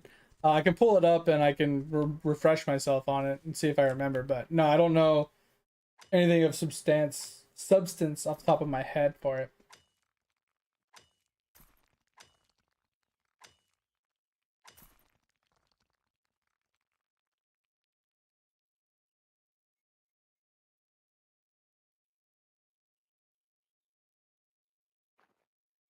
Yeah, so that's what I'm doing right now, Kron. I'm playing a free-to-play playthrough. Completely free-to-play, completely Ironman, solo self-found, right? I will party with people to do like dungeons and stuff if I want to, but I won't trade players. I won't use the marketplace or the auction house or anything. I'm gathering everything myself, and I'm not spending a single penny of my own money. It is possible to do it, just like Khan said. These tokens here you get from going into the NPCs in towns. I'll show you really quick. So like there's these NPCs. Scroll in. So you got like the hunter guy, right? So you go and skin these animals and stuff like that, right? So this NPC will say, hey, I have 10 orders. I need 16 zebra hides. I need 16 of these tendons, and I need some feathers and this and this and this and this and this. You bring him those items, that he gives you some tokens, right? He gives you like 4 to 8 tokens depending on which NPC and what resource it is. And then you stockpile them up, right? At 1,000 tokens, you can convert 1,000 tokens into 100 premium currency, right? So you got the hunter, the harvester, the animal, which is husbandry, fishing, farming, miner, lumberjack. I think there's like 7 of them, but yeah, you got basically those, right? And then once you have 1,000 of them, you can come into here and you can convert them. So I can convert 1,000 of my coins into 100 premium currency, and then I can use that premium currency to buy, you know, inventory slot increasements, weight and inventory, you know, weight carry capacities. You can buy the Terras for the upgrades. This is where people consider it pay to win, to a point. And then you can also buy the quote unquote, I call them memberships. There's 3 of them. You can buy like a 30-day like gathering profession one for 900, or you can do like EXP bonuses across the board for, you know, another 900, or you can use what I call the combat one because it's auto potions for another 900, or you can wait for them to go on sale like they are 25% off right now. You can buy all 3 of them for only 2,000, right? So you can save up your premium currencies and you can buy these buffs for 30 days and you can use them to benefit yourself. You can technically maintain one 30-day buff indefinitely as long as you're doing your token turn-ins pretty much daily, and you'll end up with extra premium currency every month that you can use towards, you know, upgrading your account further and further. But if you're looking for a game that, like you said, obviously the whole playing for a long term is a given, but you're looking for something that has dungeons and PvP. The problem is currently this game only has PvP. Like I said, it does have dungeons, but the dungeons are basically non-existent. Kind of like what Khan said, 5 to 7 minutes, 5 to 10 minutes, depending on how fast or slow you are, depending on your build, or if you party up with people or not. You can do it really, really fast. You basically just bum rush it, kill all the mobs, grab the chests, kill the boss, and you're done. This takes like no time. There's no mechanics to really worry about. You kind of just face tank everything and just health potion. Depending on your build, obviously. If you're really weak, then yeah, you want to obviously not stand in fire. But I mean, other than that, it's like it's pretty just brain dead. It's pretty brainless. But yes, what Thor said, it's very free to play friendly. It's pretty nice.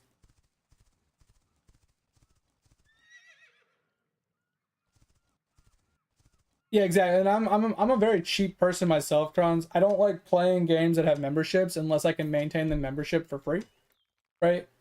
The only caveat to that is I do pay for RuneScape because I've been playing RuneScape for 20 years and I have no reason to ever stop because I actually like that game a lot.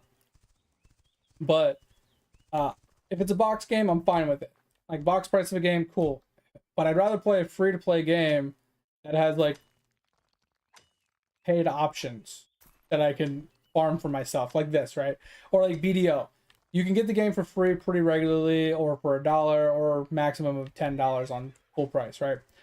But you can literally play the entirety of the game from start to finish without spending a single penny after you buy box price going forward. Yes, there's a ton of quality of life so you can spend real money on. The problem is you can't farm premium currency in BDO for free. So all of that premium currency purchasable stuff is pretty much indefinitely out of reach of you. But there is free to play options typically available with a little bit of effort. So I would say in BDO, there's only a handful of items that are what I would consider almost a requirement for longevity of playing the game. And the main one is the tent. The tent in BDO, the premium tent in BDO, it's, I don't know, maybe $15-$20 unless you get it on sale with like a coupon. I think you can get it down to like $8 or something if you time it right or something. I don't know. But that's the main thing in the game because without the tent, you can't repair your equipment and your weapons and stuff while you're out and about. You'd have to go back to town, repair, and then go back out to what you were doing and back and forth. And it's just a huge pain in the ass to have to do that. So the tent is the main thing in the game that if you play the game for a long-term period of time, eventually you have to get one.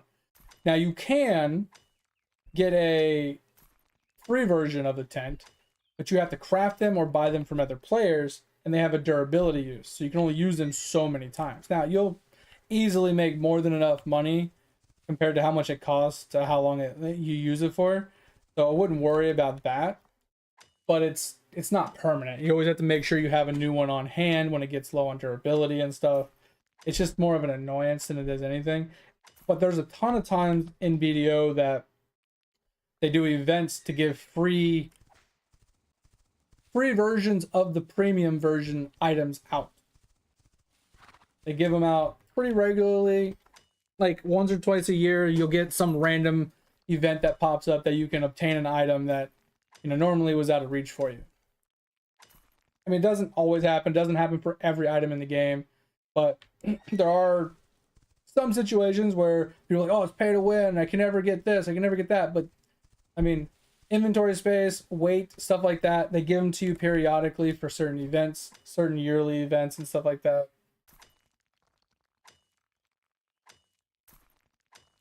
I think this game will survive with a somewhat small-ish community, heavily focused around PvP. I think it'll be similar to New World in population, player base. I think that's the main thing that I could see the game surviving on. You know, somewhere between 5,000 and 10,000 players.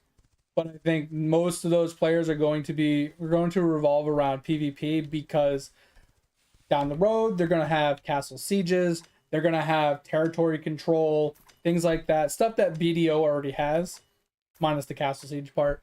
So it's kind of like a hodgepodge of like all the other games. So I think this game will definitely have like a nice little niche group of player base that will always stay consistent with the game. But I don't think it'll ever be like It'll never like topple any of like the giants, right? It'll never compete with WoW. It'll never compete with RuneScape. You know, it'll never compete with any of those like higher tier games. It if it ever if it averages more than 15,000 players, like 5 years from now, I would be very shocked.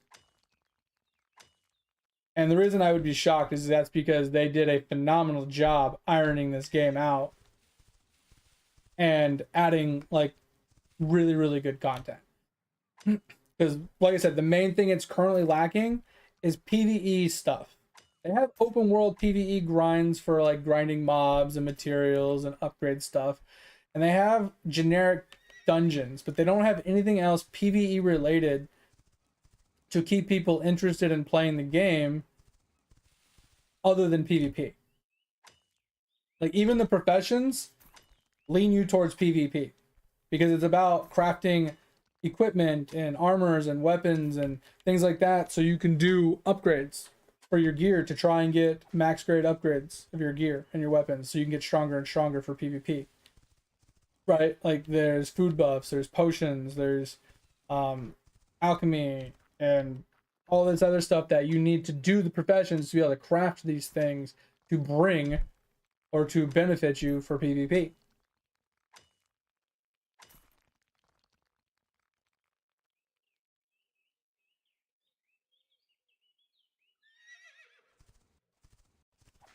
Well, I don't think that was what the question, Con, wasn't will the game survive with like very little population? It was more like in the future how many how many people would be like averagely playing the game. I think that was the question. It's like will the game be dead? Like will there barely be anybody playing it or will it actually have a player base? Like, I think that was more or less the question. At least that's the way I read it.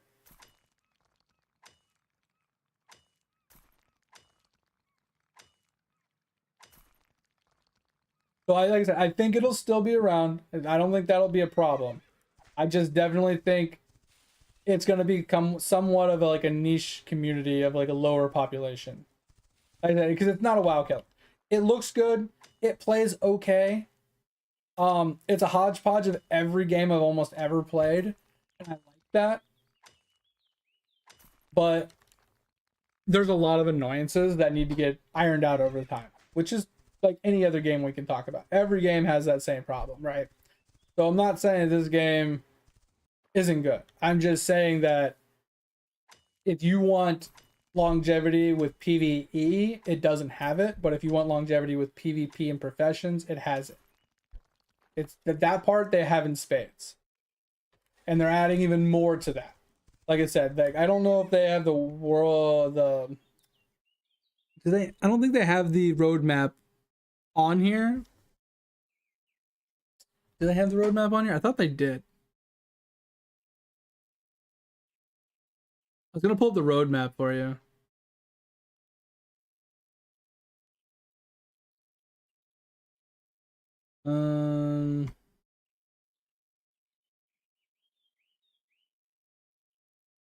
Where's their roadmap?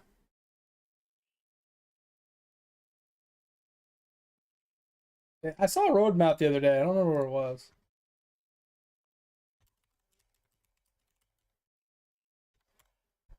Um.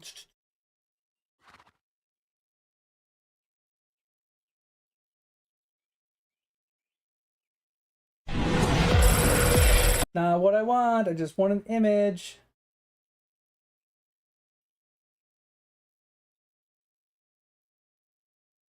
All right, motherfucking piece of garbage. Get off my screen. All right, so this is what I was looking for. Right. So, stupid ads. So this is what they proposed earlier in the year. This is their roadmap. Would you like a cup of water? Yo, mate, thanks for You hydrating. look thirsty as fuck right now. I never thought New World would close the doors, but I knew New World would have a very small group of always forever players, right? I think this game will fall into the same problem. But anyway, so they're going to expand upon the quest system. They're going to allow for terraforming with buildings, so you can dig down into the ground and feng shui the ground. combat zone area. They kind of already added one. Then there's this system, which I don't know exactly what they plan on doing with this system. I think this is the workforce system. What the? Cool. Okay. Well, that was fun. How about we just do this so we can get off the stand webpage? That webpage is sketchy as fuck. We'll just do it this way. So I don't have to fucking tinker with it. Here, we'll do it this way. Yeah. I think it's the worker system, because one thing I did notice in the game was I see it here. So when you look at these items, it says increases workforce. So this item, it's a decoration for your house or your ship. It says increases workforce. So I'm assuming when we do get that implemented into the game, you're going to want to decorate your house to increase, productivity, right? I'm not in their Discord, Thor. I don't join every game company's Discord. But they're adding combat vehicles, which from my understanding is going to coincide with the Castle Wars. But that's going to be interesting, right? Kind of like WoW, how they had demolishers and things like that for certain PvP interactions.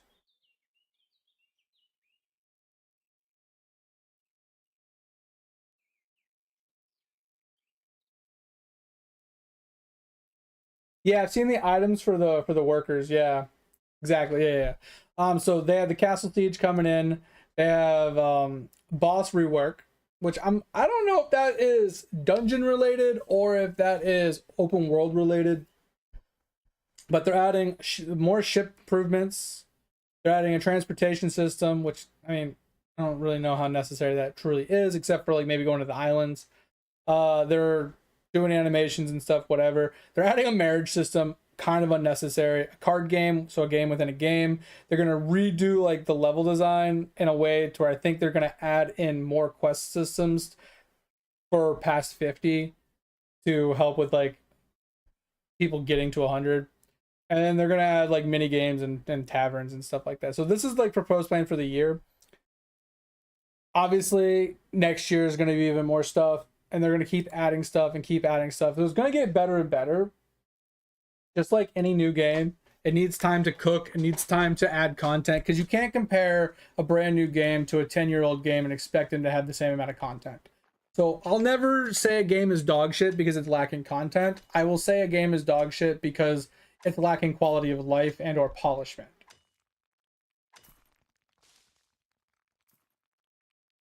Yeah, like I said, they kind of, in my opinion, they have approached this game in the mindset of, let us take everything, every mechanic from every MMO that's ever existed and put them into one game. That's kind of what I feel like they sat down and hodgepodge together, right?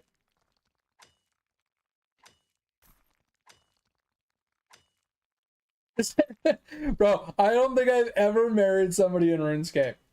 I don't think I ever will. That shit's just ridiculous. That's just ridiculous.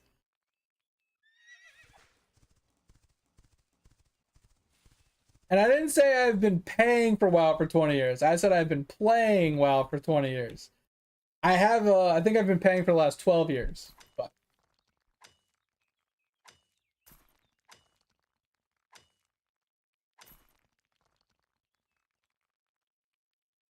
yeah, that's what I see too. Is instead of it being some random guy with some random idea, let's make a game and get rich, right? Ashes of Creation, sorry.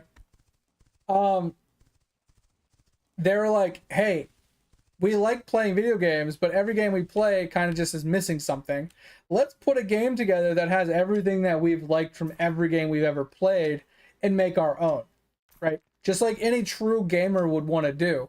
Is you're so annoyed, man, this game is missing that. Oh, I wish this game had that. I wish this game had that. I wish WoW and this would have a baby. You know what I'm saying? that's what all gamers are always feeling when they're playing a video game. They're always like, man, I wish it was missing just one thing, right?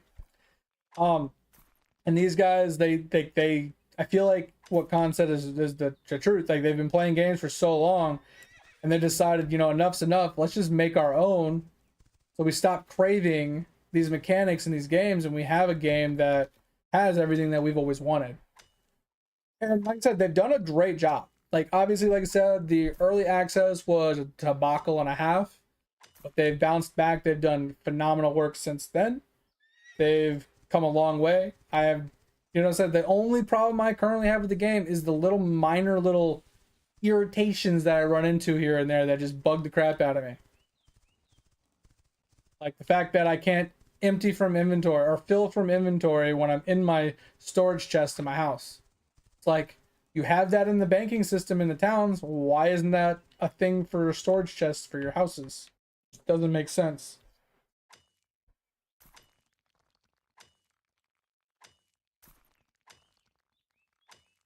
Oh yeah. Like I said, so knowing that they're like a small group, right?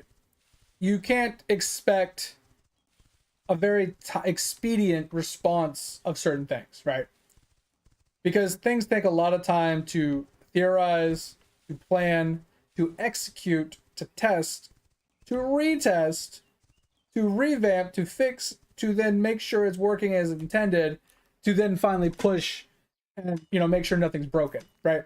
It's a lot of work to just do one simple change, let alone to add in one new content or something like that. So you got to give them a little leeway when it comes to that kind of stuff, right? It's just, it's just annoying because, like, I wish they could take a very small portion of their time to I don't know how much to break here. So I need, how much weight do I need? Let's just break off like 10. I can always get 10 more. I don't really care. I just wish they would take a very small portion of their people, 1 or 2 people. If they have 8, take like 1 guy and be like, yo, bro, we need you to go through and start polishing things, right? For example, when you go to stop, you can't jump off your mount while he's in the animation. Really fucking frustrating, right? Now, you can jump off your mount in full sprint, no problem.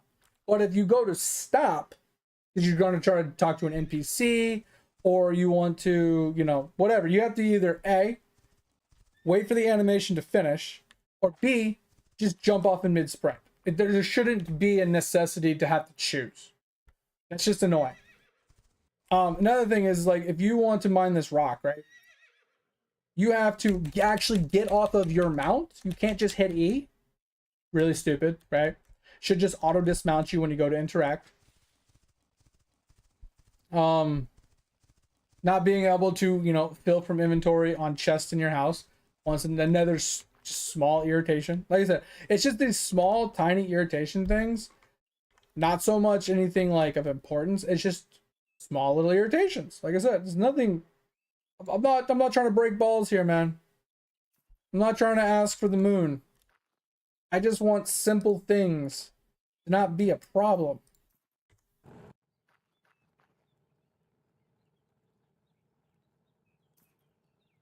And like, since they have full release, they have done a lot of updates. And like I said, not discrediting them in any way, shape, or form. They have put out a ton of updates, a ton of buffs, nerfs, polishes, and stuff like that. They have changed things that they've added, nerfs and buffs, all that. They've done a great job. I'm just saying their focus seems to be on adding content and not polishing what they currently have.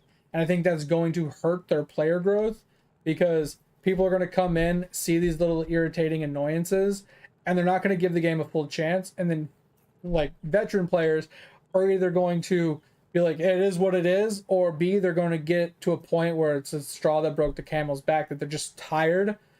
Oh, I want to split. Hey, I don't want 1,000 coal out of my chest. Oh, I only want 100. Okay, well, let me take 1,000 out. then drag it down here, then come up here and take out 100, then put my 900 back. I shouldn't have to do a 15-step process to take 100 coal out of my bank, right? That's the kind of stuff that I'm talking about, right? That's the kind of annoying stuff that should be simplified, that should be polished out and fixed, because it shouldn't be that tedious to do one simple action. And like I said, there should just be a fill from inventory button.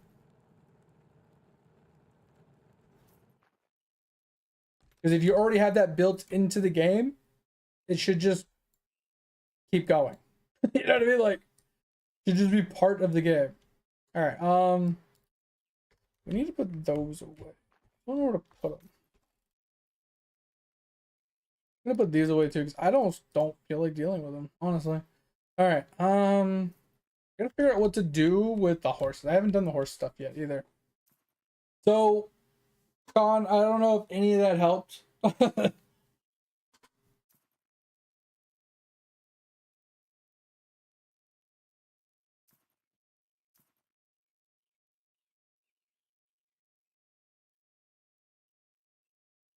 Yeah, I mean, I feel like both games are fun for their own things, but I definitely think, personally,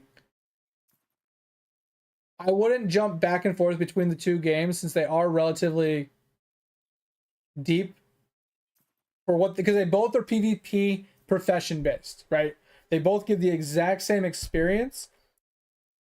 And like if you spend like 5 hours playing BDO, you're gonna barely get anything done. If you spend 5 hours playing this game, you're still gonna get barely anything done. So I feel like you almost want to pick one and like push it to a point where you're kind of on autopilot and then pick up the other one, right? Because once you're at a point in like BDO where you're mostly just logging in to do like guild versus guild stuff, and like that's about it, right? Or if you're like focusing on professions, right? You're like, oh, I did a huge grind on professions yesterday, so we could put it on hold. We can go play something else today. Like, I don't know. I feel like each game just, it has the same similar grind. Just depends on the combat style that you're looking for. Because BDO's combat is way faster paced and way more hectic than this game. This game is fast paced and it's hectic, but it's not as bad. I feel like it's not nearly quite as crazy. It can be, but I don't think it is as bad. Oh man.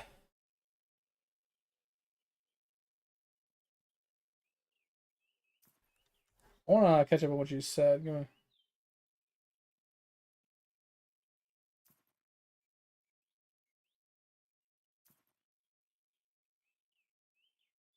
And that's what I was saying, Colin. I was catching up on what you were saying. Is they did add a lot of stuff, and it does take time to polish things out. And that's why I was saying it's almost like worth dedicating one person to polishing while the other people are adding things, because it takes time to polish.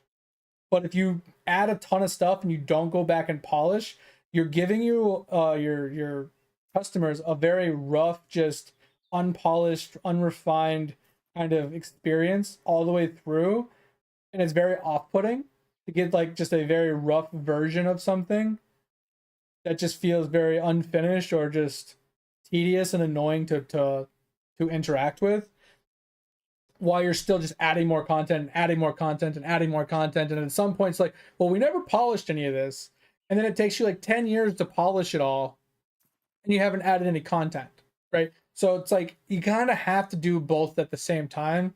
So you have to split your teams slightly, where you got some people working on, balance reworks. You got some people working on adding content, and some people working on, polishing content. You need to, I know it's hard. You have limited resources, but I feel like you almost have to do that, or you're just going to run into this weird bottleneck where you have enough content coming out, but you don't have enough polish coming in to maintain your players. So you run into a player increasement or a player plateau, because people are leaving for one reason, but people are joining for another reason. And you have to like limit one to start seeing a progress going upward. It's just a very fine line to toe. I do not envy anybody trying to make a video game in any way, shape, or form.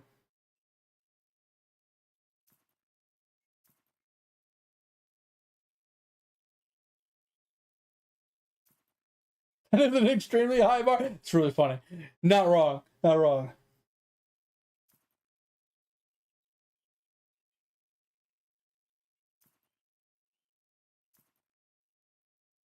Wow, that's rough, Con. If only one guy's coding and the other 7 are just like GMs, that's rough.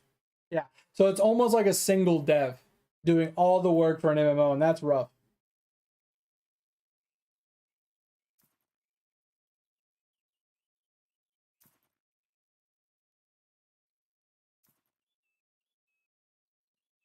And I'm kind of with you on that too, Carnes. Like, if they just added some like proper like proper like hardcore dungeons, like closer to raids where it requires a tank and a healer and DPS, like proper groups to go in and actually do real mechanics and fights. If they added a couple of those types of dungeons slash raids, and they had like, I don't know, I don't think they need more PvP, like on demand PvP stuff, because they have a lot of PvP.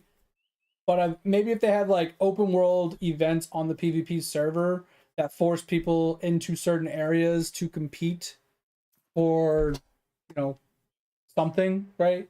Like territory control or buffs, like kind of like forts in New World and stuff. They had something similar to that on the PvP server. Maybe that would be kind of cool. But yeah, I feel like once they add a little bit more content, like if they give us the workers and a couple other contents, then they backtrack and do polish, right? Because I feel like they have enough content in the game right now that they could take like a month or so or a couple weeks just polishing just little things. The games that have been, bro, the fact that I can't hit escape to get to my fucking game menu is mind-blowing. That should have been the first thing coded into the game. Hit escape? I can't even close this window with escape. Okay? That should have literally been the first thing made. Okay, guys, log in and like run around in the game, see what you test it out for me really quick. Hey, I can't hit escape to get out of the game. Why not? That's literally, my brain exploded when I noticed I couldn't hit escape. Like, that is something so tedious, so annoying, that doesn't need to exist. That shouldn't even be a fucking thought. Bro, you can hit escape in fucking Flash games on the internet and pull up like a pause menu or fucking game menu. Like, why doesn't this game do that? It's just absolutely mind-boggling. But I digress.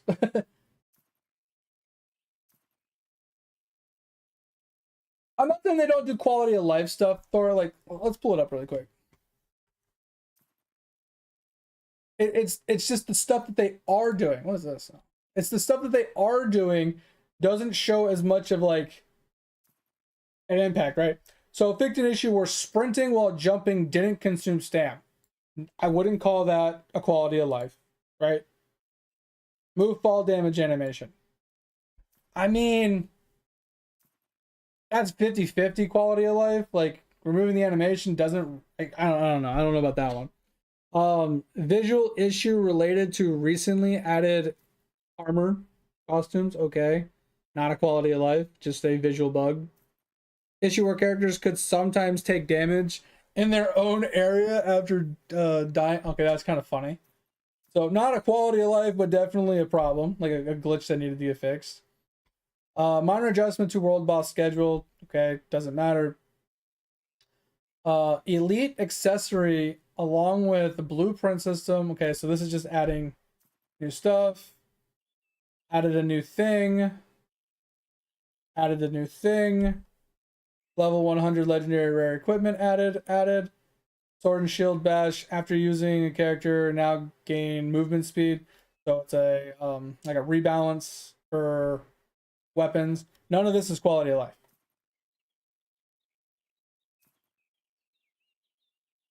Okay, like I said, those are all bugs, right?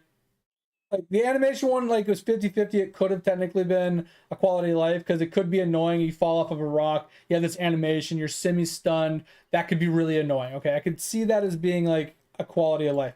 The rest of this is bug fixes and rebalances and adding of content.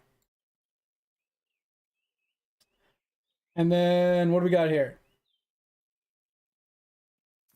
Is this the same thing? Because they said they fixed it here too. Yeah, they said they fixed it twice. Interesting. Okay, that's annoying. But once again, that's a glitch, not a quality of life.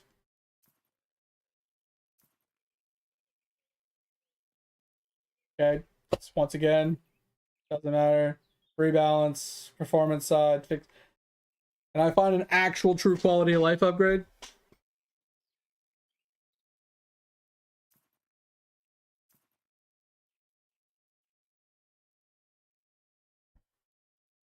So the Steam one is what they publish to Steam of what their updates were.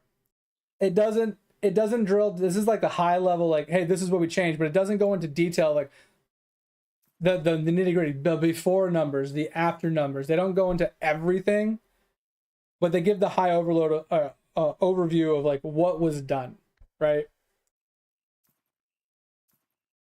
So a visual bug was fixed, skill not dealing damage, cooldown, collision error reading. I don't know what the fuck that means. That's another fix from an issue with a collision thing. Translation adjustment. I mean, okay, that I can see that as being quality of life, because not being able to read something is pretty fucking annoying.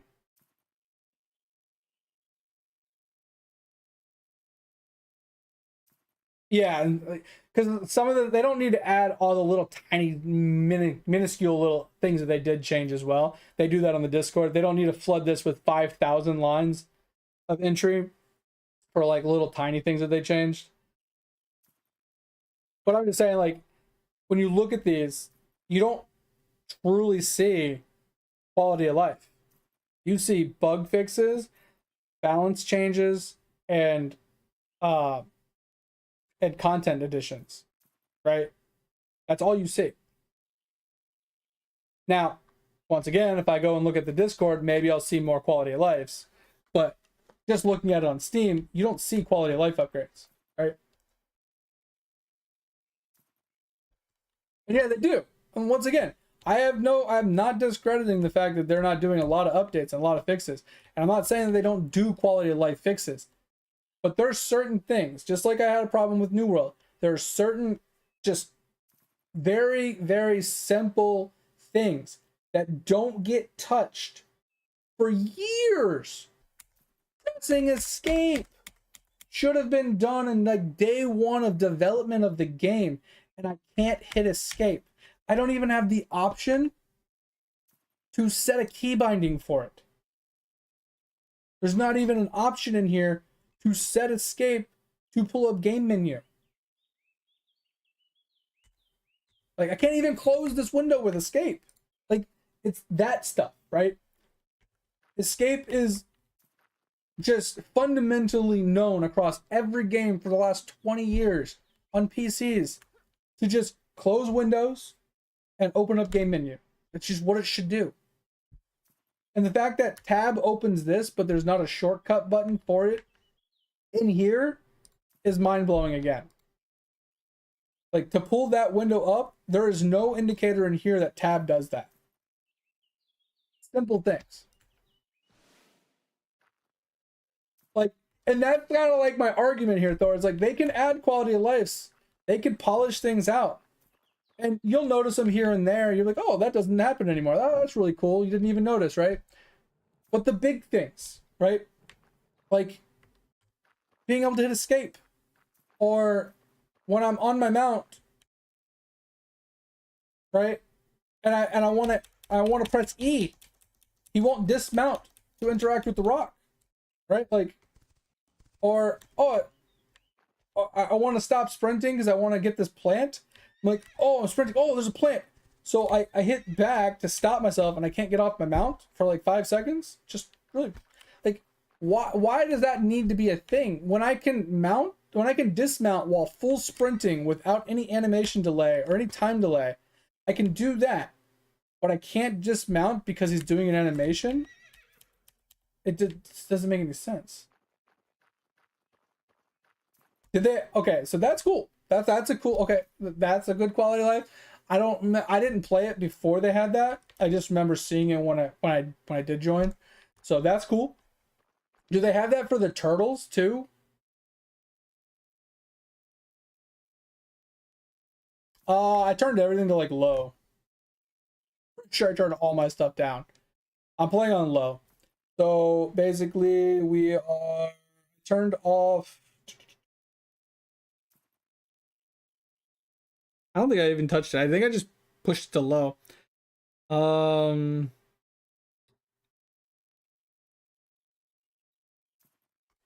So I turn off VSync. I set my resolution, and I put it in full screen window, and I just left this at 60. Yeah, so once again, here's my big crux though, is they do something for one thing, but they don't do it as like a blanket for everything, right? There should just be a shortcut button that you can set for like interaction, right? So when a loot window comes up, your interaction button is, let's say, F, right? You press F and it will loot all, right? So when you loot the turtle, right, and the thing pops up, you press F, it auto loots, right? When you open the chest, you press F, it auto loots. You shouldn't have to pull up your mouse, navigate to the thing, click it, put your mouse away, and then keep doing what you got to do. Too many steps. Give us a hotkey to just interact with whatever it is, right? Same thing with the quest people. Same thing with opening and like, looting things and whatever. But why is it that when I go to a bank in a town and I access the bank storage, there's a fill from inventory button, but there's not a fill from inventory button on a chest? Just simple things. Or a hotkey to be able to split stacks wherever they are. If I wanted to split a stack from here to here, I shouldn't have to drag it to my inventory, drag it to here, then type a number in, hit split, then drag it back, or right click it back or whatever, right? Because you can't go from here to here. It doesn't work. You have to put it in your inventory to be able to split it. Like I said, I don't want to sit here and bash them. I don't want to say they're doing a bad job or anything like that. I think they're doing a great job. I like the game. I'm enjoying it. I'm having a great time playing the game. I'm going to continue playing the game. It's just there's these little things that they put it in the game, but they only put it in one part of the game that needs to be expanded to the whole game, right? And that's the thing. It's about the expedience of how fast they're working on it, Thor, right? Because their main focus, according to at least Khan, and I kind of see the dilemma here, is that they have one dev that is working on things. That means they have one guy that is adding content, rebalancing content, fixing bugs, and polishing content. That's one person doing a job of 4 people. And 7 other people are just, QAing, doing GM stuff.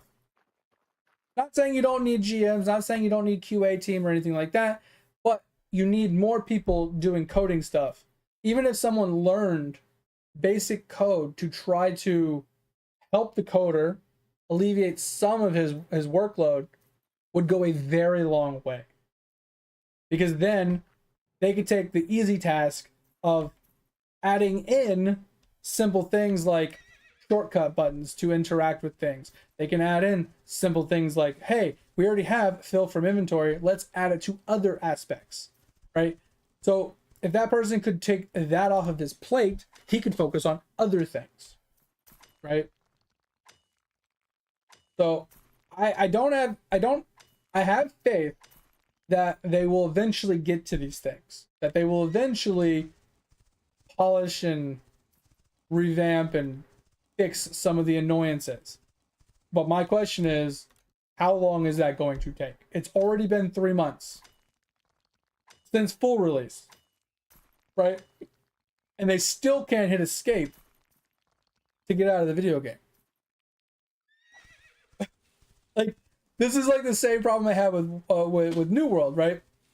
I was like, yo, New World, I'm gonna give you guys 3 months to make progress in, your updates, to fix things that I deem relatively important or at least making leeway towards what I find being the right direction before I give your game to the shelf and put you down for a while. And it took New World almost an entire year to be able to open your inventory while running. Almost a year. I think it was like 9 months or something like that. It took them to be able to just open your inventory while you were running. Something so basic for every MMO I've ever played. They didn't have in their game. Just mind blowing, right? And I feel like this game is kind of on that same pace. Since they have very limited amount of resources of people to be able to do the work, it's going to take them a long time to get around to things. I'm worried that these annoyances are going to continuously build and very rarely get touched, that it's going to be a problem. Third snake. Bro, it took you 40 minutes to beat the fourth snake? Bro. That's rough. That's rough. I mean, don't get me wrong, I struggle at that too because some of the mini games just suck. But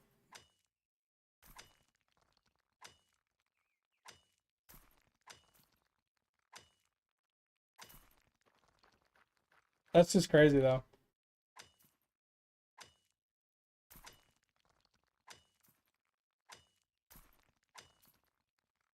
I don't know what I'm at. I think I'm pretty close.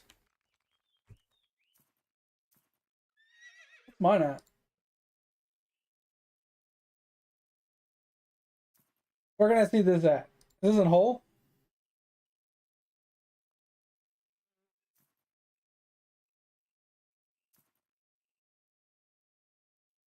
I'm at 5.4. Oh yeah, I love Project Zomboid.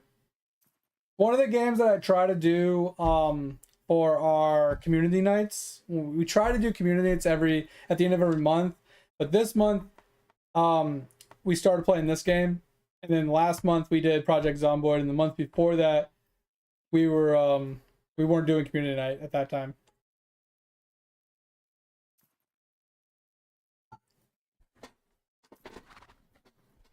Yeah, I wish you can go first person in it. I think that would be sick, but I don't hate it. But yeah, I'm at 5.4. I haven't put a lot of effort into it.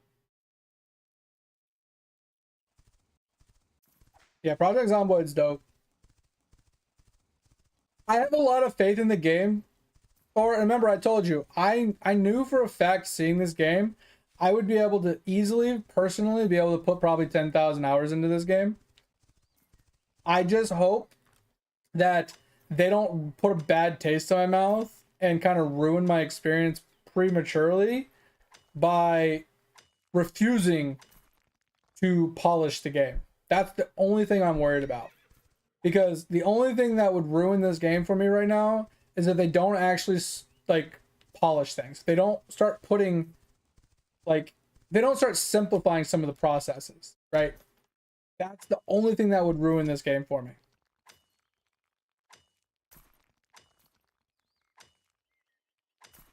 Yeah, I think if Project Zomboid had first person, I think it would definitely trump 7 Days to Die in a Heartbeat. The game is just so good. But at the same time, I feel like it would take away from Project Zomboid quite a lot, it being first person. So I think a lot of the enjoyment from it comes from being a top down.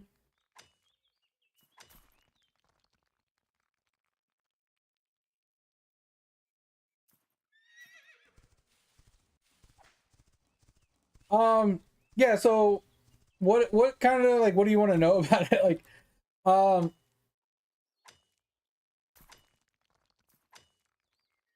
no, just like some people like playing games that are top down versus being in first person, right? Like they don't like to be like locked like this, right? And having to spin around to see where their surroundings are and stuff. They like to be able to backpedal and do whatever they want because they can see what's around. Like, I don't know, just some people like playing top downs. Just, it is what it is. Some people like top downs, click the moves like RuneScape. Some people don't. So I feel like it has a good niche of being top down. Like it's the same thing. Like you don't like playing it because it's top down. People like playing it because it's top down, right? It's like two sides of that coin. So I don't know. I just like it because it's a fun game.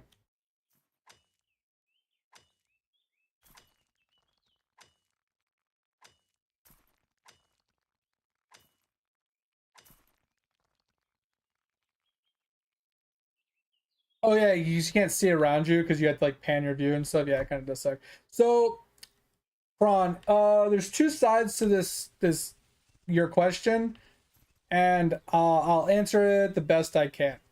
So there is vanilla and modded. So I'll explain it to you from a vanilla standpoint because modded gets very different. So when it comes to Project Zomboid vanilla standards, if you go, you can kind of launch your own server and play by yourself and invite your friends to join you off your friends list and stuff, and you can just host your own thing and do your own stuff, and it's pretty fun. Okay. PoE 2's dope. I'm still playing PoE 1's currently. That shit's so much fun. I'm really enjoying PoE 1. Anyway, so if you don't touch the server settings in any way, shape, or form, the problems you're gonna run into is if your friends join you, the spawns are random. To a point. Okay. So there's certain spawn locations, quote unquote cities you can select, but you will spawn in one of like 50 different spawn locations in that city. So if you die, you respawn at one of the random locations and you have to run back to where your civilization you've started, right? So you can go into the server settings and you can fix that. I don't know what setting it is, but you can fix that. You can set it up to where you can set like home bases where you'll respawn at home base. You can set it up to where teammates spawn near each other and things like that. There's a lot of like little changes you can make to the server on vanilla to allow for that kind of group play or respawnability and stuff. Now, the other thing you'll run into is if you get bit, right, or you get a scratch and it gets like blood on it or whatever, you're basically dead. There's no way to come back from it. So if you get bit, even if it's like just one simple bite mark, you're dead. Like if you get bit on the hand, there's no way of fixing it. You can't cut your hand off. You can't just take antibiotics and live through the infection. You're just dead. So you might as well just give up at that point and just, prep for the next character. Which, once again, mods can fix. And I think you can fix that in the server settings as well if you don't want to always die to every single bite. And then the other thing is, which is also fixable in the server settings, is every time you die, it resets all of your stats. So if you just spent 48 hours leveling a character up and getting like really high level construction and you die, you then have to re-level the construction all the way from scratch, which is a fucking pain in the ass. Because there's a lot of things that go into it, like mechanics and methods in the game, but earlier in the stages, you have power. And the further you get into the game, eventually power shuts off, eventually water shuts off, and eventually you no longer have TV or cable or anything like that. So you can't watch TV to learn things for professions. So now it's even harder to level your professions because you no longer have the TV at your advantage. So if you die later into the game, it's actually way more troublesome than if you die early. But like I said, that can also be fixed. So all these things that are a problem with the game can be changed in server settings or with mods to make the game easier or more tolerable, less tedious and annoying, and more group oriented and fun. But you can also make it harder and more difficult as well. But I will say, from a generalistic overview of all the survival games I've ever played, it has to be probably one of the hardest, most unforgiving, difficult survival games I've ever played. Because there is such a learning curve on just how to fight zombies in that game without dying. So like the first goal when you first launch that game is just figure out how to fight zombies with no weapons. Just literally launch into a game and try to fight zombies until you die over and over and over again. Just keep fighting zombies until you die, until you get really good at it. Once you get good at fighting with nothing, then you introduce a weapon, like a frying pan or a rolling pan or, you know, a knife or pipe or something. Because at the end of the day, all those tools eventually break, and you're going to be left with either having to have a backup weapon on you or needing to fight with your hands, right? But there's so many mechanics in the game. You have to worry about your hunger. You have to worry about your thirst. You have to worry about your temperature. You have to worry about your boredom and your sanity. You have to worry about your exercise. You have to worry about your fatigue. You also have to worry about how much weight you're carrying and stuff like that. Putting too much strain on your body, getting enough sleep, taking, you know, medicines and eating nutritional factors, you know, having proteins and fats and sugars and bro. The game is ridiculous. Absolutely ridiculous. But if you really enjoy a very hardcore survival experience that is really, really, really slanted towards group play, or very, very, very, very hard, it's definitely a great game. Absolutely phenomenal game. So, I don't know. I'll say a lot of bad things about the game, but at the end of the day, it's a phenomenal game. 1000% a worth play game. There's so many cool things that you can do in that game.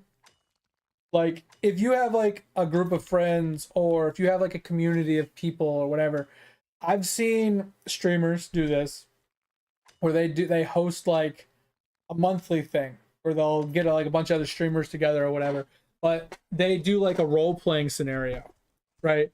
Where they have like the government people, which are the GMs or whatever, you know, hosting like announcements over the walkie-talkies to players, and, you know, setting up like food drops, setting up like ration, you know, like item drops, stuff like that, where people are like, oh, we got to get to these supply drops and get these like weapons and these armors and these foods or whatever, right? Or maybe a cure, like for the infection. And the goal is like to make it to the extraction point, right? So they do like a bunch of role-playing situations in these games sometimes, and they'll force people into certain areas by spawning hordes, or by, you know, summoning like gas or fire in areas to like force people into like smaller areas, kind of like a BR would be, like you do in a battle royale. But they do it in like a role-playing scenario where they're trying to get groups of people together, and then, you know, they're like, oh, get to the top of the hospital, and there'll be a helicopter waiting up there to extract you guys or whatever. And like they get up there, and then they're like, oh, and by the way, there's only room for 4 of you. And then you just see like the biggest like slaughter fest of people just trying to kill their way onto the helicopter and stuff. It can be really fun. It's since it's such a sandbox type of game, and the map is so large, you can truly just make it your own. It's a phenomenal game, like I said. And then you add in mods, and it just gets even more depth, more crazy. All right, we finally hit 50. Holy shit. Finally got to 50 mining to do sulfur. I still got 15 levels to be able to do the highest level fucking ore. Oh god, it's taking forever. So yeah, it's a great game. Like, I think it's like, if you like survival games, if you can get over the top down, using your mouse to look around, and to, like I said, the movement and the UI is the hardest part about the game to get over. The UI is such a clunky clusterfuck. If you don't have a relatively large monitor, it can be really difficult to navigate the game, because everything covers your screen. So you have so you'll have like an inventory box, and you'll have a proximity box, and you can have them auto close when you're not interacting with them, but sometimes that can be annoying. So if you open them, they'll take up like half your screen. And then you can make them bigger and smaller, but you have to scroll, and that can be really annoying and stuff. But anyway, you have those two. But then you got like your status bar and a bunch of other bars that are on this side that you can move around. Like everything's customized. Like you move it wherever you want, but like everything kind of like it has tabs, right? Where it's like, oh, well, this one window has 4 tabs and each tab is a different size. So you move it to like you move it into this corner because of this tab that you're on is like this size. But then you click on a different tab and then it moves to another spot because it's a smaller window. And then you move that one and then you click on a different tab and then now that one's bigger, so now it's like off the screen. It just it takes a little bit of getting used to their UI. And then like I said, when it comes to like actual fighting and the movement and using your mouse and your ASDW to like do the combat and the pointing and the clicking and the aiming and all of that stuff, it just takes a lot of practice. You guys got to get used to it, because the biggest mistake people make in that game is they try to stand their ground to fight instead of backpedaling. So the first thing I always tell people in that game when they're trying to learn to combat is never stop backpedaling while attacking. So when you have a zombie walking at you, instead of walking up to the zombie and hitting him, you just backpedal until he gets close to you, and then you just push him or punch him or whatever, right? You hit him when he gets to you, not when you get to him.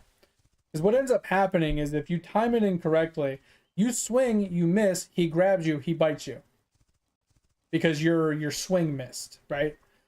But if you're backpedaling, if you swing too early, since you're backpedaling, he can't grab you still.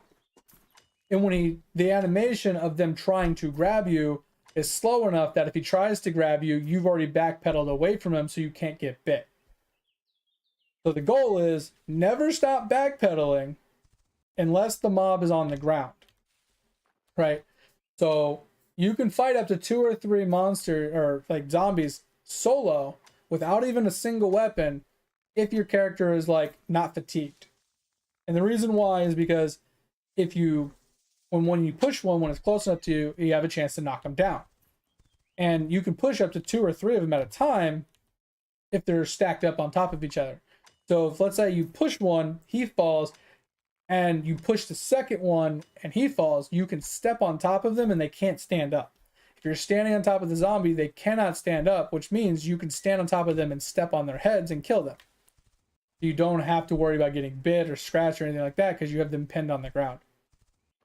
So there's, like I said, there's a lot of combat fundamentals that you have to learn by practicing. But in the long run, man, it's a great game. It's a time-consuming one. Because there's a lot of professions. There's a lot of stuff you have to do to self-sustain yourself. You got to get some construction up so you can make rain collectors. You got to get your foraging up so you can gather like bugs and other miscellaneous things from the grass and the surrounding areas. You got to, build traps to gather, animals. You got to learn how to fish.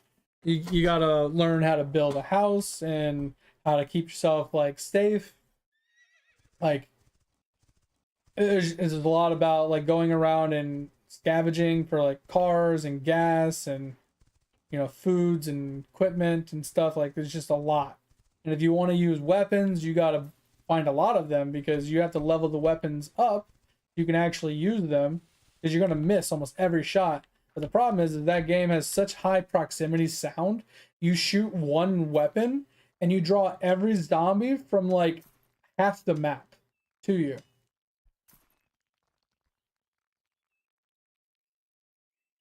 I know a buddy of mine that did that. I personally don't like doing those, but I'm more of a straight and narrow kind of guy.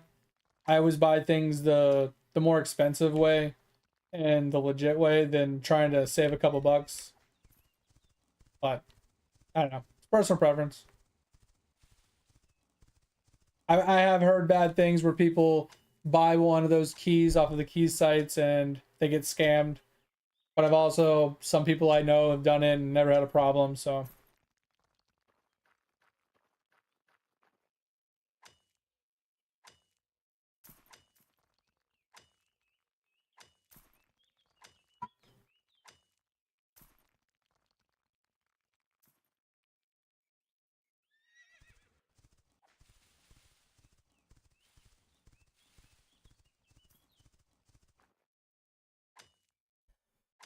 Ooh, man, we're getting a lot of mining in today, man. I think we're about to run out of pickaxes, though. Oh, I still have one more pickaxe. Hell yeah.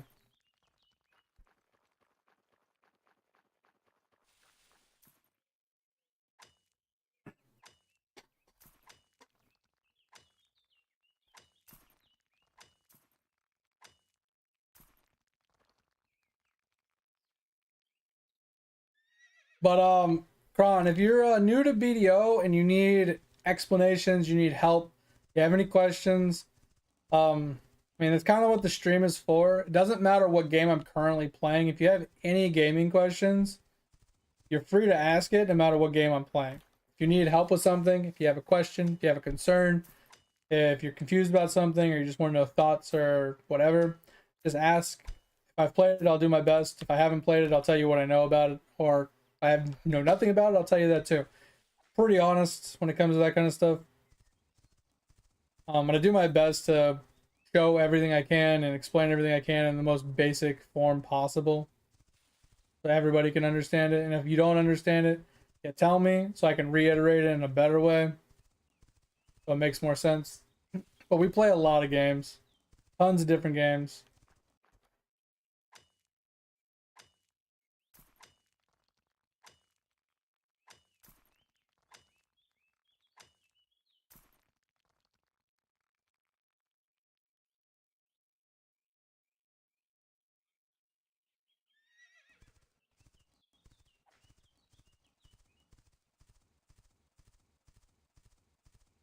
Oh, because like I said, I of all the MMOs I've ever played, I think BDO has all of them beat in a lot of aspects.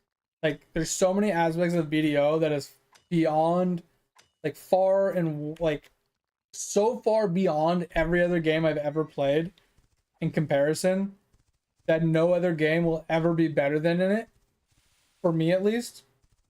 But I typically don't play the game, like hardly ever, because in order for me to progress in that game, I have to spend so much time grinding. And I don't mind doing that, but when 50% of my gaming schedule is slotted towards streaming, and I don't want to stream BDO because 90% of the time in BDO, I am AFKing. I don't want to subject my stream to watching, like having them watch me sit there and cook for 6 hours straight, right? So that's what BDO is nice for me, because when I'm working and I'm not streaming, I can easily just set up a cooking session and watch anime, right? I can set up a processing section and just watch anime. I can go catch some horses and run horses back and forth to level up horses. Like I can do a lot of AFK stuff in BDO while I'm working and watching anime, but on stream it's very bad. Stuff I wouldn't want to do on stream. So since I can only put 50% effort towards it, and all that effort is mostly AFK stuff, it's not really worth my time anymore. Like I don't mind AFKing stuff in the game, and whatnot, but if I don't have the time to actually active anything, it kind of puts a big damper, because if I'm not active anything, I have nothing to AFK, right? So I need both sides of that coin for it to really work for me.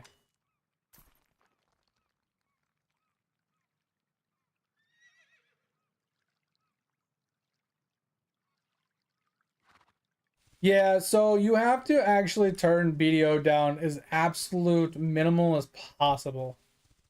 BDO is absolute computer hog. I don't have great computer. I don't know what yours is at. But I couldn't stream that game before I upgraded my computer. Like I could play it, but I couldn't stream it and play it because it just took too much resources. Was that for me? No, it was not. Got it.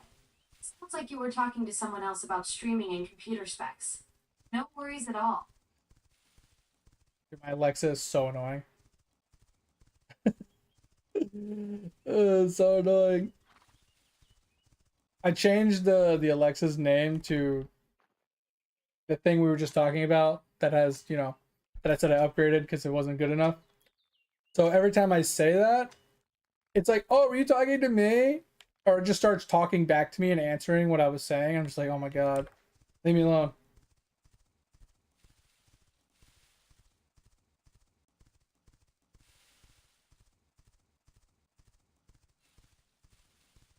I can say Alexa all I want. That changed its name. But the problem is when I'm streaming, I tend to use its name because I'm talking about it, you know, that I'm playing on my PC, right?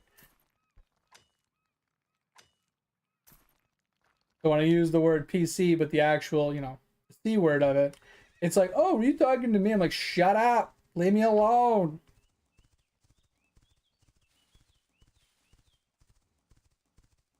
I mean, did you try turning all your settings down, Kron? Like, I'm assuming you already tried that.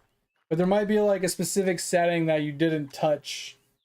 Because there's two graphic styles in BDO. There is the enhanced version and the non-enhanced version. All right, you got what I have. I think yours is actually better than mine. So yours should be able to run it. Can't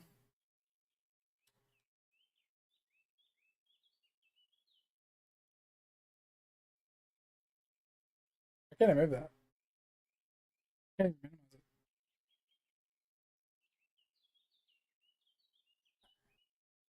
I don't want to upgrade it. All right, never mind. All right, so let's. I don't think I can even launch video right now because I think they use the same. Of course, it's not even updated. I was gonna pull up my settings to see, to show you. There's two different settings that you can change. You should be fine. Here, I'm gonna actually see if I can update this really quick. I'm gonna crush my stream for a little bit, but we'll see if we can open it and see if we can help you out with your game issue. Like I said, there when you go into the graphics setting, there's two different modes. There's like an enhanced mode and like basic mode. And one is way, way, way harder on your computer than the other.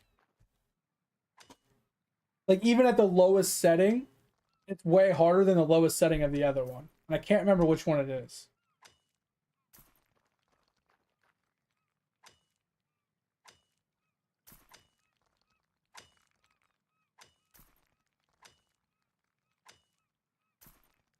Oh, that's so funny, Tover.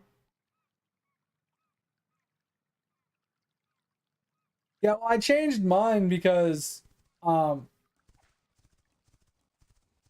it I wanted to talk to it specifically instead of the other ones that were outside, you know, my office. They needed a different name because it used to be the one upstairs. And it was it's the show, so we specifically used the show for certain things. So when we wanted to ask the show to do something, we wanted to have a different name for it. So we gave it a different name, and then we moved it into my office so I can use it. And I left the name. It's just like when commercials come on and they say Alexa, it's so annoying because then Alexa starts listening. You know, I'm like, when you watch TV shows and they bring up, you know, and they say it and stuff, it's just so dumb.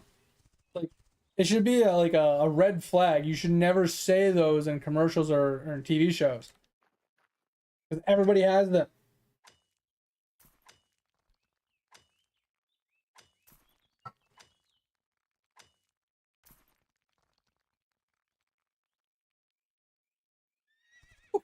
Man, making progress though.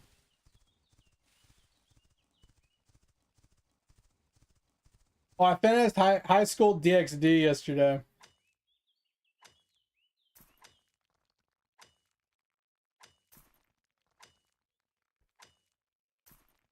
Oh yeah, when people would do that too. Yeah. They'd be playing with their speakers or whatever. Yeah, that shit's so annoying.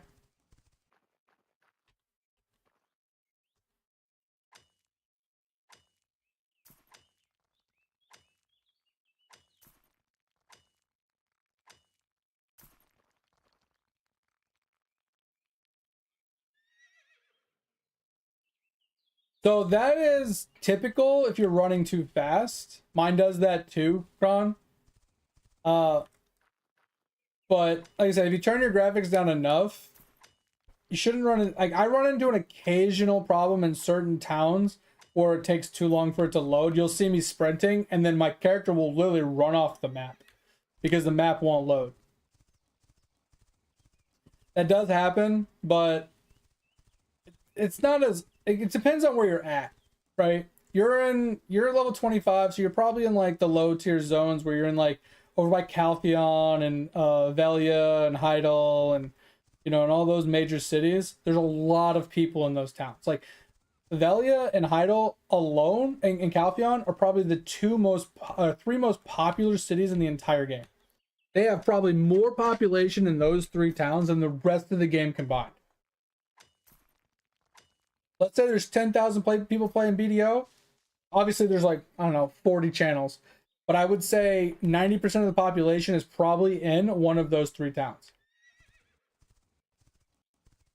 Between people AFK fishing at Velia and Heidel, people like running horses back and forth in both places and in Calpheon, people just AFK processing in Calpheon and cooking and doing alchemy in those places, people just chill in those cities. So whenever you're like trying to load those towns, you have all those players that you're trying to load and it just crushes the PC.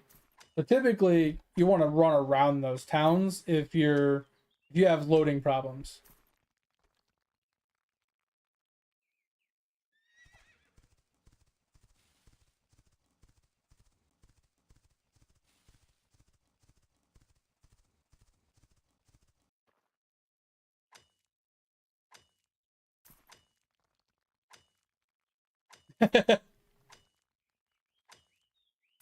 Yeah. I mean, you don't even have to do like straight up hide players, but it should just load players individually, right? So load the map, load the terrain and things like that, and the NPCs, and then slowly trickle in the players as they eventually load in. That way, the game itself takes the priority. Like the players don't need to take the priority.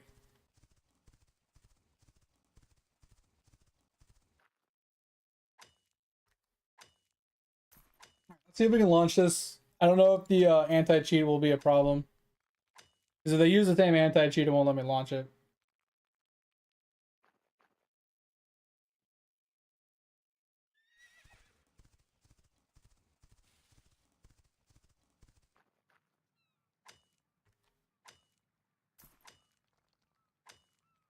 Let's launch this really quick.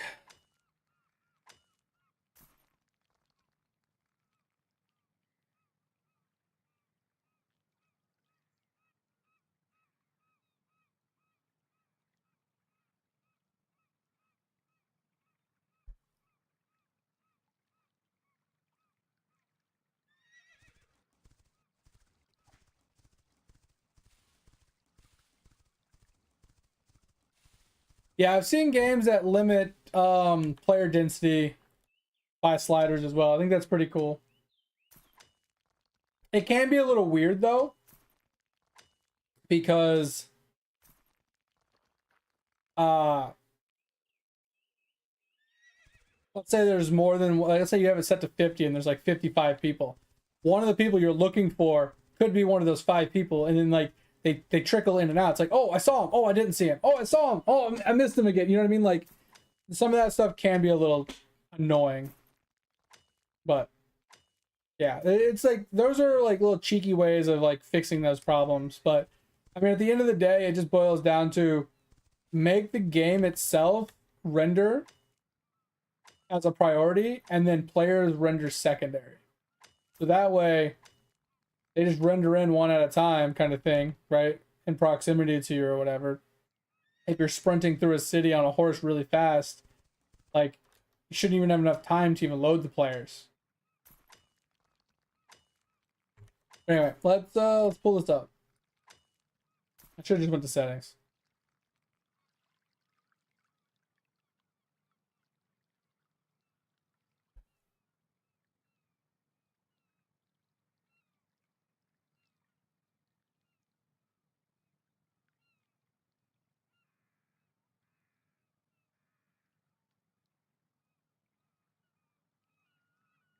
Yeah, I mean, bro, New World was notorious for having the worst load times of all time. It was fucking dreadful. Like, I knew games that were like 20 years old that loaded 1,000 times faster on fucking Pentium 4 machines. Like,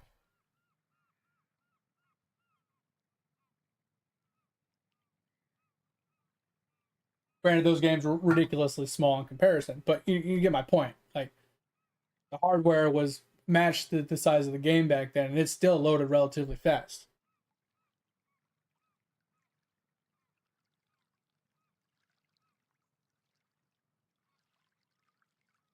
Oh, all right. Let's see here.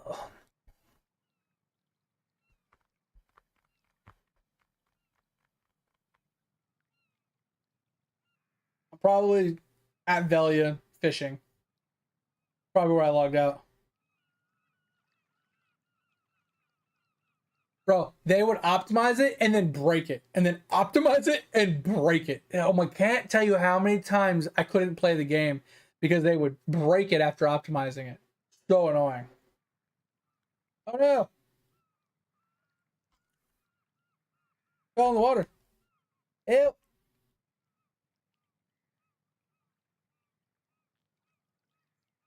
Hold on, the game's frozen. It's gotta load some stuff. You see all those like little pockets of stuff over there on the ocean floor? I mean on the beach? Those are all people's horses. But those are all people's horses that haven't loaded. Like that. Like anyway. So there's my horse. So basically what I was trying to get at is there is two types of UIs. There's this new style UI that you're probably using. There's the old style UI, which is what I use because it's just easier. But the short of it is you go to the settings. For you would be, you're in the newer one, it'd be this button right here. All right. But when you're in this window here, right? Where is it? Yeah, so you got remastered, and then you got all the other ones, right? So personally, I found that remastered was smoother than going to these ones. It actually runs better in remastered mode. And I even have my textures at high, which you can turn down to low. So you turn this down to low, like I only have 49 FPS. But I turn the textures down to low. You can reduce like screen aliasing and stuff. Not an ad. Oh, this game is so sluggish now. I have 12 FPS in a dream. 12 FPS in a dream. Oh my god. 2 games open at once. This is gonna kill me.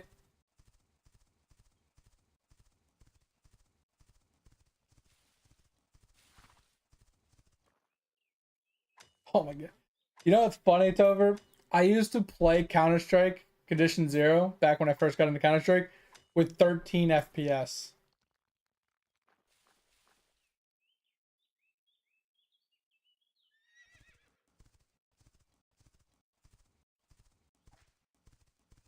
Yeah, which is crazy. I also think that the maps are about the same size.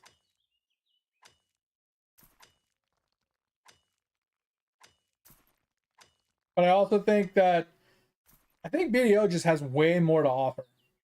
Like that's my problem. Like if I had to compare game to game, I think BDO just has it beat in every aspect. And the only reason why I say that is because it's had so much time to polish. I think in time this game will be able to compete with New World or with BDO 100%. It has everything New World pretty much has, except for the anonymous trading or the anonymous auction house. I feel like this game will compete with BDO once it's polished, because BDO's had 10 years of polish. right? It's had 10 years of content being added to it, got 10 years of work on it. So I mean, it just has a leg up because of that.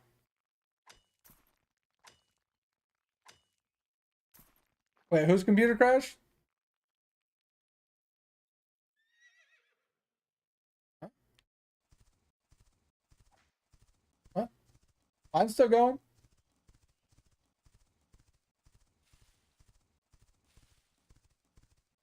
Oh, yeah, I wouldn't doubt it if Twitch is struggling right now with all the stuff I have going on.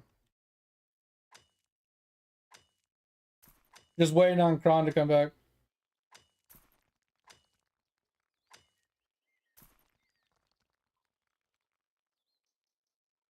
But yeah, what I was saying to over is, am I full? Yeah, shit. What I was saying is I just feel like video has more to offer than this game right now. But it's only because BDO has been out for longer. Once this game has been out for longer, I think it will compete with BDO 100%.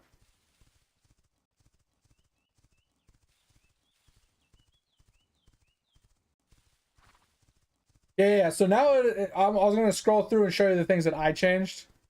I was just waiting for you. So yeah, like I said, you can lower the text if you want better FPS. You can lower the texture.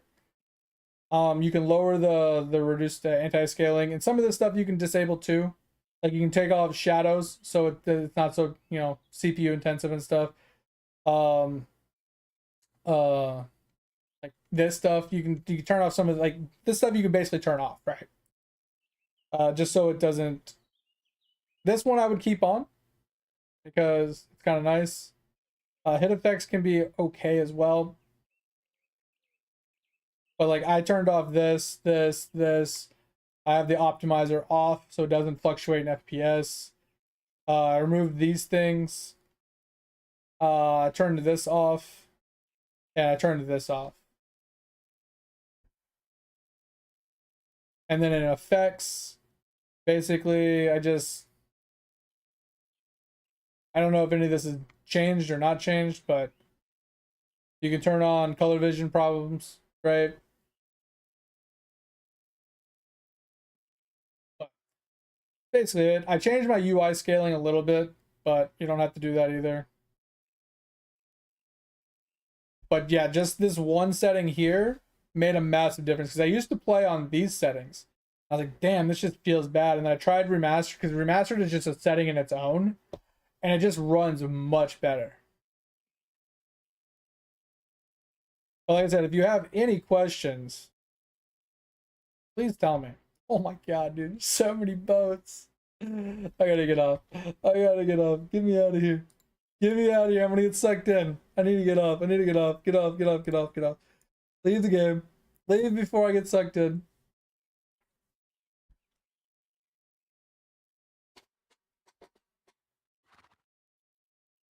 I mean, you're not wrong,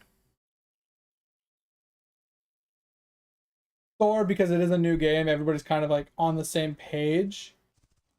But I also will say that even though you start now on BDO, and yes, you are quote unquote behind everybody else, with how far apart the enhancement upgrades have been, where they've gone from this is the hard plateau to this is the next hard plateau to this is the next hard plateau. The people that have been playing for 10 years aren't 10 years ahead of you, right? And then on top of that, they have a lot of mechanics in the game now that instead of starting at the bottom, right? So instead of starting here, you now start here, and then the max is up here, right? So like before you'd have to start here, and then you'd have to stagger your way up and up and up and up and up and up, right? All the way to the top. Now, instead of starting here, you're starting way up here. So the starting point is much higher than it used to be, and the hard point or the hard stop isn't as far away as it used to be. Before it was like 10 levels different. Now it's only like 4 levels different. So it's it's actually bigger than that range, but it's like instead of being 50, it's now like 30 or 20, right? And the difference between like, let's say 100 out of 100 and 90 out of 100 is like 0.001% difference. It's like not much of a difference to really make like any factor, really. It's quite different. Like I said, you're not wrong about that, because you know, so you will be behind, quote unquote, compared to other people, because they've been playing for longer. They've had more time to, you know, do stuff, gain stuff, gather stuff, you know, level up or whatever.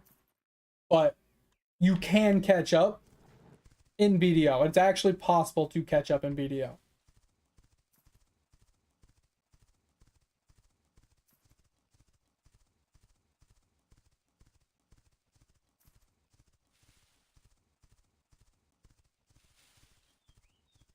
Yeah, and that's one thing like I said, I was saying that earlier, Thor, is like the one thing I don't like about this game is the leaderboard system.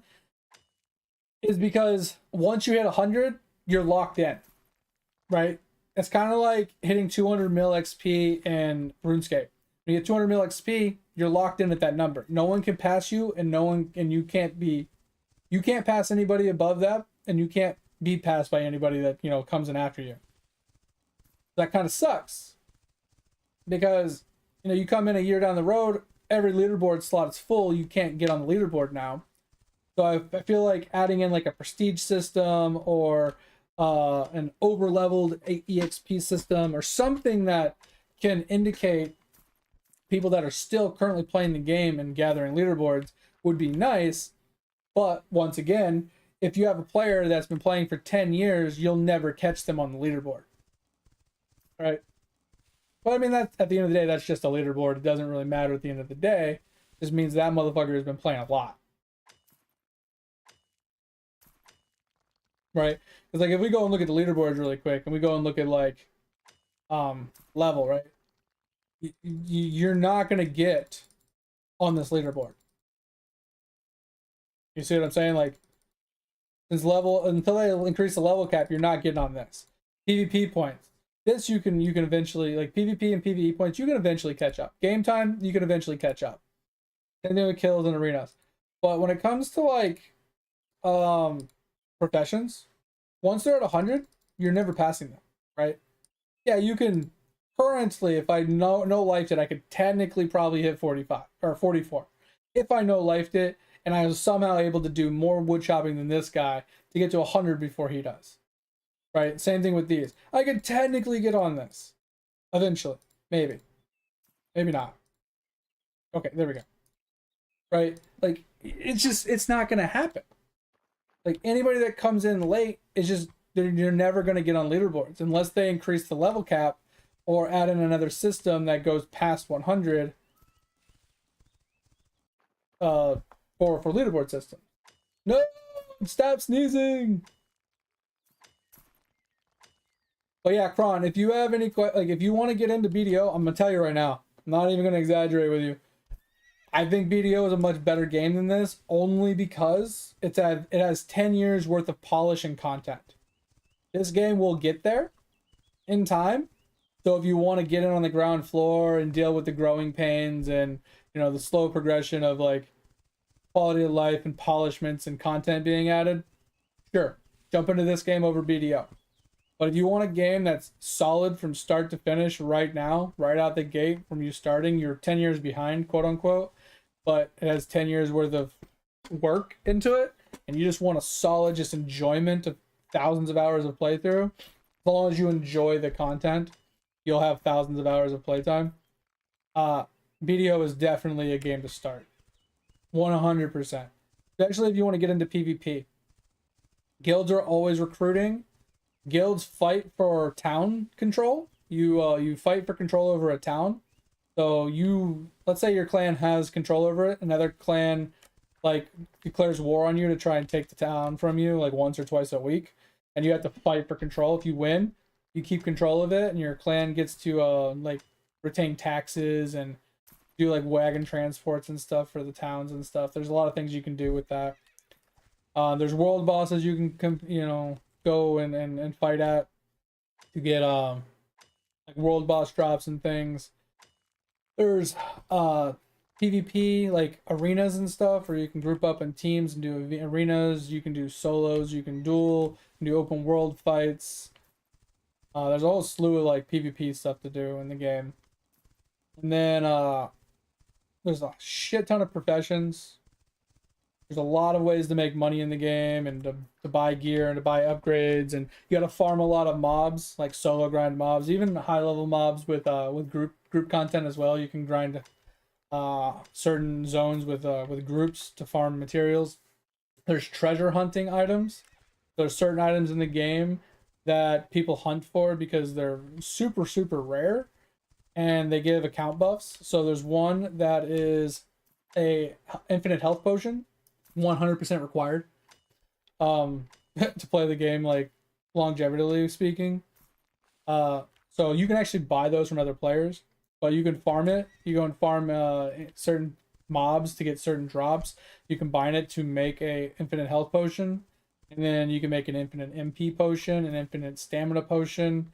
You can also make compass that allows you to teleport a player to you once an hour. They have a map that allows you to teleport back to town and then back to your location once an hour as well. They have like this thing called a breezy sail for your ships that allows you to do some extra oomph or something. I don't know. It makes you go faster. There's a handful. There's like a merchant's ring, which I'm not gonna lie, I think only like 20 people in the world have actually obtained. Like a ridiculously hard item to grind for. Alright, sounds good, Thor. I appreciate you. Take it easy. My throat's starting to hurt today. I think I've been talking way too much. I think I've talked more today than I have in the last like 2 weeks. Appreciate you, Thor. Thanks for the help. Thanks for the advice. You had to hit me with that. Let me go get some water. I'll be right back.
Oh man, throat actually hurts. I will say there is a caveat to what I was just saying about the BDO thing, though.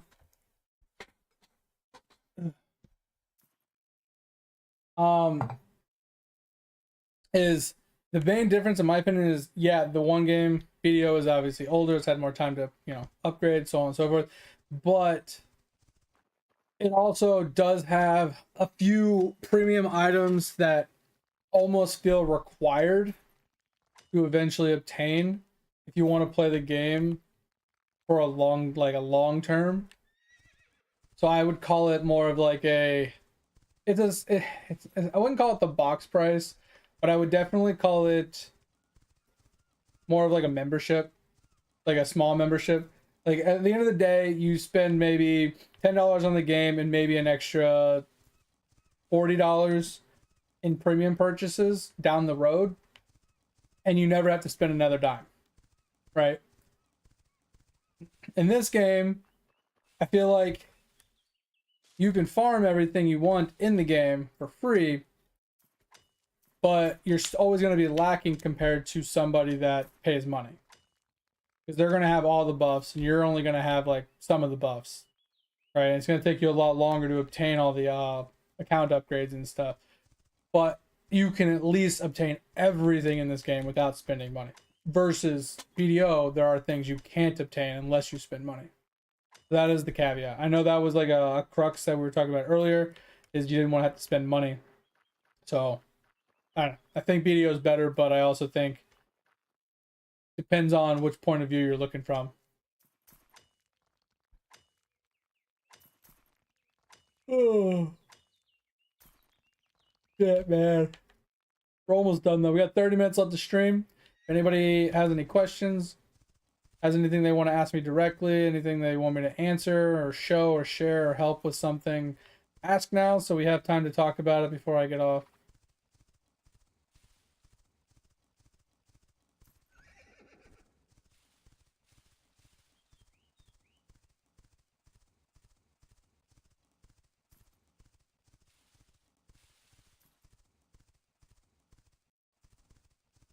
Lag is atrocious.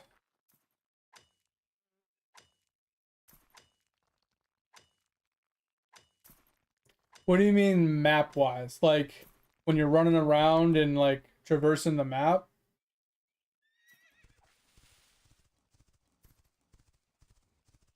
Or like load times wise? Like what are we talking about?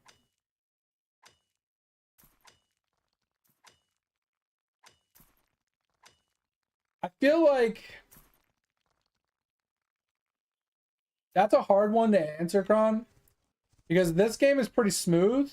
Like I don't really run into any parts where I'm like I ever get stuck or ever have any problems where I can't navigate to what I'm looking for. The load times seem pretty fine while I'm running from like zone to zone. Like I do get occasional lag spikes and skips and hops every once in a while. Video definitely has a little bit harder time transitioning when it's loading certain areas because of like the amount of textures, the amount of mobs, the amount of players or whatever's going on in that area at the time. And it definitely has a little bit harder time loading. But it also does have a little bit, I would call it, I wouldn't say jankier, but when you're trying to go up and down like cliffs or rocks or something like that, video can be a little bit more annoying in certain situations. So, for example, in this game, if I wanted to like jump off a cliff, I can like zigzag my way down by walking down or whatever. You can kind of do the same thing in BDO, it's fine. But in BDO, you can have a horse, like a Pegasus horse, and you can just jump off and fly. And you can just fly off of a cliff and eventually just, you know, land wherever you're trying to land, right? You can only glide. You can't like truly like indefinitely fly, but I don't know, I feel like to answer that question, it's a case-by-case basis, but if we're talking just running from one town to another town, I would say this game loads faster and smoother. Just running, like if you were to auto run from one town to the other town, this game definitely loads smoother and faster. But if we're talking about like combat-wise, I think overall this game does load faster and smoother. I think BDO definitely has a lot of times where it takes a minute or so for certain things to like load in and render. So definitely, but it does look better, and I think it just plays better. I don't know. It's really it's a hard one for me. I'm a little biased, obviously, but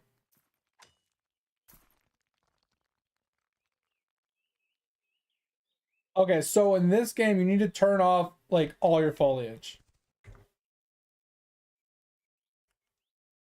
So in your settings, like I said, I just play on VSync off, you know, kind of standard across the board, and I turned this to low, and it fixed all my problems.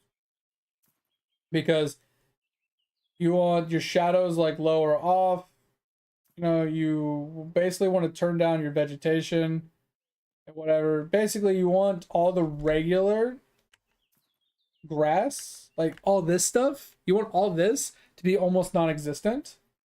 So the regular hemp and like flowers and stuff pop, because those will always stay the same size, but the regular vegetation will disappear.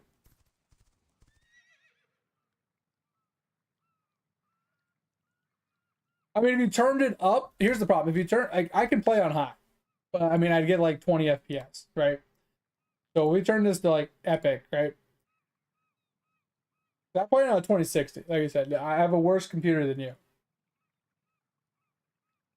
You're going to notice this grass and stuff is going to go up. It's going to get more dense, and it's going to be harder to see anything. As long as my shit didn't just break. Might have blew up my computer. Don't worry about it.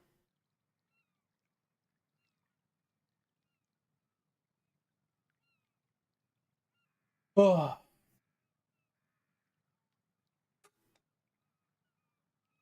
That Bubba's coming along kind of nicely. I can hear my fan. It's slowly slowing down. I don't know if that's a good sign or a bad sign. I hear my GPU just, the fan is slow. Instead of speeding up, it's slowing down. It's kind of worrying. Not gonna lie. Maybe I should have went to Ultra instead of Epic. I might have broke something.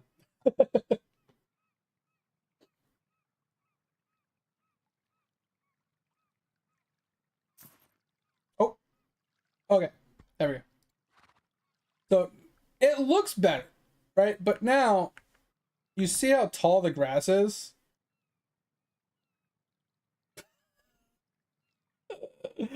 But you see how tall like all these flowers are, all these bushes, all the like the regular grass. You can't see the flowers anymore. Like this is a flower, right? That like, look how tall the grass is compared to the flower, right? So when you turn it down, the foliage shrinks. Yeah, it fills up all that empty negative space with all the useless foliage, right? When you shrink it, when you lower it, it shrinks all that useless foliage and leaves the actual interactables. The interactables don't change in size, so they always stay the same size. So all the interactables stay the same size, but all the fluff gets shrank, so you can just see the interactables. This is why you just turn the graphics down. It makes it much easier to just basically farm resources. Doesn't make any difference when it comes to combat, because grass or no grass, you can still see the players the same way. But I mean, maybe you won't see any ground effects because maybe the foliage will cover up the ground effects. But like look at this basil. Look how tall the grass is compared to that bush now. Like this isn't interactable. And look how tall the grass is now compared to it, right? Now if we were to go in and actually change the setting again.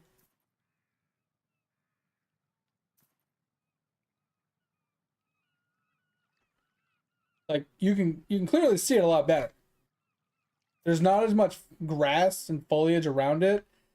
And like, yeah, this yellow is still as tall, but you can actually see it. Right, same thing with this red one. Remember that red one? We couldn't really see this red one. It was like engulfed in, this red one was like engulfed in like this grass. It's a big difference. Big difference.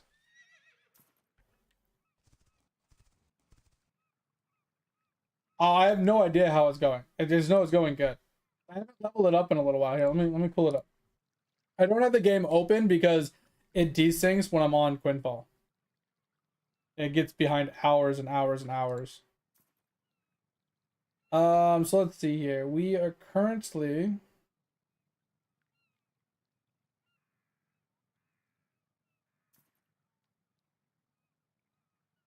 yeah, we're on 7. We need to get to 11 QQ. And we're at 11 Q.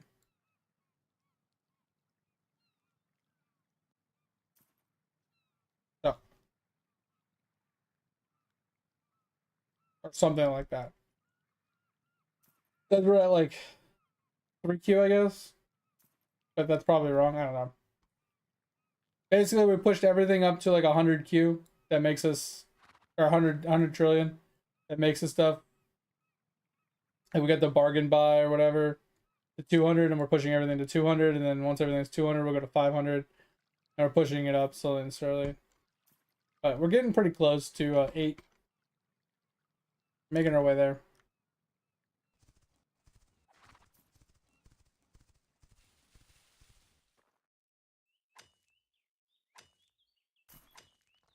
But one thing I will say about BDOcron is if you do want to give it a shot, it doesn't hold your hand and it's very complex.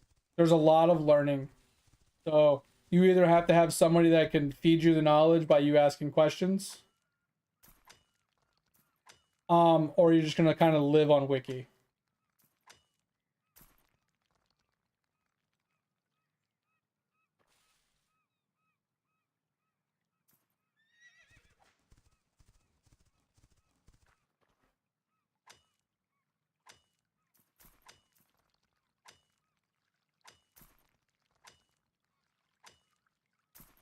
Yeah, I think he already has it, Tover.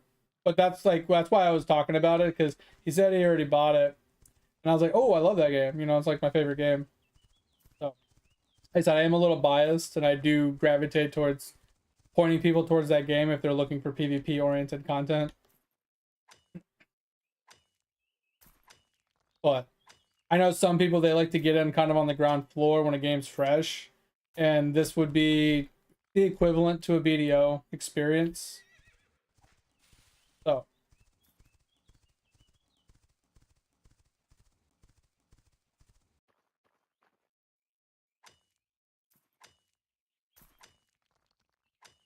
yeah, the one thing about BDO is there's no max level. The soft cap is like 62, but there's no hard cap.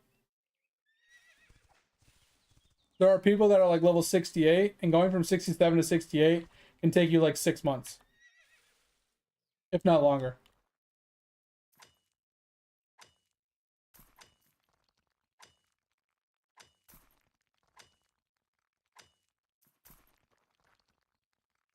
It's crazy. And then there's like so many different classes in the game that it's just ridiculous. Some of the things that I really like about BDO is the professions and the fact that the auction house is algorithm based and anonymous. So you can't price fix very well, if at all, and you can't RMT very much, if any, in that game either, because you can't trade other players. You can only use the auction house. And the auction house, you can't scam the auction house, basically. So if you put up a really cheap item, you can't put it in for an expensive amount and have someone just buy it and give you money. It's impossible. Well, not impossible, but very improbable. Because there's no items in the game that don't have pre-orders or lower priced items up for sale already. There's no way to actually like accomplish that goal in 99% of the situations. There's no way to really make any money or RMT in that game. You can sell like leveling services, so someone can like party up with you and they can power level you. And that's about the only RMTing you can really do.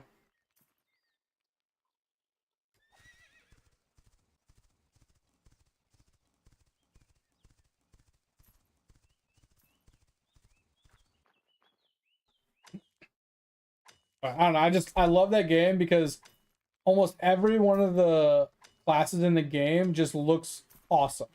Have you looked at the characters, like the preview window, like videos of all the characters in BDOcron? Like, have you seen what like the lawn looks like when she's grinding? Have you seen what like the warrior looks like, or the berserker looks like, or even like the archer or anything like that? Oh, it's so hard to decide. There's like 30 something characters and they all are flashy and really cool looking.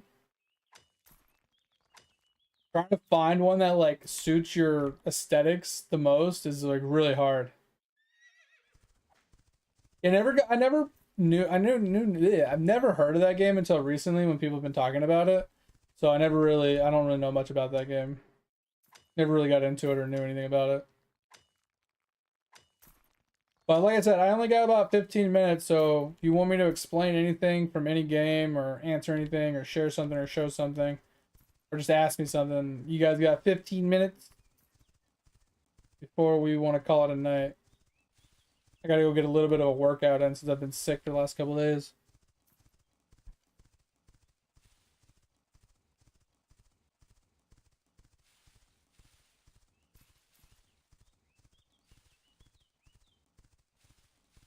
I mean, I like Path of the Exiles. I've always found Diablo to be. I never got into. I played Diablo 1. I never got into Diablo 2. I played Diablo 3 and I found it to be boring and repetitive. Just because it was too cookie cutter and simple. At least Path of the Exiles was complicated and fucking irritating and hard. So that's why I like PoE more. So I don't know. There's a lot of those types of games I never really got into. Like I played a little Last Epoch and it's okay, but I just felt the progression of that game just never felt good. So I just stick to PoE at this point.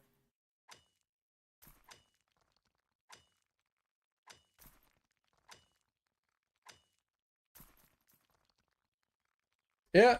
I mean, you can wait until it goes on sale. They typically put it on sale pretty often if you want to save some money. Like just play BDO in the meantime and then just like when it goes on sale, pick it up and then give it a shot. And they'll probably give them enough time to, you know, buff the game, you know, polish it up, get it more on par with where it needs to be.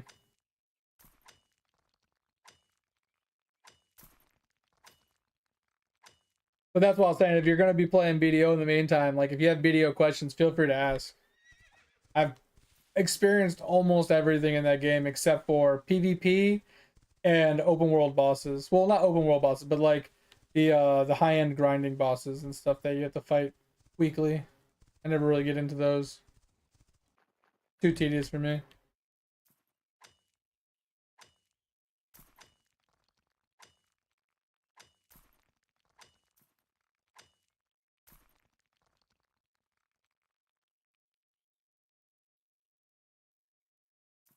Nice. Yeah, that could get a little tedious.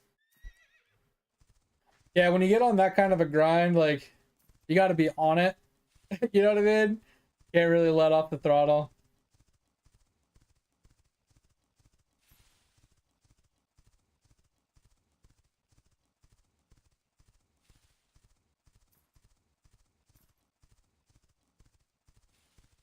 But I mean, if you got something that you're good at or something that you enjoy doing, I mean, might as well take advantage of it, you know?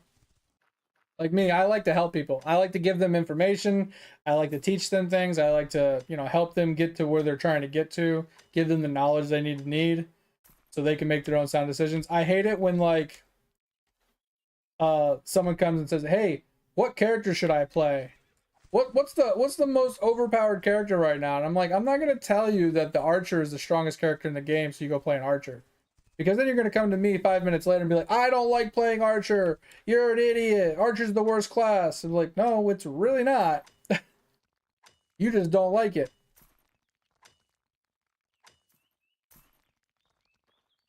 $300 different conditions. That's rough. Yeah, no thank you. Oh, thank you. No touchy.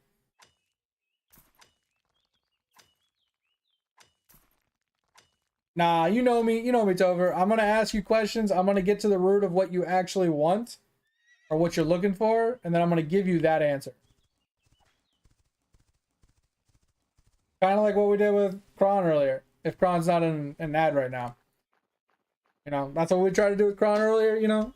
We wanted to get to the core of what he was actually looking for. Or what they wanted out of a game, so we knew what game to actually point them to.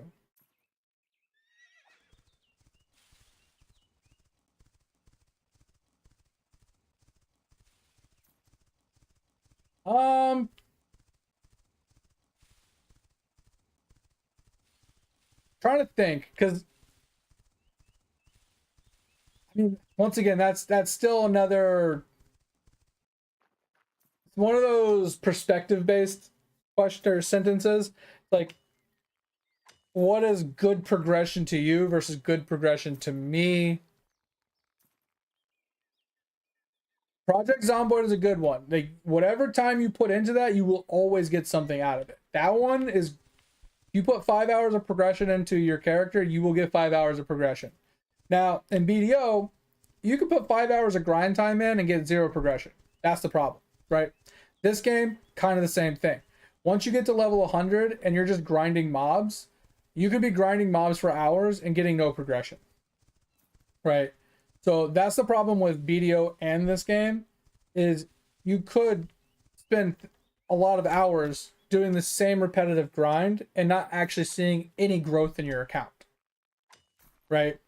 But at least in Project Zomboid, it's like, all right, we need to go and get more fuel. So you go out, you go explore, you go and, you know, empty out some vehicles, you go and empty out a gas station, you go and find some gas, you bring some gas back, maybe you get some food, you know, some stuff. Maybe you build like a new shack, a new little like hub somewhere, a new storage location. You know, like there's always progression to be made in Project Zomboid. But in a game like New World or like, you know, BDO, a game like Quinfall, there's going to be a lot of times where you're going to put a lot of hours of grinding in and get nothing out of it. Because most of the grind that you're doing is to obtain gear to attempt an upgrade. So you can go months without upgrading a piece of gear because you keep failing. And that just feels terrible.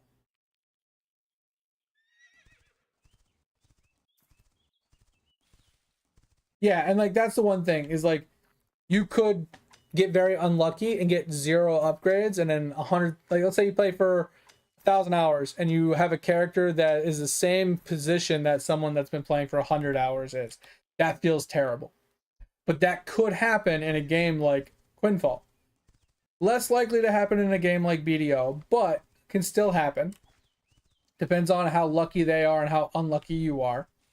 But in Project Zomboid, that would never happen. Even if you died a bunch, you would still make incremental progression every time you play. You might have to replay some content to catch back up because you died or something, but you would still always be making incremental progression. If you really want to talk about incremental progression, we should just get you into Eidolon and really make you lose your life in that game.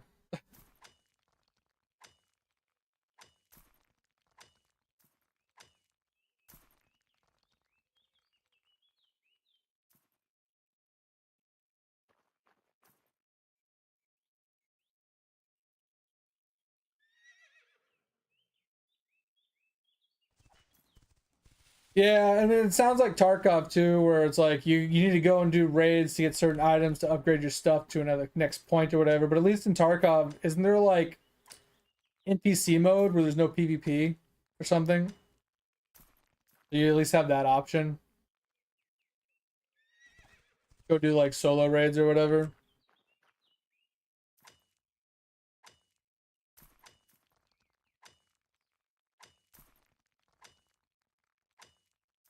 You hate it?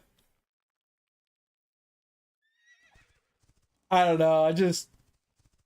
I don't like PvP games. I don't like going out into an area where someone can literally just be laying on a ground somewhere waiting for you to walk in front of them, and then they shoot you in the back and kill you. And then they loot your stuff, and then they crawl their way out like a slithery ass snake. Like, it takes like 0 effort. Obviously, they're probably gonna get murdered by somebody else, but you know, point still stands. Like, I hate that shit.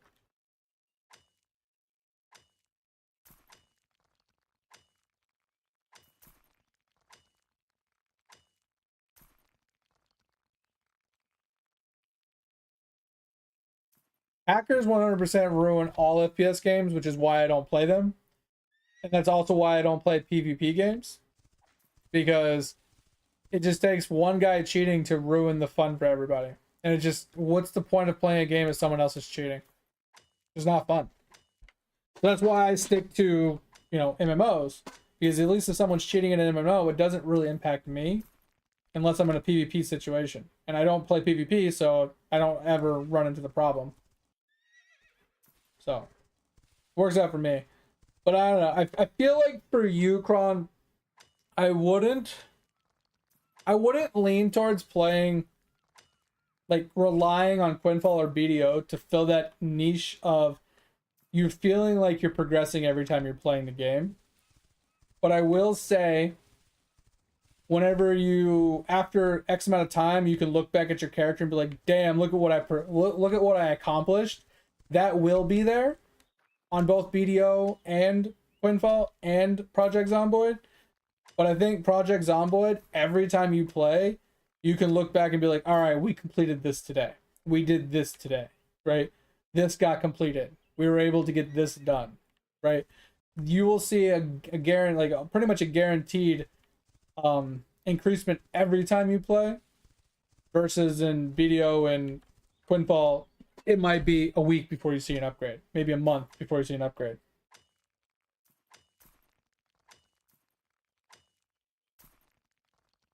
Yeah, so you'll start off as PvE and BDO, and then as you get more comfortable with the game and you get more comfortable with the combat, and maybe if you actually enjoy it, you would end up probably joining a guild that's probably PvP or PvX, and you would participate in probably guild versus guild and stuff like that. And that's where your PvP like fun would come from.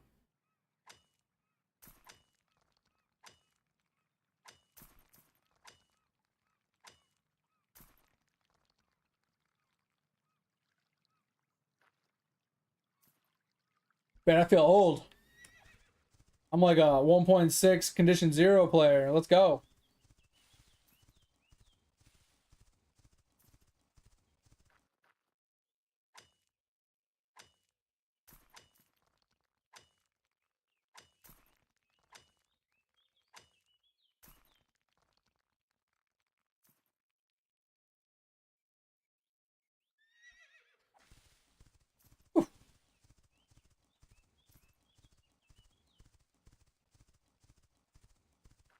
You want a game where you feel incremental progressions?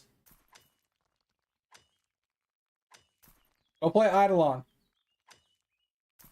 There's no PvP, but you'll definitely feel like you're progressing.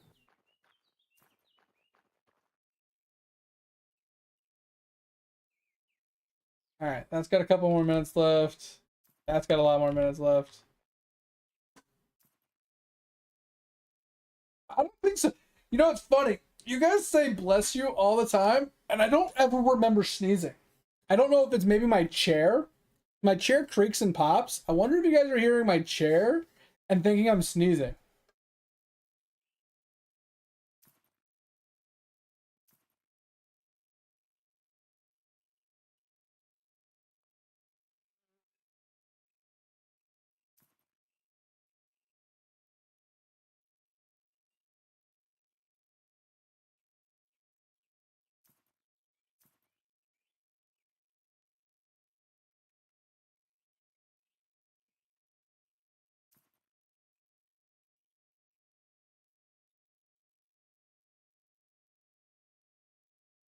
I 100% didn't though. That's why I'm confused.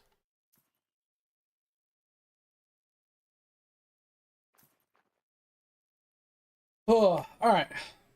So while we're here, I think we can make a new thing. Because what if we put in... Alright, so we need to put some stuff in. So we have the loom, we have the blacksmith, we have the alchemist, this. We don't have one of these, but we're not really there yet. We're not here yet. We might be here. We have this, and I think we might need this. Oh, and this. I think we need all three of those. I think that'll be a tomorrow problem. I think that'll be a tomorrow thing. I think we'll try and put in some more stations tomorrow. See how that goes. Take it from there. Look at our new axe. money, health potions, and feed.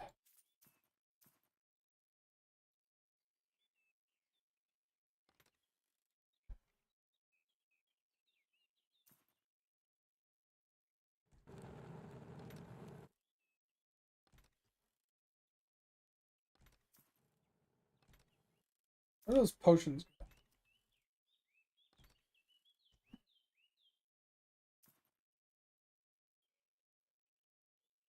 Oh yeah, I wanted to put these horses.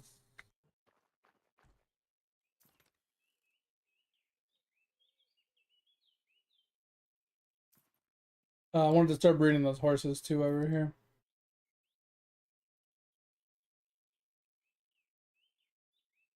Alright, so we want to deal with that. Probably, okay, that's probably not enough to deal with today. But we can deal with the iron. We can deal with that. Put this away, put this away, put this away, put that away. We can deal with the copper and that, and that, and that. Okay, so I think we're good with all of that. This will stay. Alright, let's put this stuff away really quick.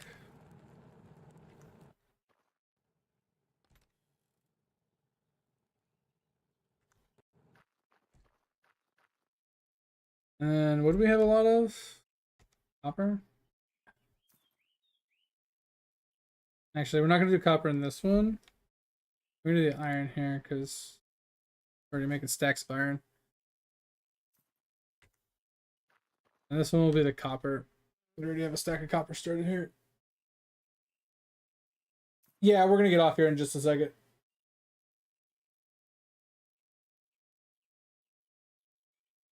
All right, Kron, we're going to get off here right now as well once I set this up. But I appreciate you for being here. I hope you had a good time. If any of you haven't joined the Discord and want to join the Discord, feel free. The only thing I ask, don't be a dick. If you ever have any gaming questions, ever need help, want to share something, show something off, or help somebody out, that's the best place to do it.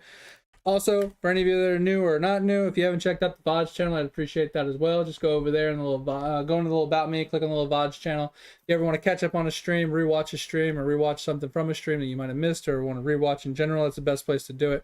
Any support you guys would give us on over there, would be appreciated. We will be back on tomorrow and the rest of the weekend. So tomorrow and the day after. If you need me in the meantime, at me at the Discord anytime. But I appreciate y'all. Hope you had a good time. Hope you have a good rest of your day. Hopefully I'll see you guys tomorrow. See ya. Bye bye. Thank you. See ya.